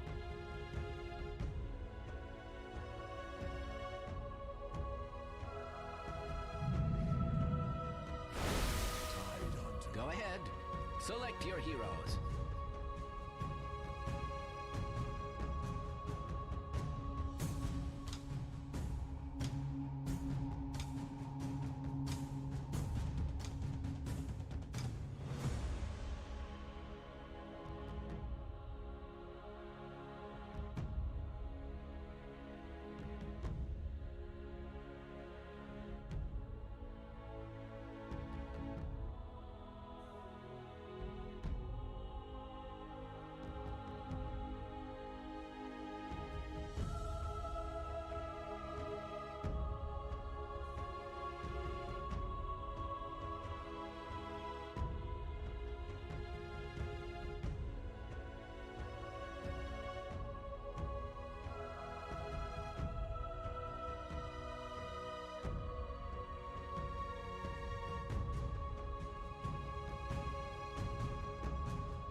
kidding me. Oh, this guy has no chill, man.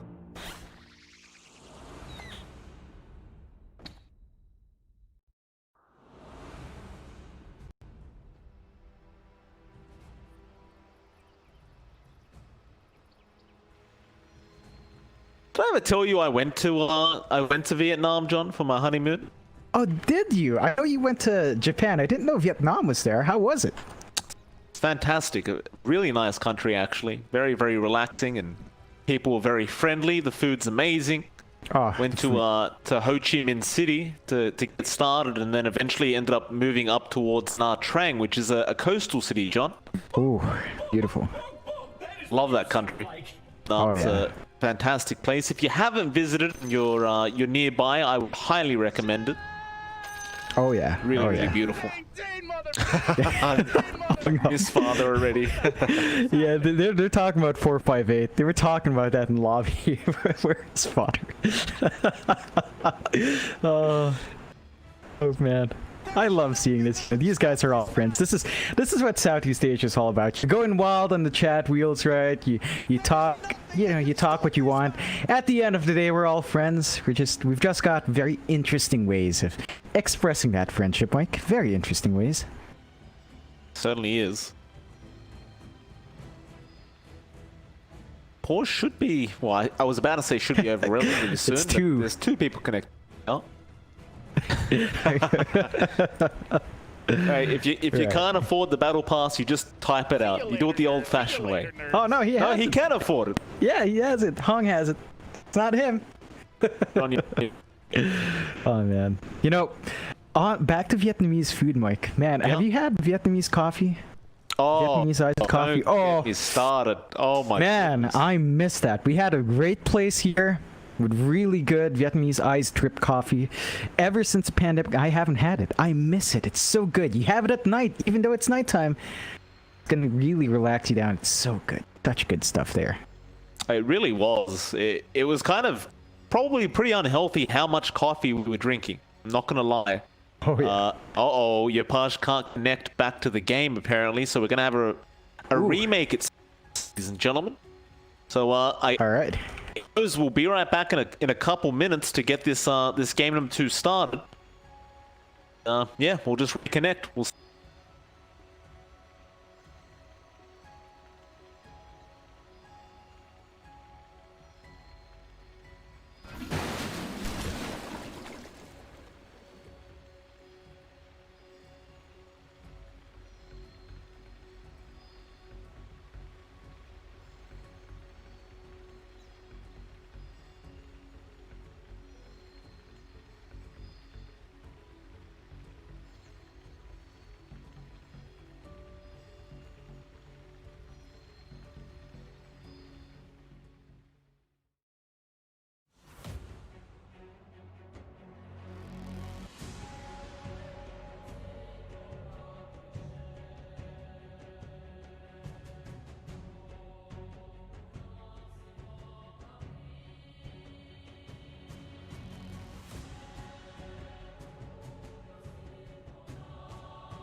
Vietnamese coffee, Vietnamese food. Oh yeah, so I drank way too much coffee. I gotta say, like, it was kind of ridiculous how much coffee we drank.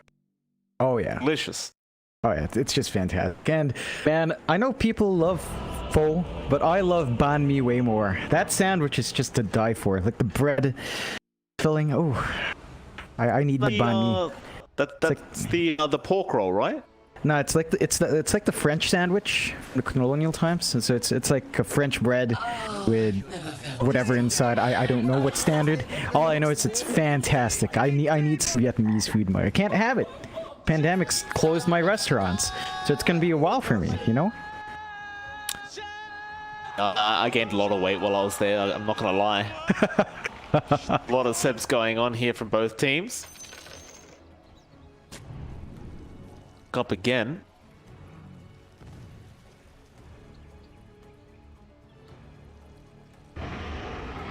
Well, Bombi. Cool. Where are you watching? Catch him out, a nice swashbuckle out of there. Oh, this is really turning into one of those series where it's just a pub game between the two teams. They all know each other and they just don't care. They'll just run at each other constantly. Oh, definitely. I mean, you know, last game you mentioned it, but 2 kills per minute for the most part. I don't expect any different here. They've got the drafts to play at speed.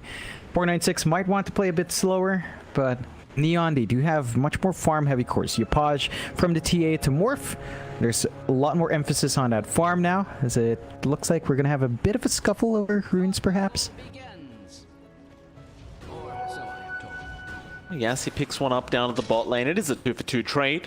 Pango not wanting to deal with the side of Neon, but the blood right looks like it will connect in time, and he already swashbuckled. And that'll be your first blood coming out this time around for 496. Yassi actually takes it for himself, rather than letting that BB have it on the Venom. Just to ensure he was in deny range, because that was a level 1 Gale. And that, to note that as well, that BB does go for the Gale build. It is going to be assisting Bombi here. He's going to have to walk up top on a Venom, so he's going to miss out on a couple of waves. He's going to go to Bombi instead. But that top lane already play hard up around with JG. They should have a bit of a better time. Playhard's already trying to assert some dominance out. Has the early level in that Shadow Strike, so it's not the easiest time to trade for Bombi. He's doing some good damage though. He is. Can't underestimate how much damage that Winter Wyvern can do with that Arctic Burn. That BB is going to make his way back in on the Veno now. Get to work. You have to be just a little bit cautious here, Neon Esports, as there is a lot of slow out from 496 in this laning phase, and if you're not too careful, especially if Playhard makes a bit of an awkward blink in, could just guarantee his own death. Oh yeah, and well, you've got the pause 1 Veno in play here. Not the biggest fan, but again, you're trying to balance out your lanes, and that BB is already off to a pretty solid start, 4-0. Keeping it up and forcing Playhard to go home here. Playhard just TPing all the way back to the fountain. The voice line doesn't have level 2 yet either, so he won't get the blink up, and JG down at the bot lane, excuse me, did kill off the shaman by Yassi. JG not bothering with that top lane any further, will take the safe lane. We're actually going to bring up Skem towards that top lane. Yeah, and remember, when it comes to these musical lanes, the Chen does have a step up because you can play around with a TP that you can bring out. So that is something to watch out for. Still, Skem, he's up against a tri-lane now. They've got 3 heroes up top. Red is still around along with that BB. He might look for a kill before splitting up. It's a quad lane right now, John. There's 4 heroes up here for 496, and they are going to go after Skem, and they do manage to get him. Now catching out the Pangolier as well with the shackles. Swashbuckle not actually available. God. They had no mana. Playhard does not have blink up yet. He's still level 1. Just going to end up going down to red. What am I watching? This is C at its most textbook definition. This is run at you, Dota. This is I don't care about lanes. I just want kills, Dota. And they're still up there. We're gonna have to split those lanes up. It looks like that BB is just gonna be stacking up a bit. They are giving a free lane out to to Skem now. Skem does work his way down bot once more. So this investment might be costing them. Still, they catch play hard. He's got level 2 now, though, so he can blink away. Yeah, the saving grace there for your Quap. Meanwhile, the one lane we haven't talked about whatsoever yet, that mid lane, Hung up against Yopaj. Waveform in from Yopaj, but he's skewered back into the tier 1 tower. Goes for the adaptive. It is not going to be enough. Hung. Find out. Both heroes left on very low HP, but swashbuckle in from John Newell now, and he does secure the kill. Great rotation out from Alpango. And that'll make Yopaj very happy on that Morphling. Oh yeah, he gets to get topped up as well with a salve drive-by, so he's going to be perfectly fine there. Of course, when you are playing low, and this is one thing I love about the Bloodseeker, you do get a lot more once you've got your passive up. So you've got to be careful about the juggling of HP here. Yopaj has to be very conscious about that, because you will give Red a bit of a better time there. Hung though, he's going to be playing tag for a bit, but not as much opportunities to get a good skewer. Really long cooldown in that spell. He is. Yopaj has the waveform anyway, so there's probably no point in trying. Down to that bot lane, that BB. Not able to harass out the Tide too much. That Kraken Shell does tend to make it quite hard to actually deal that decent damage with Poison Sting.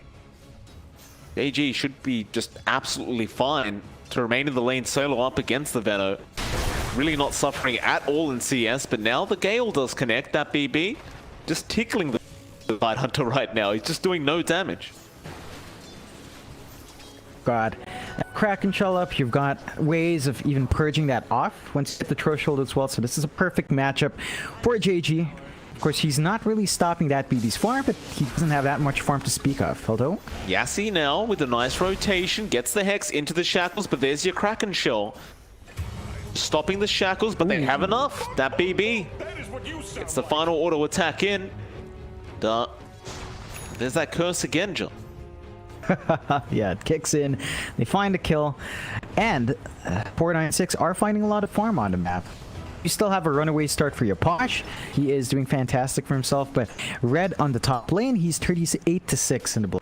He's got drums flying up at the 5-minute mark, the 6-minute mark. So it's really good for the Bloodseekers still. They're trying to John, what have you done? They won't buy him all the way. Oh, every single time, man. Every time. He'll be alright. 496, they'll maintain a 1k net worth lead. Game does continue. A much slower start. That's saying something, considering it is 7 kills at 6 minutes in. Still Hung. Have the RP now up on the Magnus. It's a very hard kill to go for onto Yopaj. Not gonna bother for that, I don't believe. Unless Yassi can get a nice Hex off, but he has been scouted out by an Observer Ward. Yeah, they're not going to find that easy opportunity. You still got to love this movement from 496. They are still maintaining that aggression. But I think for this time, Neon is going to want to play slower. They are TPing up top, though. JG, galed up. Red gets a silence off in time. And now Yassi is there with the Hex and the Shackles whenever he wants. But now Ravage and the turnaround. The Pango with a great swashbuckle and play hard. Going straight after Red, does get one. Now the Hand of God flying in from Skem. And it looks like Yassi should also end up falling on the Shaman eventually, and does. JG hits him with the Gush. That'll be enough, but that BB trying to go with the Gale to play hard, who is very, very low. Now Yopaj going to jump in, and there was also a deny out onto play hard. Oh, Neon man. Esports getting essentially a 3-for-nothing trade. Yeah, just the foresight for Yopaj, you get that rotation up top to clean up afterwards, finding those kills out. Skem as well with the on-point Hand of God, just keep alive, really making it work. A lot of things lining up there. 496 have to be cautious about making those mistakes we talked about. They have to know the limits of their timings, of their abilities, of how often they fight, because if they keep forcing fights like that and bleed kills away, they are going to give Neon a massive opening that they do not want to have to deal with. Radiant's bottom tower is being subjected. It's like Red's actually going for the Maelstrom build on the Bloodseeker, so not opting for that standard Veil build we've been seeing. really trying to be the hard carry this game. Suppose once the Maelstrom's up, you can start to escalate, but I question how he's going to be able to fight into a Morphling later on. Like, it's going to be a big issue. It is. I think on the other hand as well, like Bloodseeker is sort of a hero to deal with more. Or here that plays on the edge HP. You don't want to juggle that HP with a Bloodseeker. So there's a certain limit to that Morphling that the Bloodseeker forces you to deal with. Just having to watch how low do you go on that HP pool, and I think that's really where the value of this is in this matchup. Hard carry though, like its toolkit will stagger off, so there's a timing issue here for 496.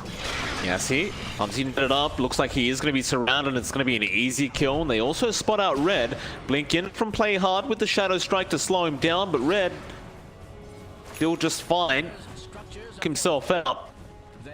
But as time goes on, John, Skem's army is getting bigger. Is going to start becoming a real problem. He's starting to work towards the drums now after that Helm of the Dominator. Seen this many times from Skem. Once everything's online and ready to go, it is hard to stop. It really is. Like the timings for so tight. Like what he brings to the table to sustain the damage early on, and the push potential as well. Like that's something 496 has to watch out for. They have decent push with a Shadow Shaman. You need level 6 on Yassi though, although they'll make a move hard. Okay, Blood right out, Play Hard, can't blink away, not quite yet anyway. Now the Rusher is there. Do guarantee kill, yes. Able to take it for himself. Though there is a play onto Yopaj. He's strength morphing and he's going to survive. Now Ravage is also committed. JG able to help out, and that BB will be the one to go down. Meanwhile, the rest will just continue chasing this Pangolier, and they will eventually get it. But they don't get the main target they wanted, which was Yopaj. Oh yeah, it's still fairly good for Neon, saving Yopaj like that. They did force out some spell uses as well. Hung committed the RP. I don't mind too much. I like seeing that coming out from Magnus Play. Pretty early kill potential send to catch. Play Hard once more down bot. Bloodright going to be there to slice him up once again with the shackles, and there should be no way for Play Hard to get out, and there is not. Red will take another on the Bloodseeker now. Getting ever so close to getting that Mithril Hammer up for that Maelstrom. But top tier 1 is going to go down.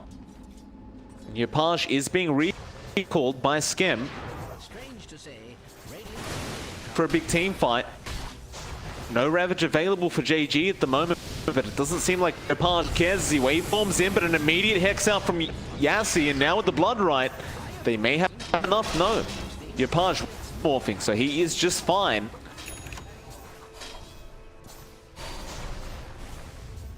9-6, not to be dissuaded from this, are going to continue trying to push. They don't have the Serp wards. JG is going to get shackled. Up is out onto our Pangolier. He has to stop the roll. They're going to rush him. John Newell does go down. 496 will eventually be able to get this tier 1 bot tower. Yeah, they've managed to find some good kills on top of that. Get a good objective for themselves while holding on to a few big spells. Like the Winter's Curse is still ready to go if they want to force a fight out. They already melted that mid tier 1. 496 actually looking good in terms of map control. They've got the slight less than 1k net worth lead, 7 to 9 at the 12-minute mark. It's time to see just how far 496 will push. It feels like the same situation they found themselves in last time. I do see that they are more disciplined to farm up. They're waiting for Hung to actually find a blink first. Have it in a relatively good time. He's got the Echo 700 off the blink. Once that's up, expect the big plays to come out with blink RP with the combinations of the Bloodright, maybe the Winter's Curse if needed. It's going to be a lot for Neon to have to play against. All props to Hung. He's still the top of the net worth board. It's been looking great. Yopaj, meanwhile, he's kind of forced to go for this this defensive build into the Lincoln Sphere first, which is not really what you want when you're playing this Morphling, but with all the spells they have to lock down Yopaj, he does need to go for that kind of itemization. It's just mostly the Shaman pickup, right? Like the Hex and Shackles. It's a huge problem for Yopaj if he does get caught out. Oh yeah, it's just way too much control. Even a rupture causes issues for the Morphling in terms of disengaging there as well. So, and lots of value in picking that up. It can only block one spell though. You gotta be cautious. You might find yourself ruptured up when you don't expect. Anyway, still has ways to deal with that. Neon, for their part, they're still building up on them. The Chen, the carry Chen, is still farming up, waiting for the mech to come out, although he is controlled. Look at the damage on Yassi. Drama's God. pop. They're going to try and go red. Can he get the job done? Rupture is once again out onto John Newell, but now the Hand of God is there. Skem's still alive. Play hard. Going to jump in with Yopaj and red. What? Going to go down, and they do protect Skem and all the creeps. Most of the creeps. Yeah, I mean, they got a bunch of them, but they lost 2 heroes for that effort. Suddenly, it's a less than 1k lead for Neon. RP. Yopaj. Caught by that RP, but he was strength morphing again. I don't know how Yopaj is so quick on the fingers, but he's darn quick. Oh, yeah. Trying, though. Hex gonna be there. Yassi does connect with the shackles. He has that Aether Lens up, but he's strength morphing again. Yopaj should be alright. Wave 4 is not available. He'll just morph into the Shaman now, but he's been hexed up again. Still strength morphing, trying to get out, but no. They are going to get the kill this time. Back into JG now. It's a much harder target to take down, but you've got to be satisfied with that Morphling kill. That's the big target they were looking for. They finally find that pick off, and they're setting themselves up for a bit of shove in the bot lane. They are keeping Hung away to get that farm up. He is rushing to BKB on Magnus, so it's a much more defensive build-up for Hung. Going for just enabling himself in the middle of these fights, not having to worry about any of that counter control, which you do want as a Magnus. Still, you take a look at Red, he has the same idea. BKB coming out next after he flies out this Maelstrom, or if he even finishes that Maelstrom. It does look like he skipped it altogether for the BKB. So just wanting to be able to maintain that presence. Don't want to deal with a Ravage stun, don't want to deal with controller the damage coming out here. It should be 496's turn to really be on even more aggression once those BKBs are up. They're going to have to wait for that a bit more.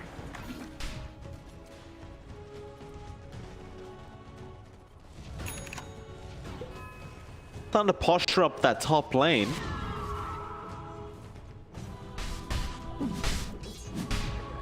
He's around with RP up in 10.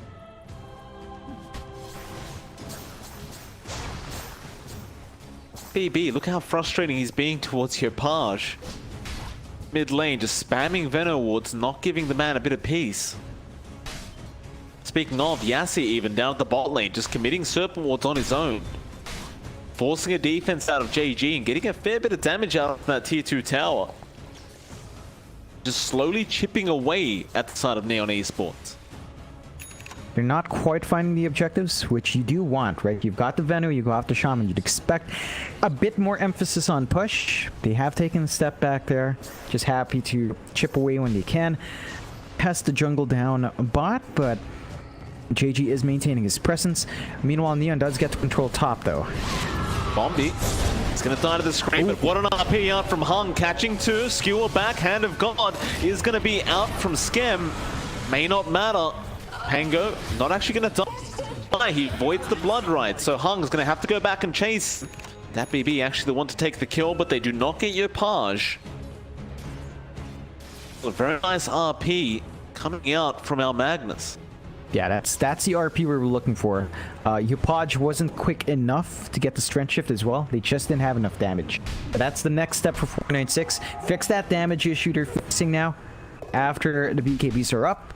And Neon, for their part, they're not too far behind. For 496, they're looking fantastic, but it's just 1k at 17 minutes in. 10 to 12. There's still a big factor here of Yopaj.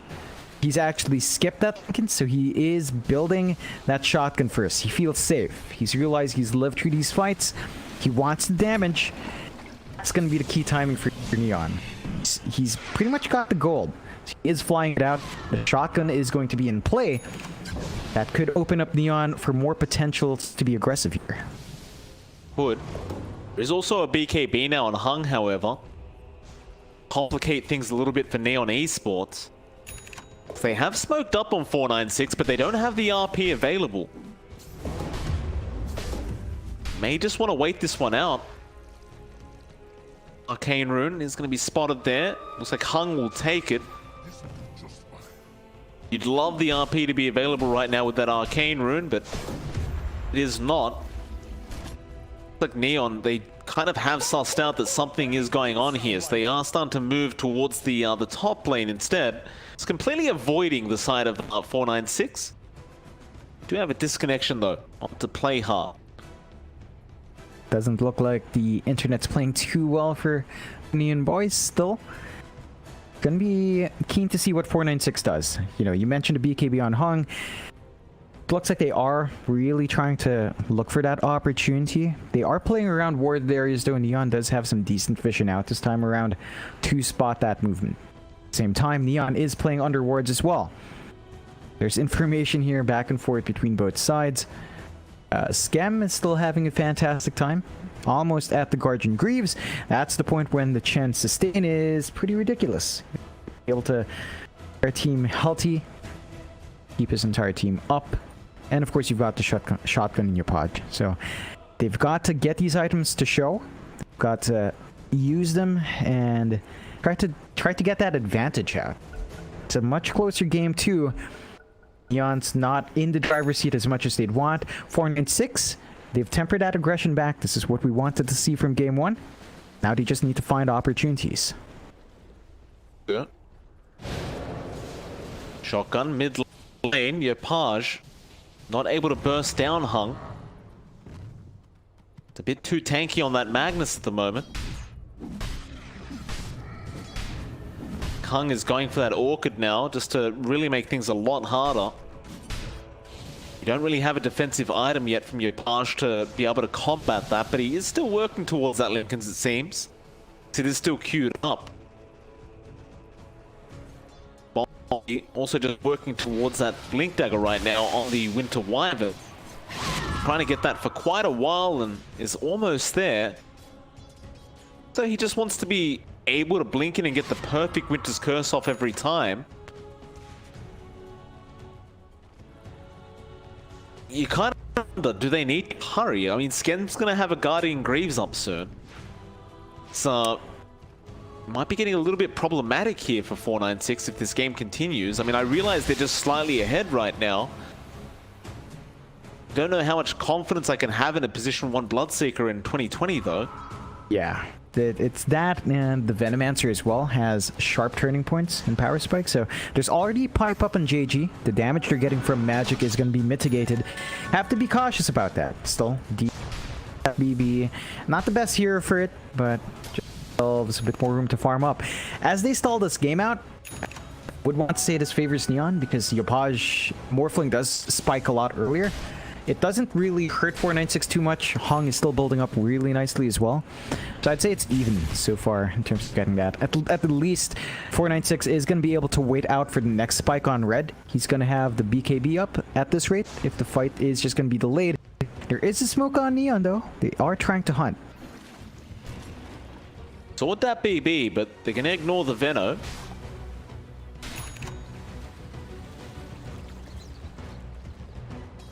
And towards down that bot lane where Yassi is hanging out on the Shaman. Have a TP available if he wants to commit, play hard, going for the blink in, gets the scream off, and now they know he's definitely there, but can they make it in time? No. Nice TP out from Yassi. In Neon. That wasted Rolling Thunder. They might just commit for that from T1 Tower anyway while they're here though. I mean, they've still got the Ravage. Wave for that matter. Rolling Thunder will be back up in 50 seconds. That BB. TP back in with the Boots of Travel. Well, Hex gonna be out with the wards to be dropped here onto Yassi. Vessel all gonna be just purged off by Kraken. The backlines, RP is committed onto 2. There goes Skem on the Chen, and the Morphling falling very very low. It does go down to Hung. Now 496 can really take advantage, and they do. Finding a third. It's off the back of Hung once again. Oh yeah, he is just making this Magnus work. We did say there's a lot of reliance on the Magnus to find these openings. He's finding it. Hung is setting up for his team. They managed to find big kills. A 3k lead now, opening up potential shoves on the bot lane end. A bit of a shove down mid. I love this from 496. They have tempered that aggression back. They should be cautious in the next fight now, with no RP, no Winter's Curse, and no Rupture as well for a bit. So this is the time for Neon to maybe jump back in. They've been very cautious with JG's Ravage. They've only used it once. Gonna have to use it sometime soon. They are gonna lose their bot tier 2 just like that. Plays out from 496. Neon yet to find their footing here in this game number 2. Again, just very cautious not to get caught like that early on, as team does depend on him to have those follow-up heals in these team fights. He has so much of it with those Greaves and the Hand of God.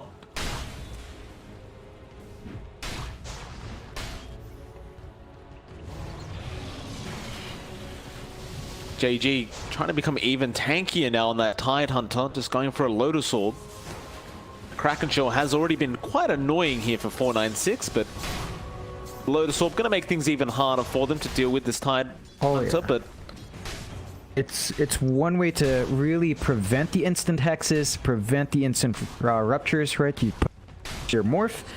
It's a bit more leeway there. He's actually going for the straight BKB. I like that switch. I think it's a lot smarter for play. They are in the Roche pit, but they were spotted by a ward. There's an opportunity for 496 to dance here. They've got RP in 5 seconds. they do. Hex thrown out with the wards on. They commit everything, even the rupture. Red gonna pop his own BKB back after the Tide Hunter, and he has the Ravage, but he has no option to use it. We'll just hold on. He will buy back, however. Back into the team, but you're also going to lose John Uel. That'll be it.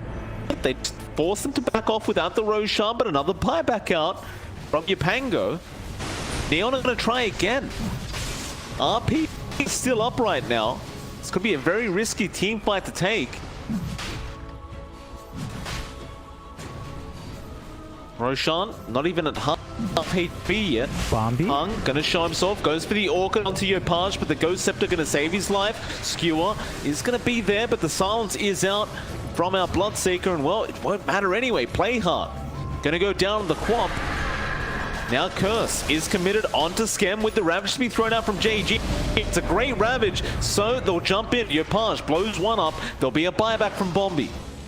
The Shackles just holding down this Morphling, but Red is being chased. Bombi coming back in with the Arctic Burn, but it's not going to be enough. They'll lose Red now. He'll commit the buyback.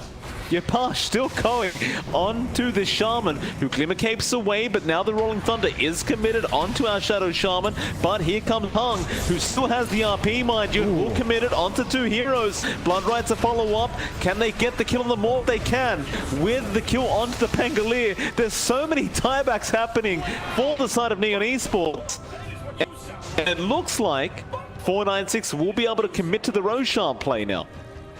It took a while, but they managed to get the Roche for themselves now. I want to point something out. There's an awkward moment where Hung in front with Bombi. They caught Yopaj out. He TP'd home right when Yopaj was running away. So there's a long time where Hung just wasn't in that fight. If he was around earlier, I think there were more opportunities to get a big RP. Works out in the end, so I guess no harm done. And Roche, no contestation now. Neon gonna have to give that objective away. First Aegis of the game, gonna go to Red. There are 2 lives of Bloodseeker now. A 5k advantage on 496. Hey, Yassi getting vision with those Serpent Wards and surrounding the Quap. I love the work here from Yassi, the Shaman John. He just has no hesitation to throw those Serpent Wards down. Oh yeah, it's just, if he knows there's an opportunity to find a big kill, he goes for it. They don't really need his wards for the push as well. They've got the Venomancer to help with that, and they've got pretty decent right clicks coming out now from their Magnus and their Bloodseeker, so there's not too much pressure for Yaz to hold on. He does have his Aether Lens as well, So he's got that range now, along with his level 15 talent, to reach far with the Shackles and Hex. It is causing issues for Neon. He's finding the targets he wants every time. He run into Bombi. Shackles out from Yassi into the Blood Rite of Red. Not the target they want though. The Tidehunter just a bit too tanky to deal with early on. Yassi gonna get gushed up. Rolling Thunder not committed yet, but Yopaj looking for a shotgun opportunity. Now that Rolling Thunder gonna be cancelled off by a great Winter's Curse from Bombi. Blood Rite is also gonna be there to follow up, but it's only connecting on JG. Other side fully committed to the fight yet.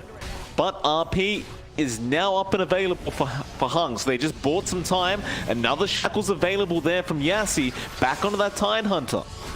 Hung looking for a big RP. He will not spot out the back lines yet, but rather go after the Tide. Yopaj jumping in for a shotgun after Yassi, but there's your RP coming out. It does connect onto two heroes. Skem falling low, but in the back lines, they do end up catching it. Another in the form of Play Hard. Now Bombi moving back in onto the Pangolier. Hung will be able to secure that kill, and Skem trying with the Glimmer Cape, but he is going to be spotted out by the Arctic Burn of Bombi. Eventually, just die. There'll be 4 heroes going down for 496. It's spot. They even catch Yassi up top. Yassi just all over the map, gets the blood right there with Red. He'll try for the TP play, and Hex just on cooldown for another second. Very unfortunate there for 496.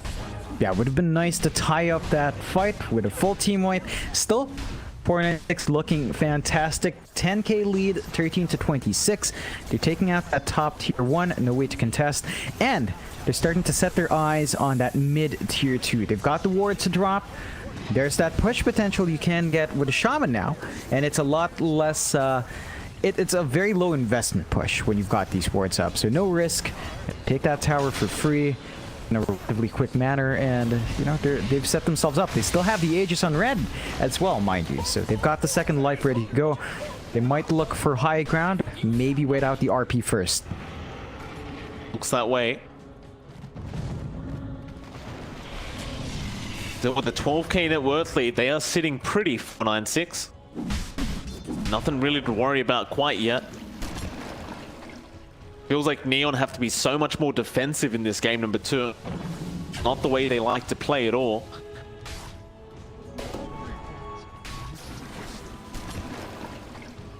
Gem has not really had the greatest game on the POS 1 Chen this game either. Has been a bit. Now, that BB to get some vision here on the Venom.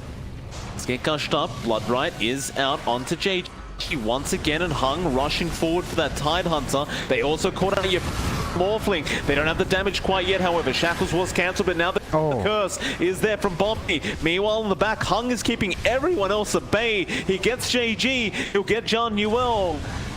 Your punch is still a man on the run here. Gets silenced up once again by that Blood Rite. Trying to fly over the Roshan pit, but it's no good. He does go down. Oh man, Neon. The 496 are just finding those openings to get this fight without blowing RP.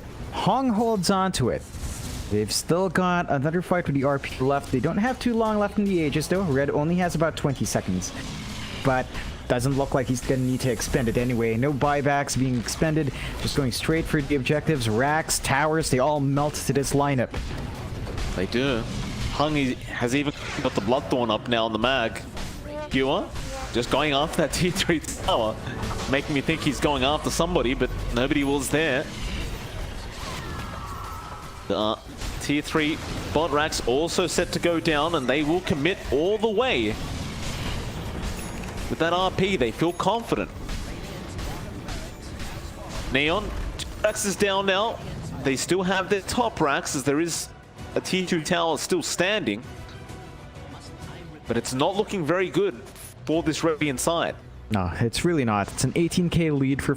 A lot of that is riding on Hung, but this Magnus is looking really scary. I mean, he's got a crit stick now with a Bloodthorn. Gonna have the Abyssal up running soon, so much more tankiness coming up. Some more control as well on top of it. Neon, I mean, we were talking about Yupaj's progress. Beyond a BKB, he hasn't moved past that. One offensive item, no stat items to buff himself up, damage he pumps out, and he's only got the one BKB. It's stalled out for a Morphling. Scam stalled out as well on the Guardian Greaves.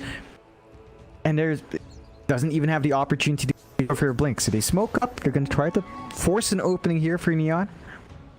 Look at this stuff, Bombi. Oh. Great positioning on the Wyvern. Will just get himself out as well. They can't keep up with him. Arctic Burn on top of the cliff. Do they know he's there? No, they don't. Oh, man. He's actually just going to sit here as an observer for a little bit. Just saves 496 the trouble of that smoke. Yeah, and that's buying them time to shove out that top tier 2. They've got the creep wave all the way. They're going to be able to melt that tier 2 now in position to defend. They don't have a smoke to make a play there. They're going to have to wait at the high ground. Oh, they do force another smoke, actually. Need to take the fight time. Big ravage out from JG into the Sonic Wave, and that's red gone. Winter's Curse is going to be there from Bombi. Hung still going. A 3-man RP now being thrown out. The hills are coming from Skem. The skewer away. It's going to be no good for 496. They've lost 2 as Yupaj continues wave forming forward, trying to find another target. So they targets to go after. That BB going to try for the TP play, but will not make it. He gets stunned up in time. It's a great team fight for Neon. Managed to get 3 for nothing. Oh yeah, just fantastic. That entrance from JG, the smoke definitely paying off there. They did manage to blow up one key hero before that started. So they do make it work their way. 496 have to be a bit cautious in that confidence. The smoke plays are still working out here. Keep themselves in the game. They still lose that tier 2 top, but you're going to be happy enough finding those counter kills.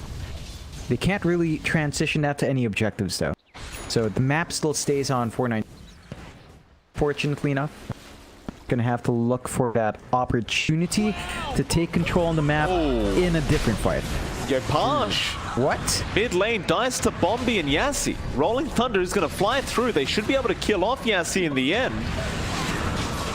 Well, now you'll lose your Wyvern, but you do end up getting Blink, so you don't really mind that.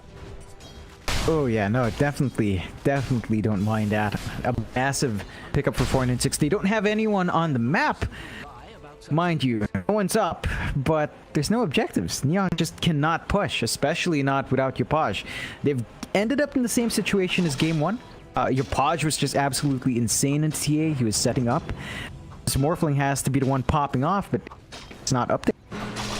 They're relying on the Morphling for that late game scaling. Scam's window of really being massive on Chen, it's gone. He's much more about utility now, but he's not going to carry you to the closer. It's going to have to be a Paj, and you can't do anything when he's not up.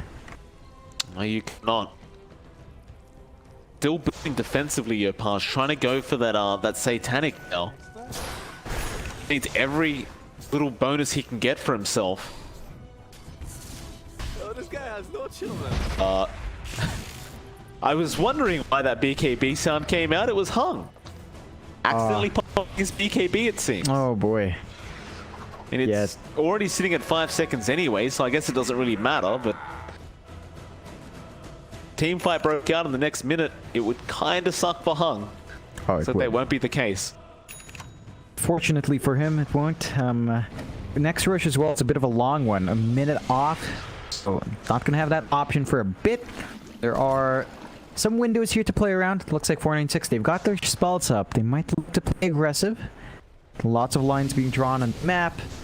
They're trying to posture around a Roche. That's the next safe objective for both sides to fight over.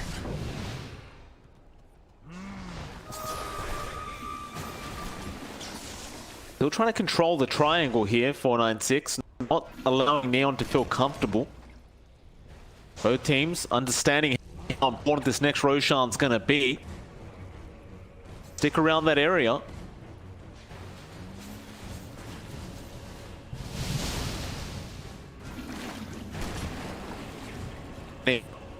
Very cautious.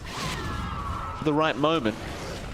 Based off the last big team fight we saw, you are really reliant on JG hitting a big ravage. It's important for them to land. 6 have smoked up. They know exactly where they are. Very, very hard to get to that high ground. Still Yassi does spot out play hard at the top lane now. Gets the 4 stuff into the Hex. The Blood Right follow-up from Red. Does have the Yules available, but no, the bash comes out. Ooh. Couldn't even get the Yules off on the Quap in time. Just on demand there. And even force out Januel to use that Rolling Thunder. Not the longest cooldown, but it's not going to be up for the rush that's happening. Hong just in that pit. Aegis and Cheese available for the take. And if you're Neon, you can't afford to give this one up. How do you fight this, though, without your Quap? It looks like they're just going to choose not to. 496 will be able to claim this Roshan. There'll be an Aegis Cheese out. Aegis goes the way of Hung, and Red will take the Bloodseeker.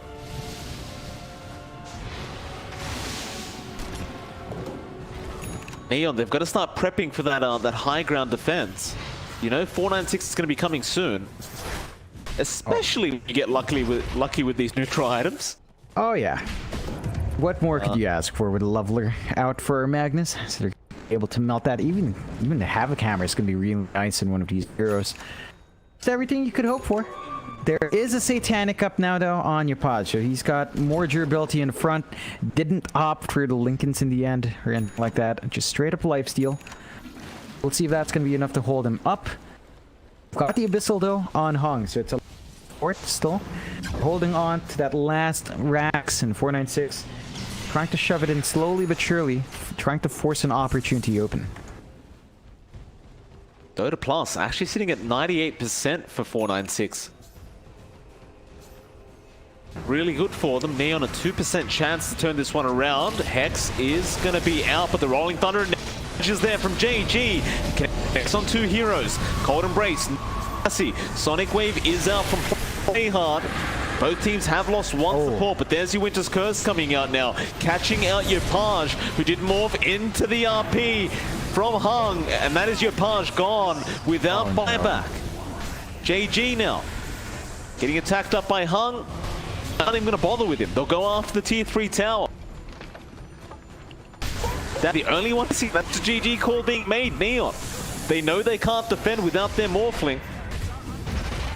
Draft has not worked out this time around, and that will mean 496 are able to draw this series out 1-1. Yeah, really bloody series from Neon and 496. Really